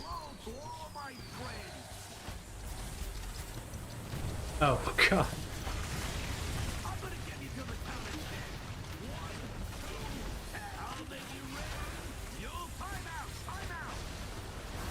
Time out your ass.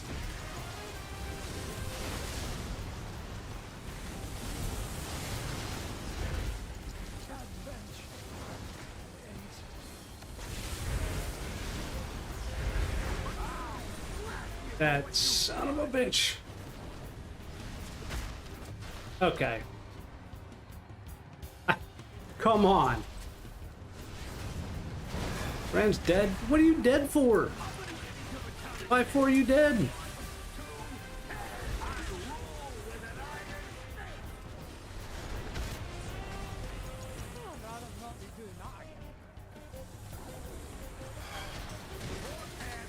I think I'm just gonna start refreshing my health stone every time I get it. Like, I know that's more cast than I need to use, but okay.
Alright, take me, Jesus.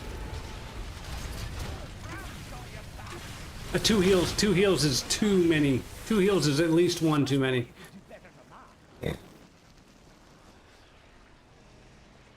I just gotta stop everything else I'm doing, man. I just want to take care of those ads. I'm gonna be moving more if they're alive.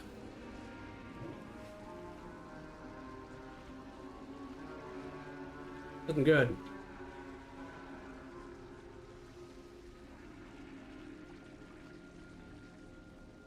Wait, no, come on. My brand food. You summoned before the bomb respawn. You had 4 bombs right there for edge. Yeah. Yeah, the problem, you know, even if you get a good push on your first shield, his ability cycle is like 50 seconds. So, you know, it'll catch up to the shield every time, and you'll just have to deal with everything at least once, which I guess is, I mean, that's probably intended. I usually don't like to give them too much credit for shit like that, but I feel like that's probably intended. That they're like, you can't, you know, just pushing your first shield, making the rest of the fight super easy, compared is probably not what they want to have happen. So I can respect it.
Don't spawn the guys in the back.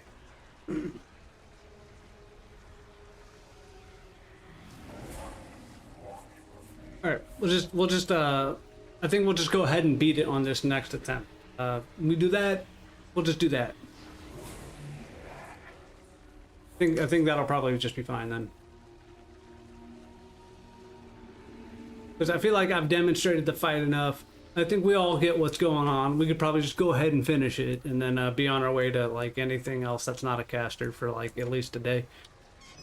Let's go.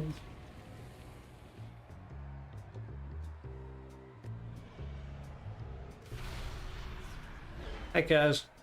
Guys, you missed it. You missed I mean, I don't want to talk about it anymore, but man, we had a close one.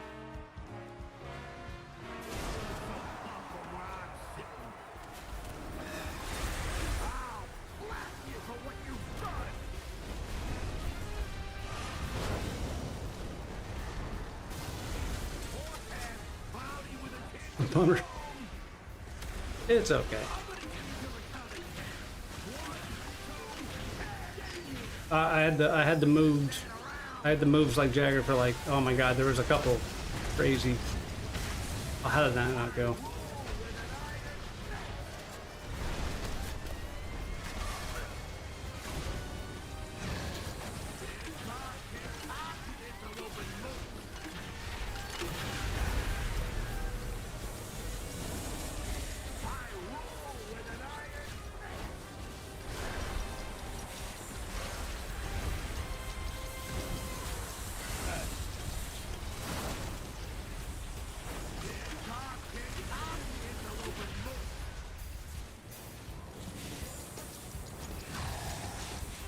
Nope.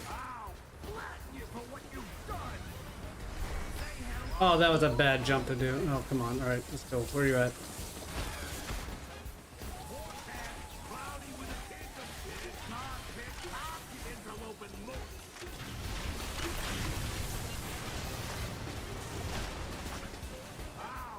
That's the exact same pair I got.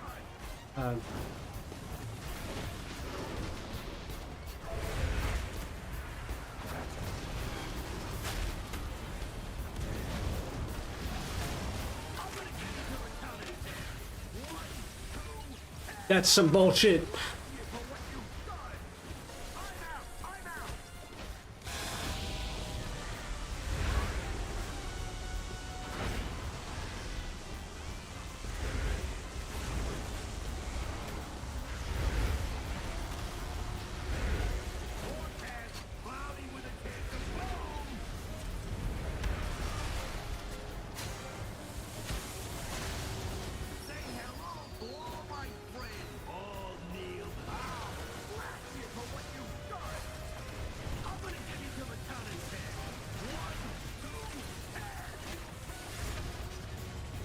Okay, okay. Run, run, run.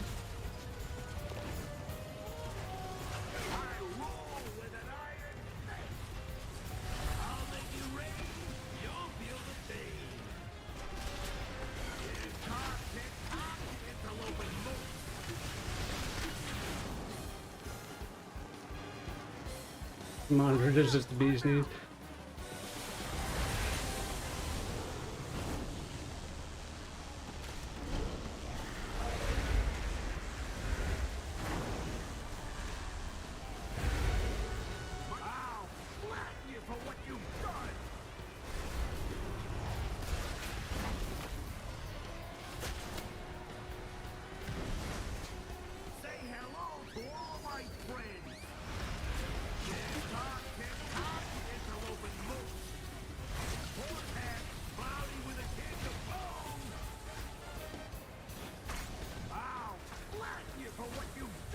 Oh, what is that? What is that kick?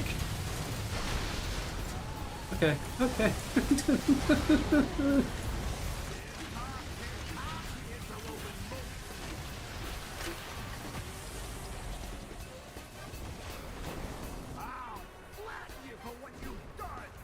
Here we go. Yeah, yeah, yeah. No clusters.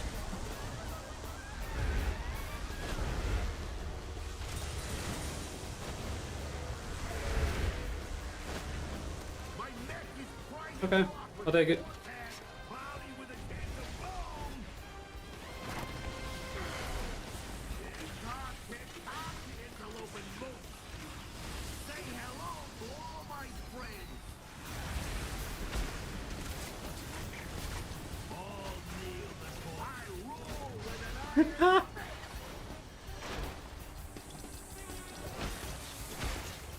Okay, what is that other kick though?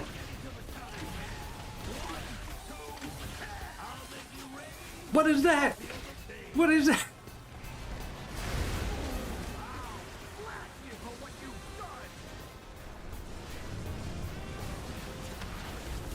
Build up. Infernal.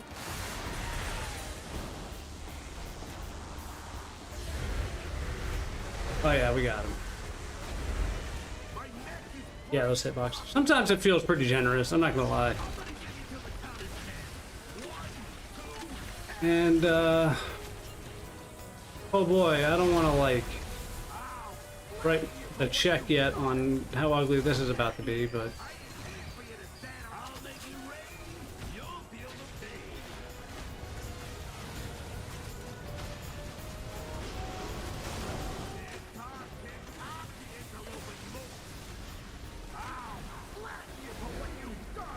Short, 100%. Oh, it's also not even, like, on target. That's fine.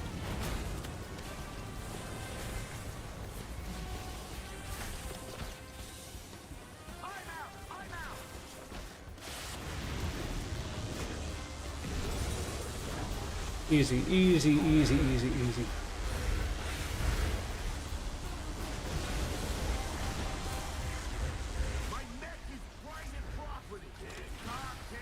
I'm running. Bran! Bran, you son of a... Yeah, there we go. Okay.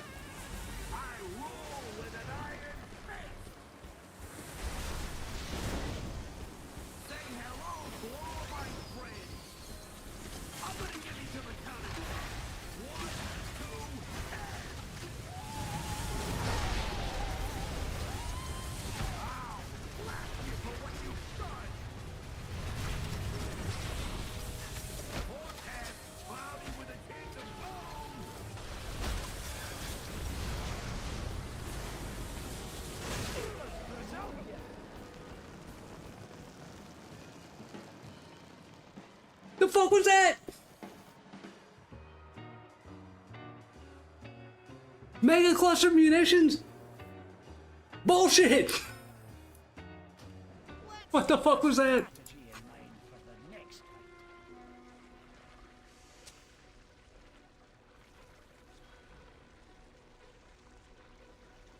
You know, it's big Underpin that's trying to keep me down. That whole corporate friggin' group of people. Dude, I had that one. Oh, dude. Oh man, we were.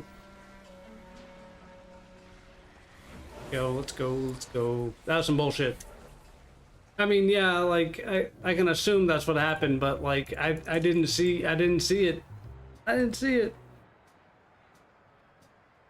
mean, we'll have to go back to the videotape, but man, that was the worst one. That was the worst feeling. I'd rather wipe 6% than that one. Man, we were cooking.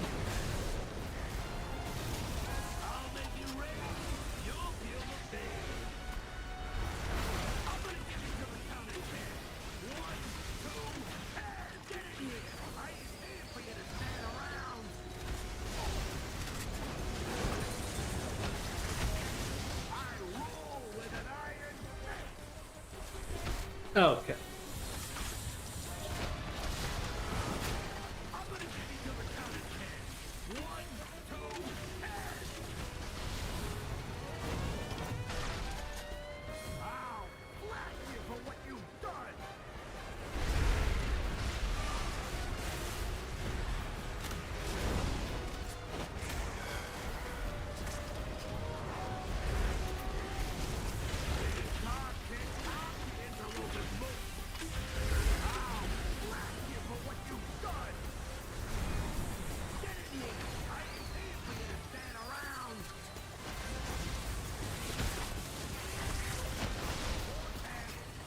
Yeah, I knew that was bad. That was fine. Fine, we're totally fine.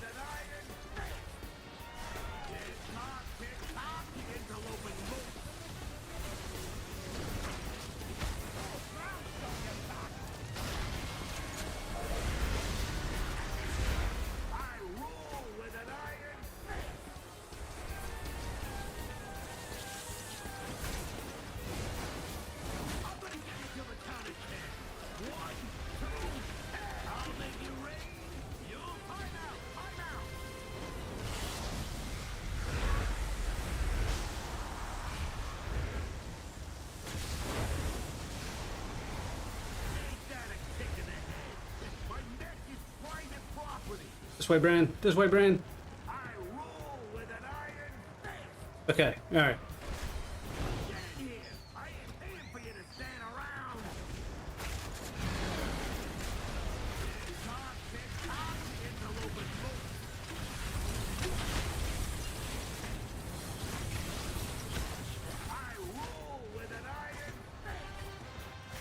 I'll just miss the bomb entirely. Probably do that. It's probably a good thing to do.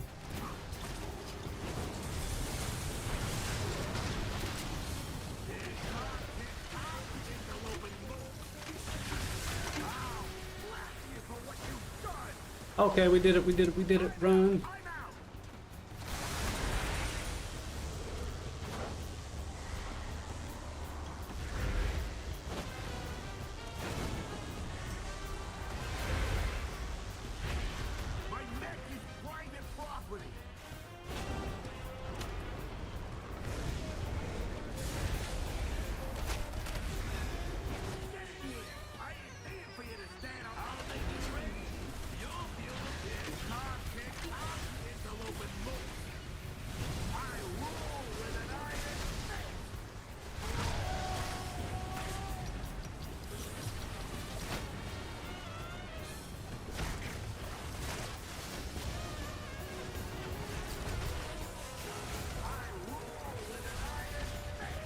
Fine. I'll take it. I'll take it every day.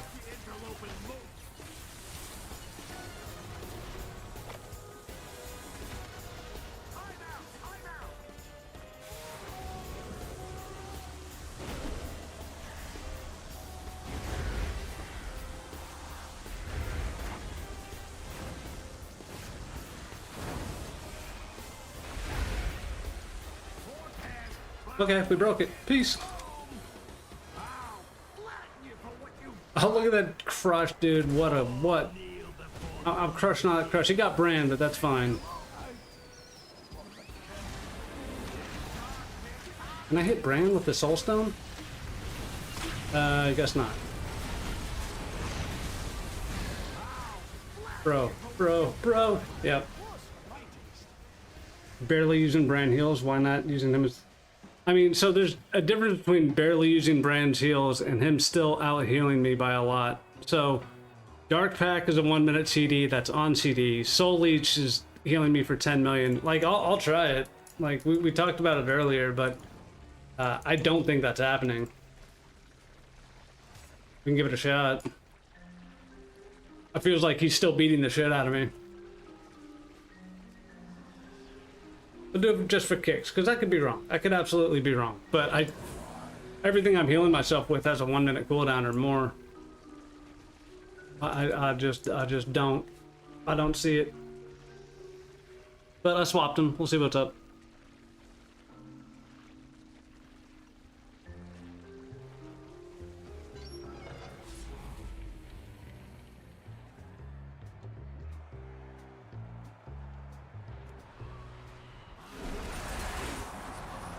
I forgot my gateway.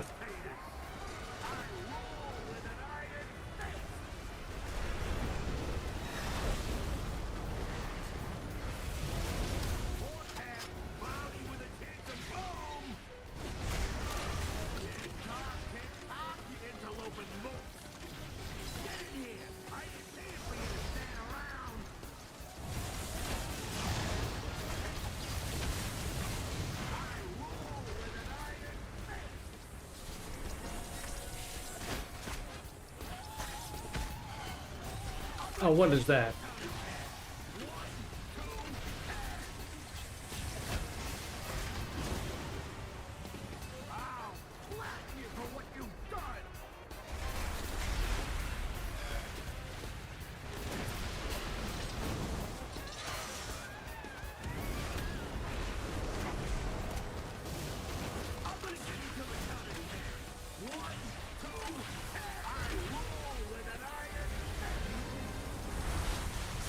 Look at that, channeling into the Bran egg. This is a scam, man.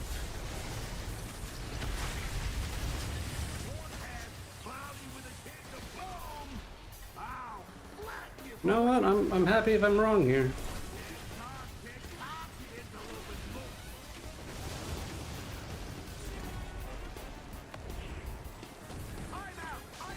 Oh, what are you over there for?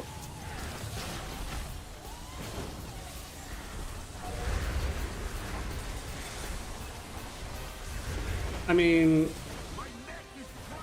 we say most of the damage is avoidable, but you still have him meleeing you for like, I mean, we'll see. I'm doing okay so far, I suppose. Like, the melees are still pretty significant.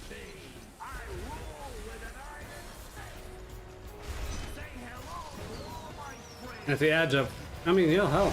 I mean, you're right so far.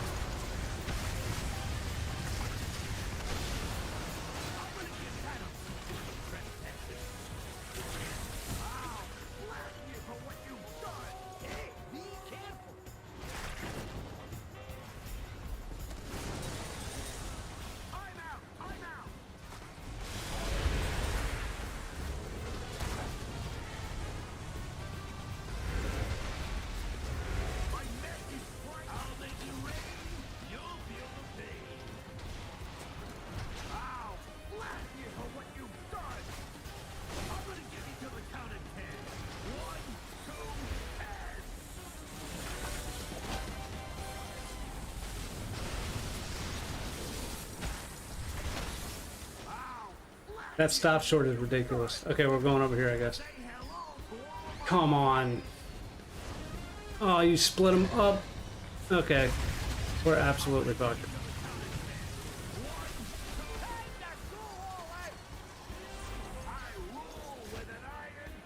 Nope, nope, nope, nope.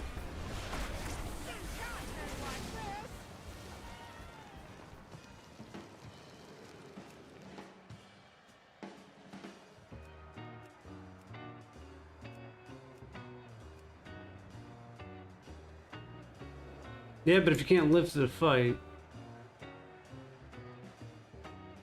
Dude, one shoot eats through my, I'm gonna try it again. I just don't think... I don't know, man. It felt dicey.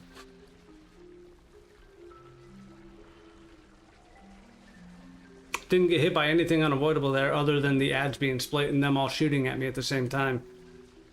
I know having a split ads is like...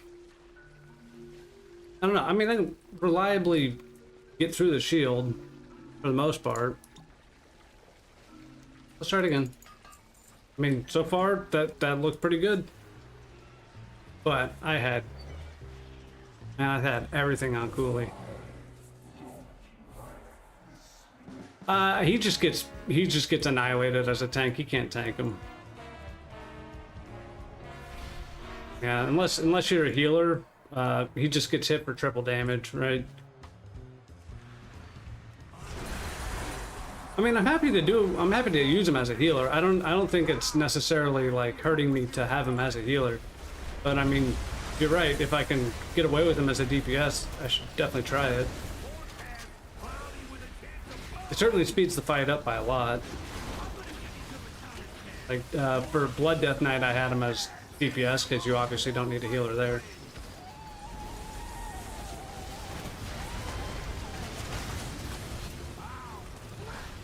Oh, okay. What are we doing?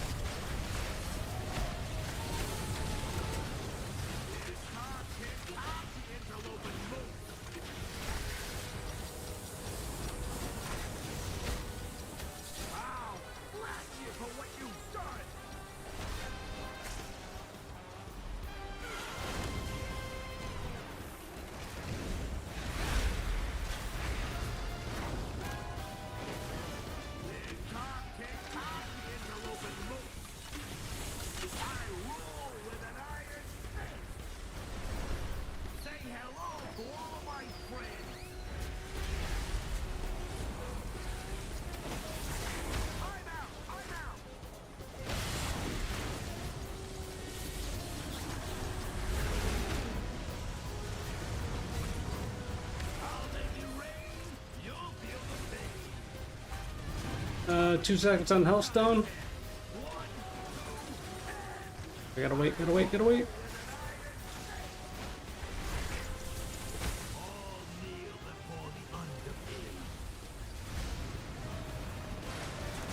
Mortal Coil? I even split that one. Oh, come on, get off me.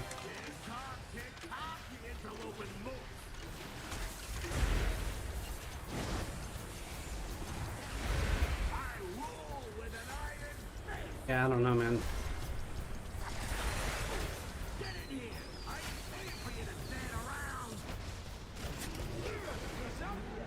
For the record, I didn't get hit by the ball there.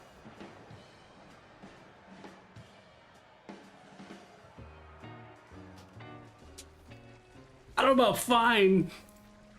I appreciate that. I'm not sure about fine.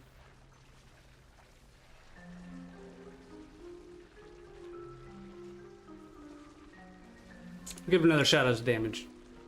Like, I just gotta kite him a little bit more, and I can't let him hit me, which sucks because you already have a lot of things demanding your position on the fight. Not to mention that the movement speed is healer, no question. All right. I just wanted to give it a fair shake.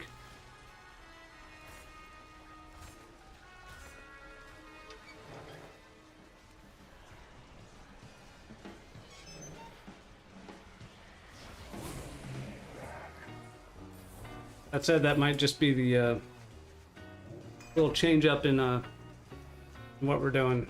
Now we got a healer. We'll be a little bit more appreciative of the healer and the healer potions.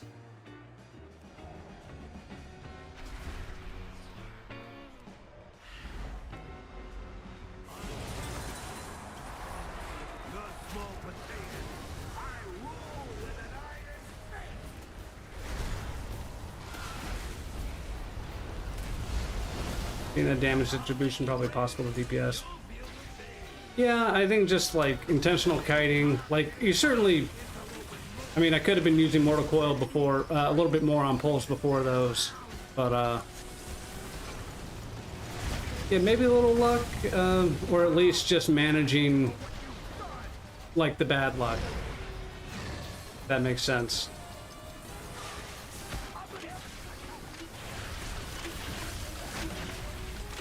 Oh, come on.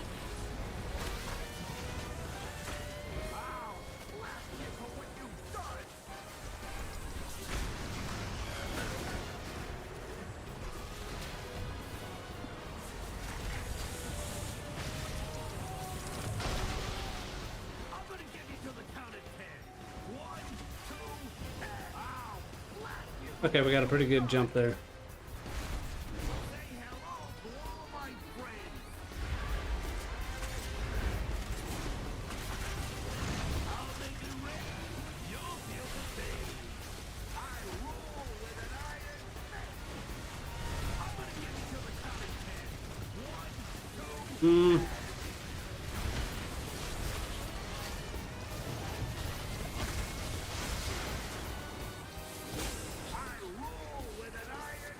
Oh, brand cheat death.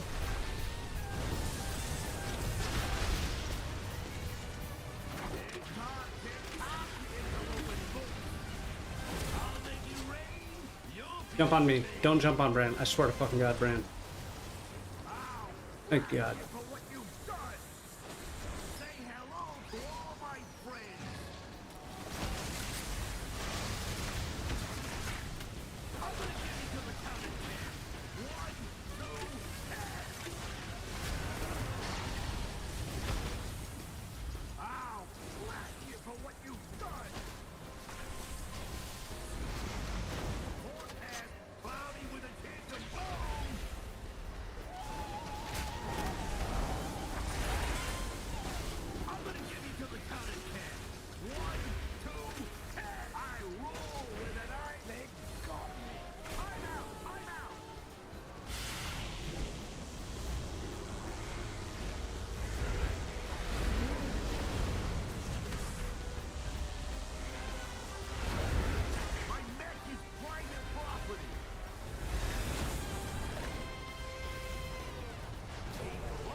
I tell Kaz all the time, don't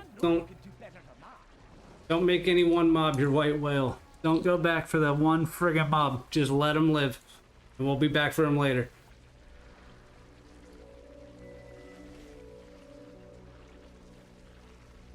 All right, this one.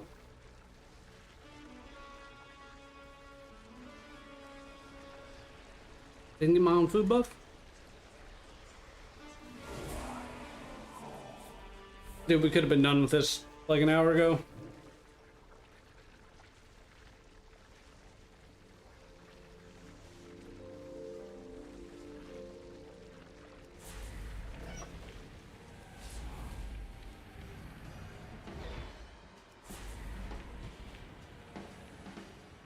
All good. I mean, I don't know. I like kicking bombs. It's fun. So it's hardly the worst thing in the world. There's the theory on Voidwalker versus Succubus. So I couldn't even tell you what the difference is between their damage. And if Succubus does do more damage, Voidwalker's only there because, yeah, like the Shadow Bulwark is the, 20% rally or whatever.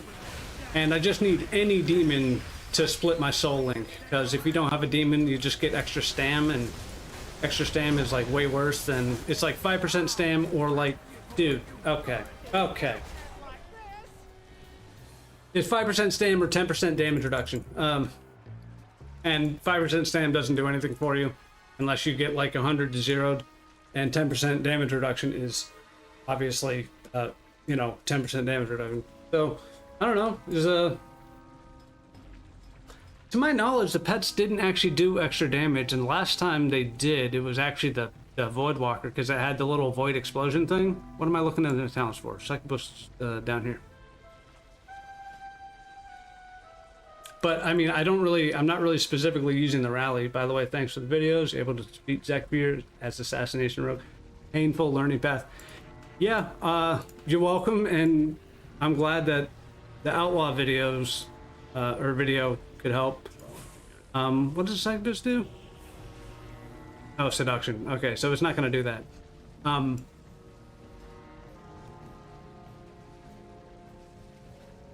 I'm glad the videos helped. The Cragthack did 2% of my damage. I don't even think I'm really worried too much about that. Although he did over 500,000, it's better than nothing.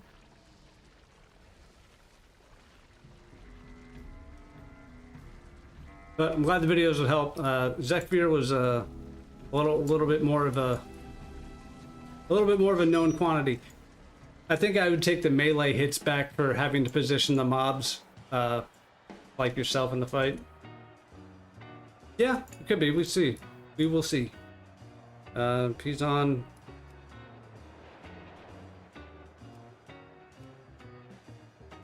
What? Where's my aggressive stance? Is that a thing? Oh, his Lash of Pain, probably decent damage.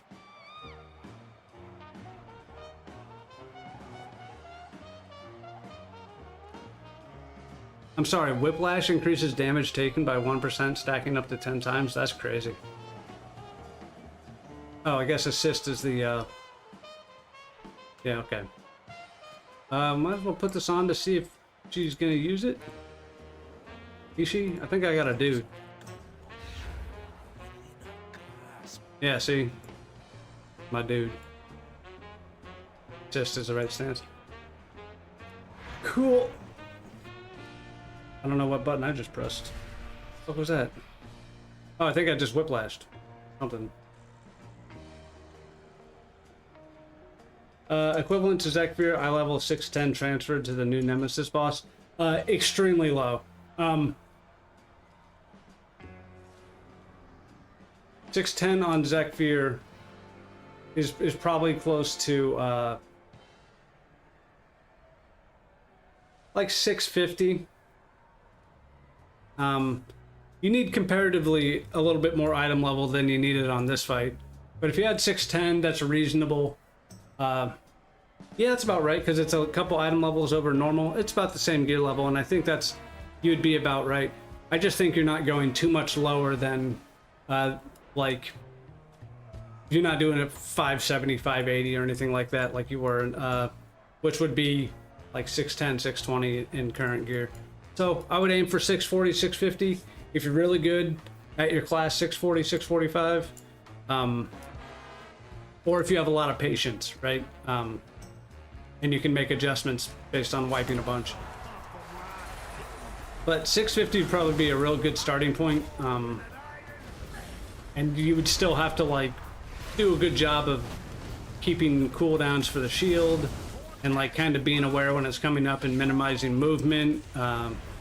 You're always going to have to deal with the cluster bombs, like, during the shield at some point in the fight, which is, like, one of the harder parts.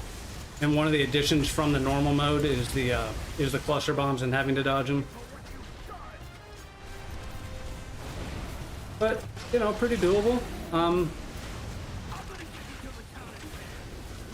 That's like veteran gear, a little less than full maxed out veteran gear. Right?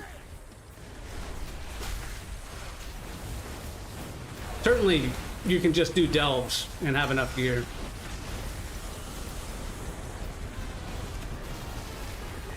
Yeah, using last tier's mythic set bonuses and Bish trinkets, yeah, like for sure.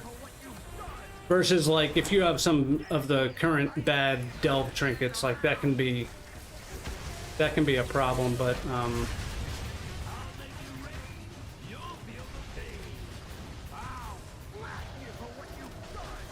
but even then, as long as like your eye level isn't entirely weighted in your jewelry, you'll probably be okay. I just picked another field goal. This is a scam.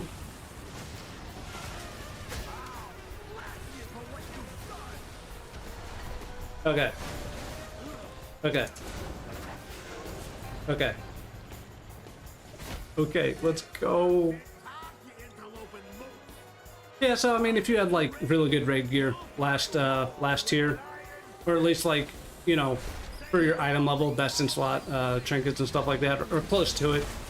There are definitely a lot of trinkets this patch, and definitely a lot of bad ones. That said, they're not all bad, and you can get good stuff out of delves. Oh, come on. Oh my god, this is a scam.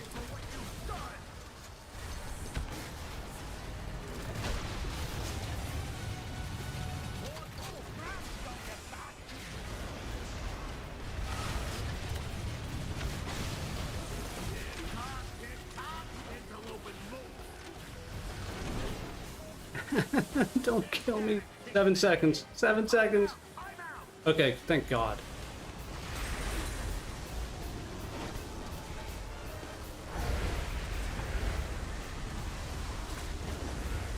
Saw Hunter do it at 620. 620 is fucking bonkers for the hard mode.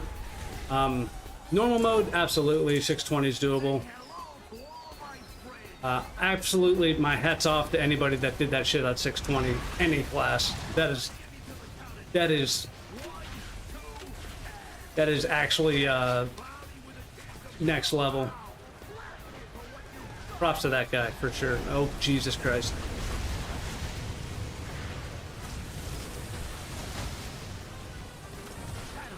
Yeah, we might be fucked, boys.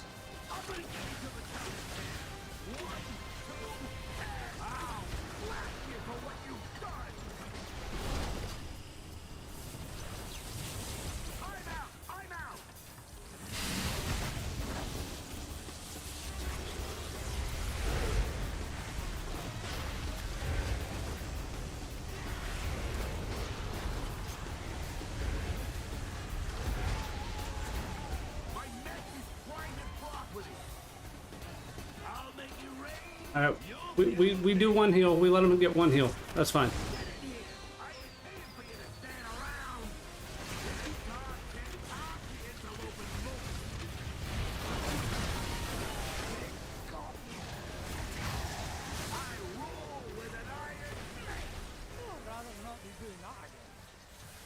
Oh, I did get hit by the flamethrower. Okay.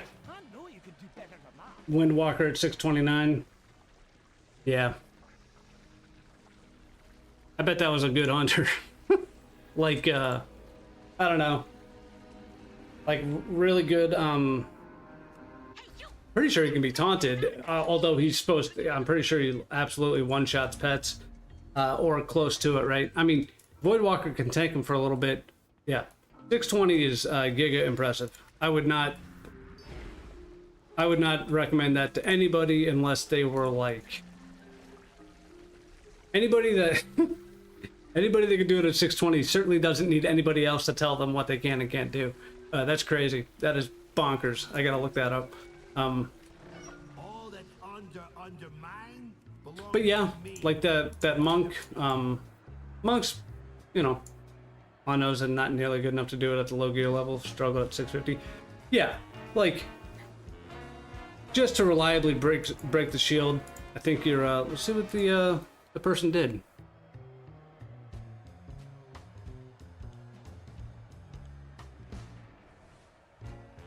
Am I?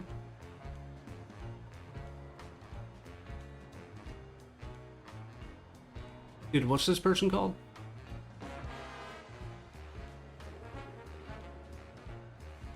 Oh, okay. Oh, you know what? This thing actually did,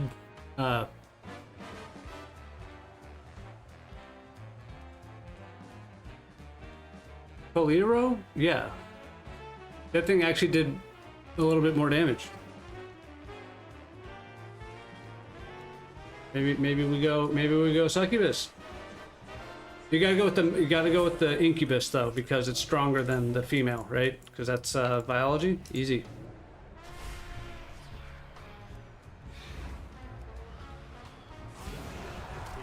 That's a nice suggestion too. Soon, I will have to credit basically everybody for every single part of me killing this boss. We had the Diabolus recommendation, which seems to be pretty good, although the one or two sus moments where it was channeling into a bomb. No, a bran egg, which, to be fair,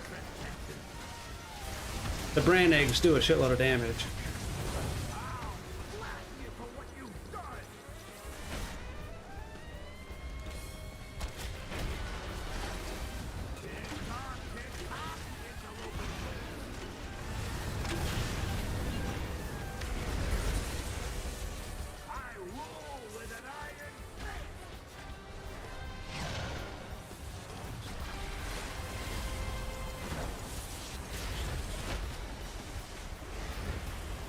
I missed one of my biofuels.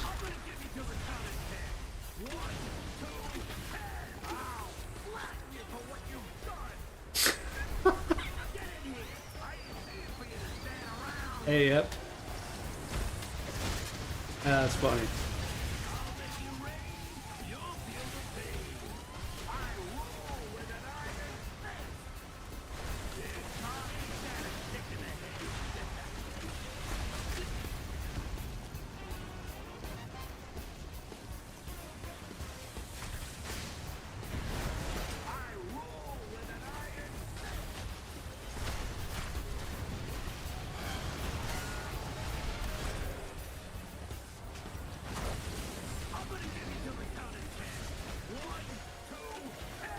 Shield up, shield up, shield up. Come on, give me a shield. Yeah. Well, I kind of wanted the shield without the cluster.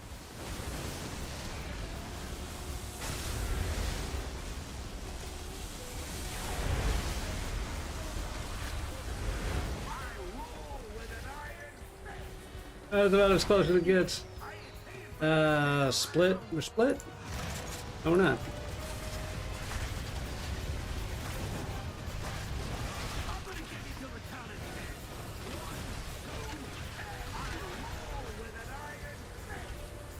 Shoot, take the shot!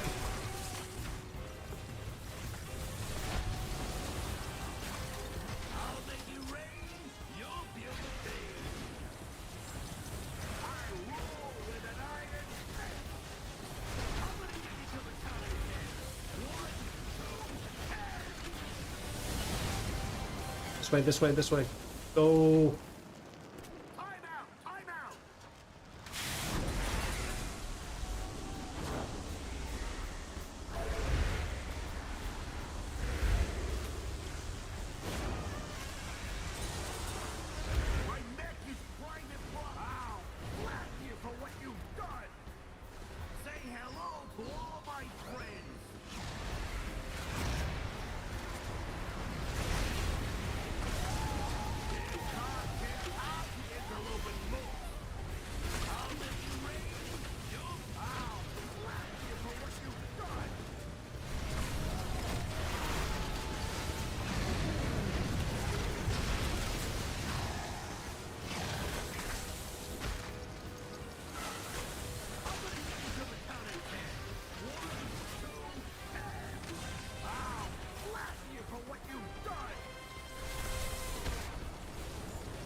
I don't know about this one.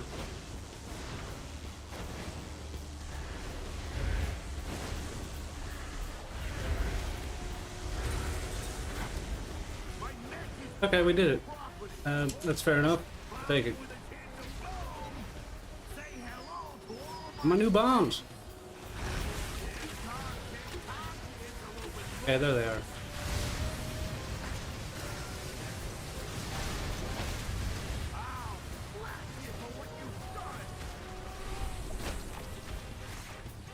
You know,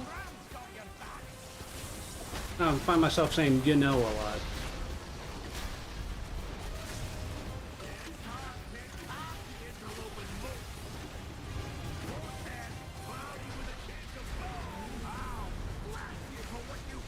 Blow up, blow up, blow up.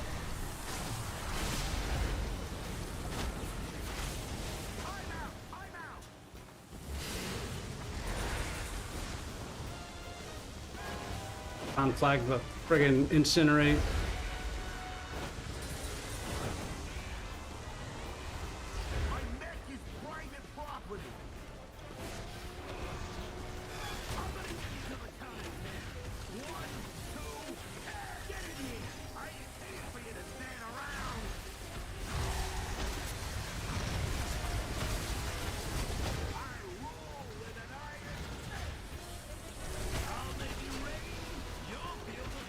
Oh, I hit that! Hell yeah! Let's go!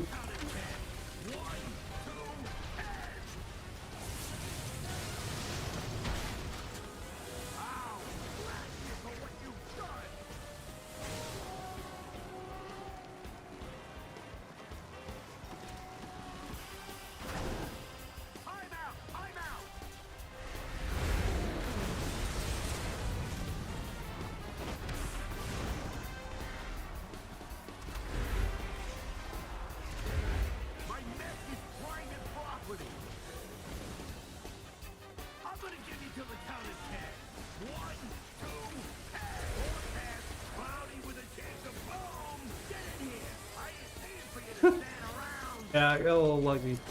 Oh, come on, bro. Don't hit me. Right, alright.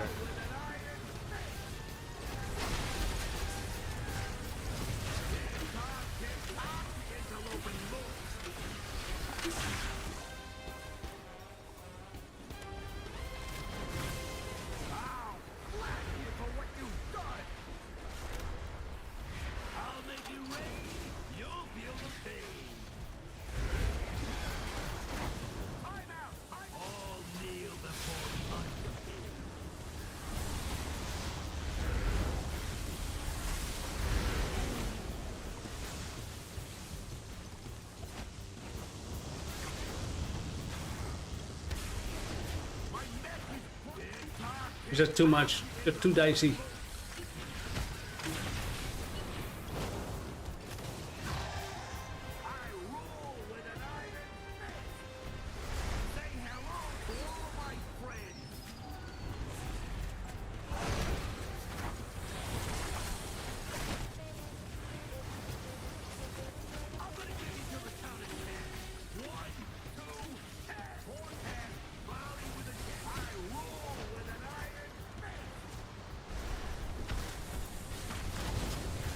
We get him.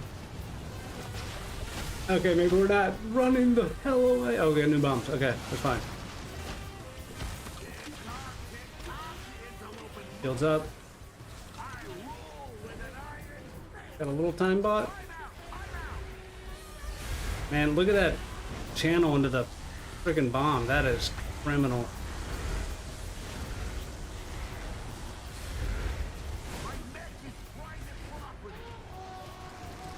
Nap to me, bud. Let's go, Brand. There he goes. Oh, come on. Oh, no.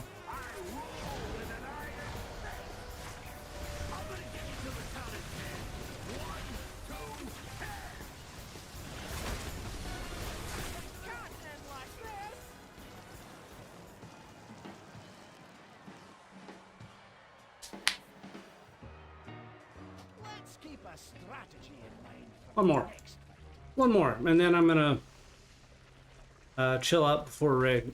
So we'll kill it this time.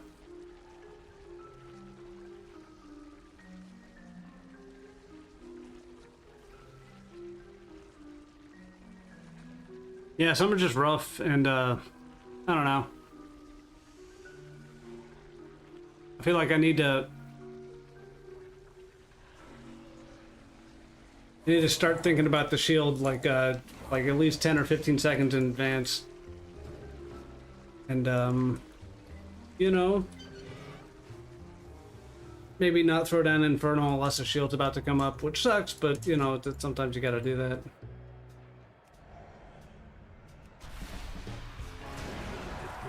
Except for on the pole. We definitely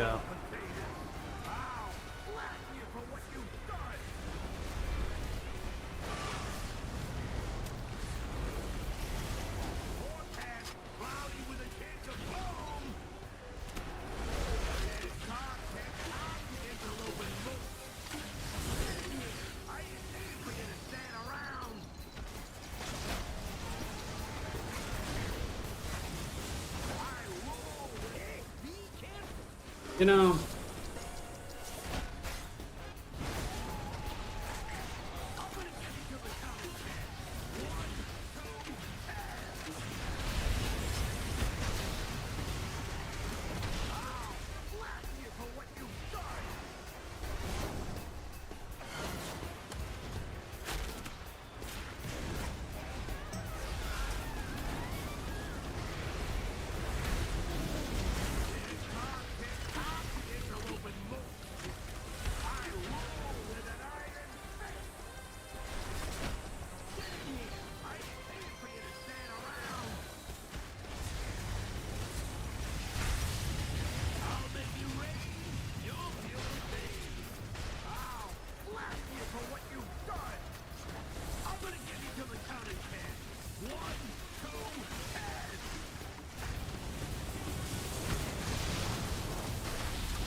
Bro. Say hello to all my friends. I'll flatten you for what you've done. I'm gonna give you till the count of 10. 1, 2, 10. 4, 10. Cloudy with a chance of boom. I rule with an iron fist.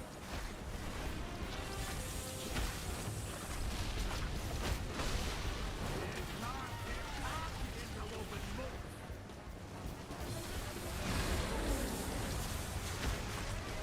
I rule with an iron fist.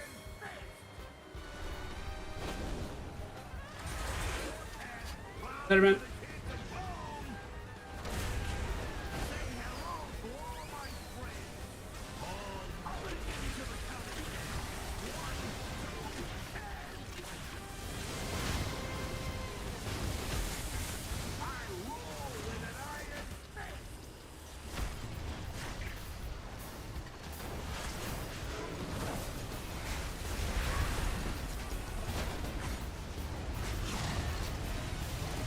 It's not TikTok, it's an open book. I'll flatten you for what you've done. I'm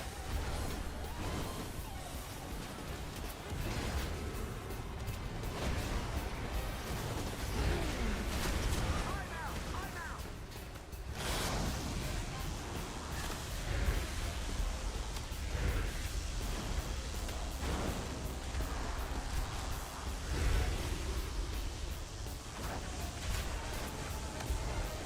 Man, okay.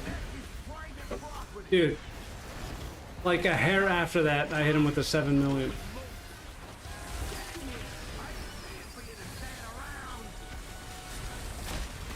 I would just try to set world record for longest combat time. Flatten you for what you've done. I'll make you rain, you'll feel the pain. I'm gonna give you till the count of 10. 1, 2, 10. I rule with an iron fist.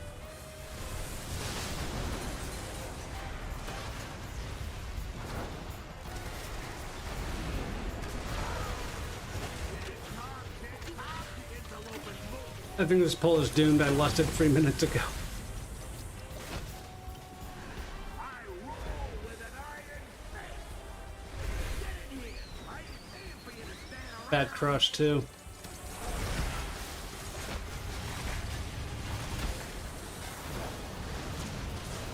I'm gonna give you till the count of 10. 1, 2, 10. I rule with an iron fist.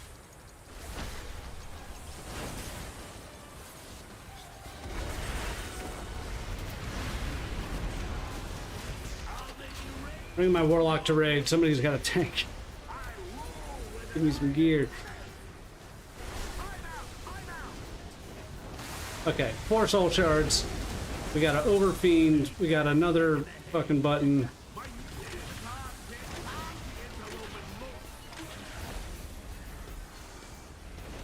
Thank Jesus.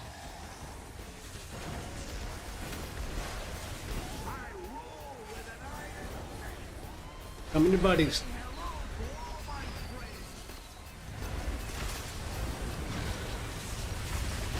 I'm gonna give you till the count of 10. 1, 2, 10. 4, 10. Cloudy with a chance of boom. I'll flatten you for what you've done. Do. Oh no. No. Yep. Alright. Yeah. I had a before I finished it on Warrior, I had a 13-minute pull and I died. He's like 94%, right? But hey, you know, always good practice. This is my first range tune on the hard mode, so I'm pretty. I mean, you know, only a handful of hours so far. Sometimes, you know, it took me way longer the first couple times, so I'm happy. We had a good time. Some very good bomb kicks, but it's easier than I'm making it look. Go out there, kill your underpins, have fun, good luck. Thanks for showing, guys. I appreciate it. Yeah, Elishan might be good. Get a shield. But I had a lot of fun. I hope you guys did too. Thanks for hanging out, watching the show. Good luck in your vaults if you haven't opened them yet. I'll see you later. Have a good night.